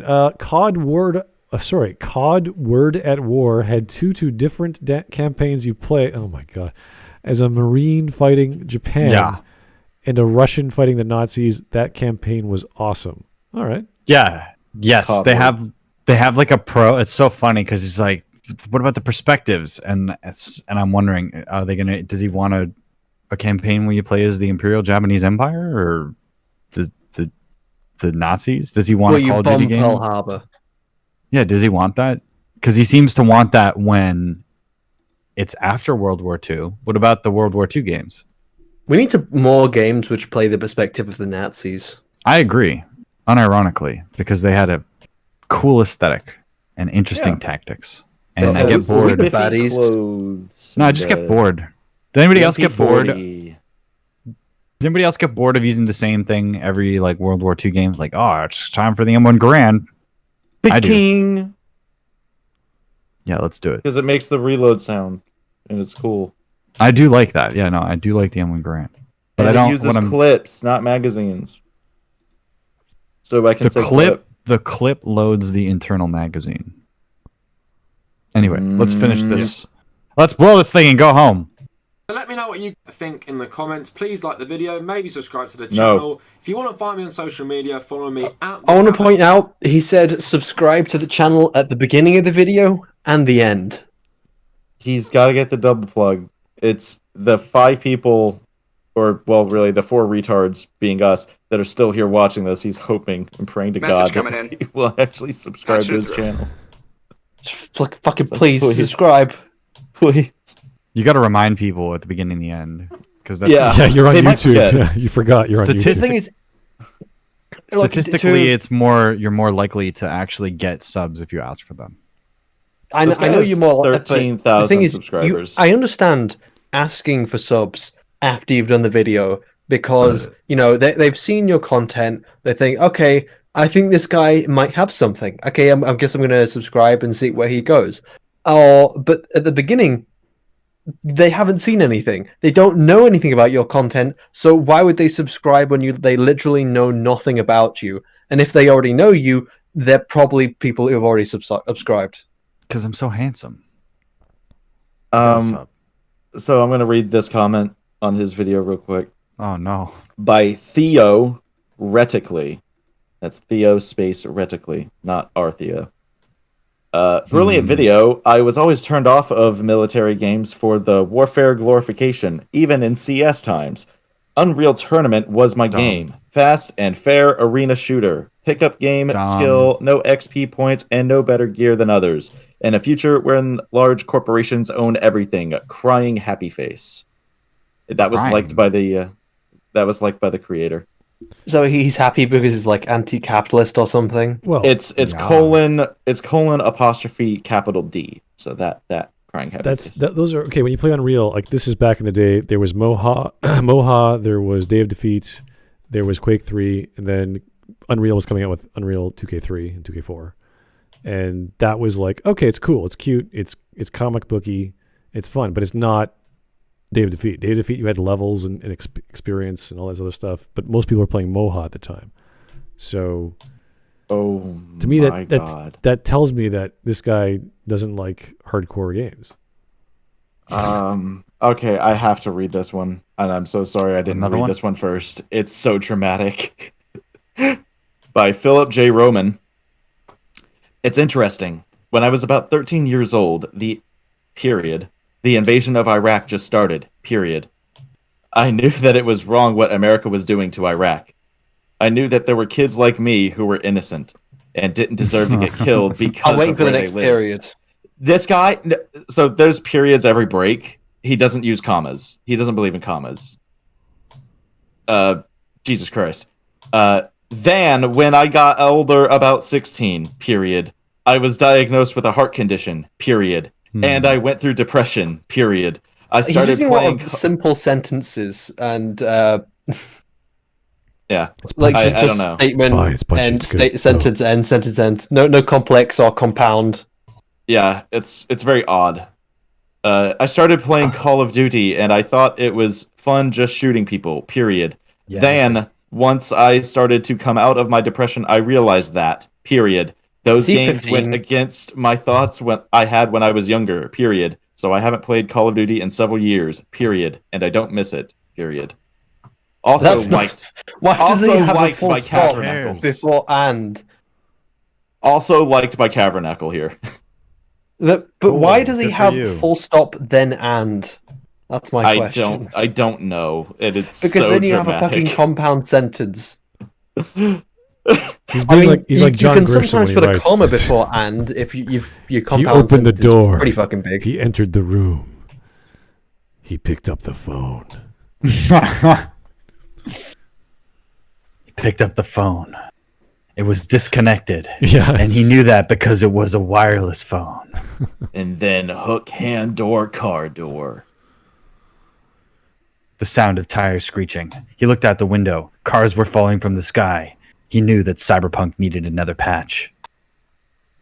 It does make it sound really dramatic when you use her gravitational pull of her guilt. I didn't know until period.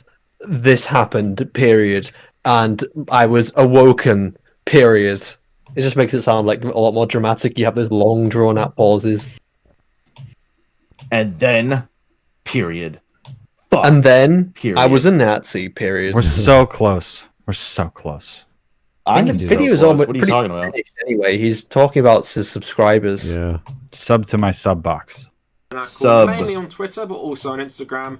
Follow me on Reddit with my personal Reddit account. No, who follows people on Reddit? He has a Reddit account? Why? Hold on. No, I'm checking out his Reddit. Hold on. We're looking at this. Let's go. Does he have a subreddit? He's got an entire subreddit. Oh my god. r/the Kavernacle. It has 223 members and only one of them is online. Created January 5th, 2020. The latest post was from 6 days ago. The anti-Semitic origins of the war on Christmas and the myth of white Christian oppression. What? What? What? What? Wow. You've confused me. Okay. So if you want to go on Reddit, understand that's it. fine. If you want to post your videos on Reddit, I mean, that's totally cool. Do your thing, right? But when you go on Reddit, you're going to be arguing every single time you make a post. It's the same guy posting every one of these posts, and it's just his videos. Tommy Cahill, 1995.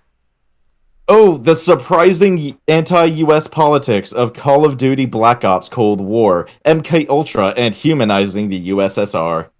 I love how that's a thing, even though Blops was like literally the same thing. The Cold War is just a soft reboot of Black Ops. Just like how Modern Warfare was a soft reboot of Call of Duty 4. Like, you didn't catch all those themes in the first one? The theme in the first one? No. Why anti-SJWs hate Brie Larson's the quarter? I don't hate Brie Larson. I think she's a cutie pie. Come here, baby. I don't know. She's got too much of a wooden, stale expression. I think it ruins her beauty. I would smash Brie Larson all day long. I will agree. I would smash. If she was in front of me, yes. She actually emotes. She is actually quite pretty, but when she, in things like Captain Marvel, for example, she's just got such a unpleasant face. Like, she's pulling like an unpleasant face. Like, she's always got like straight all the time. She can never smile. She can never show any kind of emotion. Then it honestly makes her look ugly. I don't think I could listen to her talk. You guys are talking about my babe. You guys are talking about my cutie pie. Can't believe it. Has to say about A Wrinkle in Time. It wasn't made for him. My waifu was so right about you. You just don't like it because you're white. You know what I mean? Why the American far right both love and hate Ben Shapiro? Neocons versus the alt right. All right, they like Ben Shapiro because he's conservative, and they don't like him because he's Jewish. Problem solved. That's what it's gonna be. Did you know his wife's a doctor? Did you know my wife is a doctor? And actually, that's really impressive. So that's cool. Good for her. That doesn't really change anything about Mr. Shapiro, though. His wife's a doctor. Oh my god. He married a smart lady. Nice. Good for you. Excellent. 10 out of 10. Well done. That's good, man. Jordan Peterson's Xanax addiction proves his self-help advice does not work. Oh. No, it doesn't. No, it doesn't. No, it doesn't. Let's bash Jordan Peterson. Did Jordan Peterson write a book to give self-help to Jordan Peterson, the guy that's being attacked by the media all over the place, being told that he's a piece of shit and like threatened to go to jail and stuff. Basically, disenfranchised from his entire career and everything that he knows about his country and values and shit. Where's the self-help book for that? Okay, so Tommy Cahill is actually the Kavernacle, and he's the one posting all this. This isn't like a fan of his. Also, he has a video called "How Hideo Kojima and Metal Gear Solid Made Me a Leftist." Wow, how did you get that? What the fuck? What? Oh, what? Hideo Kojima made me a Lego fan. Wait a second. Didn't he study? What was it? He got his master's in international affairs. Oh my god! Didn't he sort of amalgamate or affiliate himself with his studies at that point in time? Not playing a bloody video game. How the Lincoln Project is a scam to rehabilitate neoconservatives. I don't know about that. I think it's more of a scam to try and pass off lefty ideals on right wingers. Here's an alternative to Trump. Anyway, remember dignity? Trump is so undignified. Join the Rhino Party, where we just give up and roll over. We just give up. All right, we're going. You want to give up and have your dignity? Here, join us. we're going on 4 hours, guys. I think everyone should call it a day. But thanks, hardcore EFAP. Short stream bad. Yeah, thanks, Zach, for giving us some extra laughs. I'm gonna read some super chats and donations, and we'll say goodnight. Inquisitor Matthias, how's it going again? Unironically, I want a smud of duty. I don't think I'd want to write a story. Smud of duty. I wouldn't write a story for a military. It would just. I wouldn't want to do it. It would be about the Canadian military, and it would be about this guy called Smud Trudeau. I like it. No. We're gonna do this. A Richard Rage story is gonna be Smud of Duty, and it's gonna be Smudo, and he's like the future Prime Minister of Canada, and it's like World War I or something like that. It's not even like a parody on Justin Trudeau. It's like his brother. It's Smudo. It's not actually Trudeau. Smudo. Like, I would never want to write Trudeau. The Smud Trudeau. No, but the Smud Trudeau meme came from joking that Smud was like the secret evil brother of Justin Trudeau. Oh, I like that. I like that. Yeah, that's good. Yeah, that is actually true. That'll work. We have enough theories of Fidel Castro, so I think we're okay. It should be it's Smud and Hideo Kojima working together to institute a revolution. Oh my god, Cuba. Because no. What we need is Fidel's son. We need separate comics. Like we have the Smud Trudeau comic, and then we have the Richard Rage comic, and then the two of them just have this Avengers style collaboration. Captain Smudo. Yeah, is the Canadian James Bond. We communicate each other with storyboards and then smash them over our heads when we get pissed off with each other. But wait, you need the opposition's comic book as well, because if you don't have the opposition, it's just propaganda. Captain Smud, what is it that you're here for? I'm here for the steak. You're such a good. It's like I don't know if everybody's seen Red Dwarf, but Ace Rimmer says, "Smoke me a kipper, I'll be back for breakfast." Like Smud's just like, "Cook me a steak, I'll be back for dinner." Perfect. I love it. Oh boy. Zach and Glib are weird by wanting to smash Brie Larson. Next, you guys will say, "I like the Dow." Okay. Listen. I said that I would. She's a cutie pie. You just are denying how alive and beautiful she is, man. I'm just denying that body. So if I was talking with Brie Larson, she was like in front of me, and she was like, "Hey, do you want to fuck?" I would hate fuck her. No, see, I would give her tender kisses. She's a beauty. Like, I would not deny having sex with Brie Larson. I just wouldn't like myself afterwards. Oh boy, you'd feel very dirty. I would feel super accomplished. I would just feel like my whole mission boy. Just to please Brie Larson, and that would be sad. If I could if I could satisfy Brie Larson, I would consider that a victory for all of mankind. All right, here's on the topic. Glib, is your here's on the topic? Yeah. Taker 610 donated. Thank you, sir. Look up Brie's music video she made when she was younger. She's got a much bigger nose that makes her look like she got a nose job when she became an actress. See if you like that look, Glib. I mean, it's even better. It's even better. She got herself. What's funny is that Brie Larson you can get a nose job. It's fine. That's fine. Brie Larson pretty much did anything she could to gain fame, including some less dignified things. I guess you would consider. Well, she's got my attention. Give me a call, Brie. Like she had a whole modeling career to try and get attention.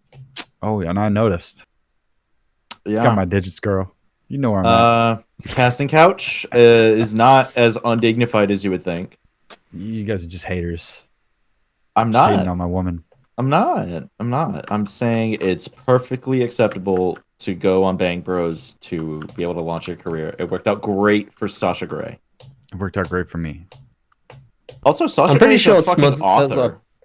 I'm pretty sure Glib's girlfriend is just gonna beat him up after hearing this. Yeah, I'm gonna beat the shit out of you, Glib. As if she listens to us. Glib, I'm right here. Why would you do that? Didn't you say she listens a couple times? She already doesn't listen to what I say. Why would she listen now? No. I'm right here. I'm listening to you. Listen, lady. Listen. You may be my love, but Brie Larson is my dream. She's my woman, like forever. You know what I mean? Like you may be my love, but Brie Larson is my dream. I will invade Cuba and subvert. I will invade Iraq to remove just to impress Brie Larson. You know me. It's like Thanos snapping half the universe just to impress death. That's you with Brie Larson. I will 1v1 diesel patches in Minecraft for Brie Larson.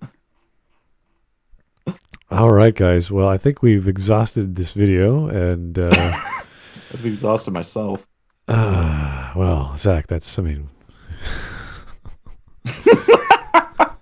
Don't worry, I can get a second win for you, Smudge. Oh, thank you.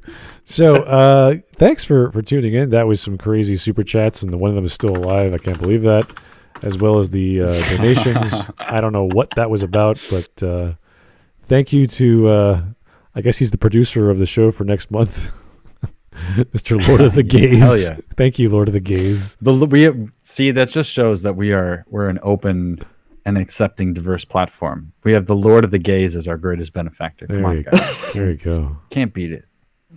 Yeah. So we'll be talking to you guys real soon. I believe I should be appearing on Morning Nonsense on Friday. I'll have some time off. And fucking weeb day. Yeah, we gotta talk about anime and manga and other stuff. So I always just happen to be busy on Fridays. I don't know what it is.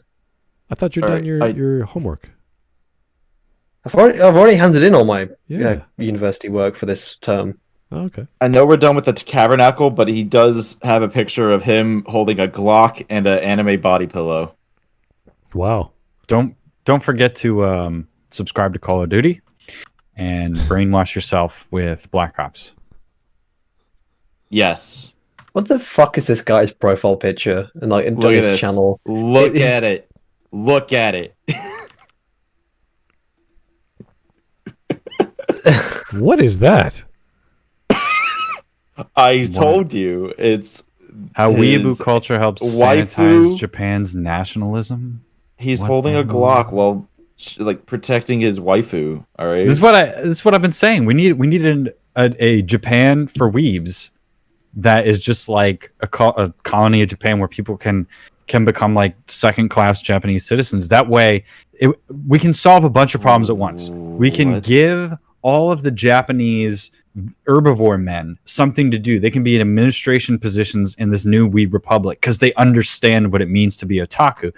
And then everybody that has a NEET in their basement that they want to get rid of, you know what I mean? Some stupid-ass disappointment son of yours or daughter of yours. Send them to new Weebland, the new Japan. We'll do it in Australia or something. And it'll just be like this cyberpunk utopia. And Hideo Kojima will be like the ruler of it. And we'll have an outer heaven basically, just for weebs. And I will move there immediately. Why cops and conservatives love the Punisher from Chris Kyle to Kyle Rittenhouse. Because I love shooting people that are bad guys. That's fun. I love blowing out people's biceps in the middle of a crowded street. Are we still live, by the way? Yeah. We are still live, yes. So we're done. Swapped atheism for anti-feminism. Amazing atheist versus armored skeptic. We're done. Everybody's still watching as a champion. Subscribe to Weebland. Pog champ. See ya. Weird champ. All right, I think that's enough showcasing his. Wait, those are Reddit posts. Those aren't actual links from his YouTube channel. Those are his YouTube videos that he is posting on his subreddit. Yeah. Wow. I mean, maybe that's a way to attract attention aside from YouTube and Twitter and what have you. He's got the quartering and Jeremy from Geeks and Gamers. Why anti-SJWs don't understand giant corporations are not woke. Yeah. We do have other videos of his that people suggested that are on the docket, so you might get to see him again soon. You never know. The why far right Americans both love and hate Ben Shapiro. It's got the Kekistan flag, and that video was posted a week ago. Oh my god, it's so outdated. Yeah, I was gonna say that's like a super outdated meme. I hate that he compares Chris Kyle Why to the Kyle alt-right loves Japan. Nazi weeaboos. Oh, that describes me. That's Dude, me. that He figured me. He got me. You little Nazi little cowboy. I'm a Nazi got a video where it's got the social. It's called. He has an intro for social justice warriors, like a whole fully produced one, and he's acting like it's some awesome thing. I don't know. I haven't seen the full context. But the video is how anti-SJWs became the real SJWs. What? Cool, dude. All right, let's. Smart, are we done? Are we done with this? Yes, we are done. All right, let's get out of here. Good night, folks. Thanks for coming. We'll talk to you real soon, and hopefully see you soon on. Subscribe to my Patreon. My OnlyFans. I'll see you all at the clubhouse. We're having porterhouse, the Nazi meeting with some pipeweed, or if you're more into the Maduros, we got some Cubans. Wait. This guy's even against Angry Joe, and Angry Joe is pretty leftist. Hookers too. See you guys later. I don't even give a shit about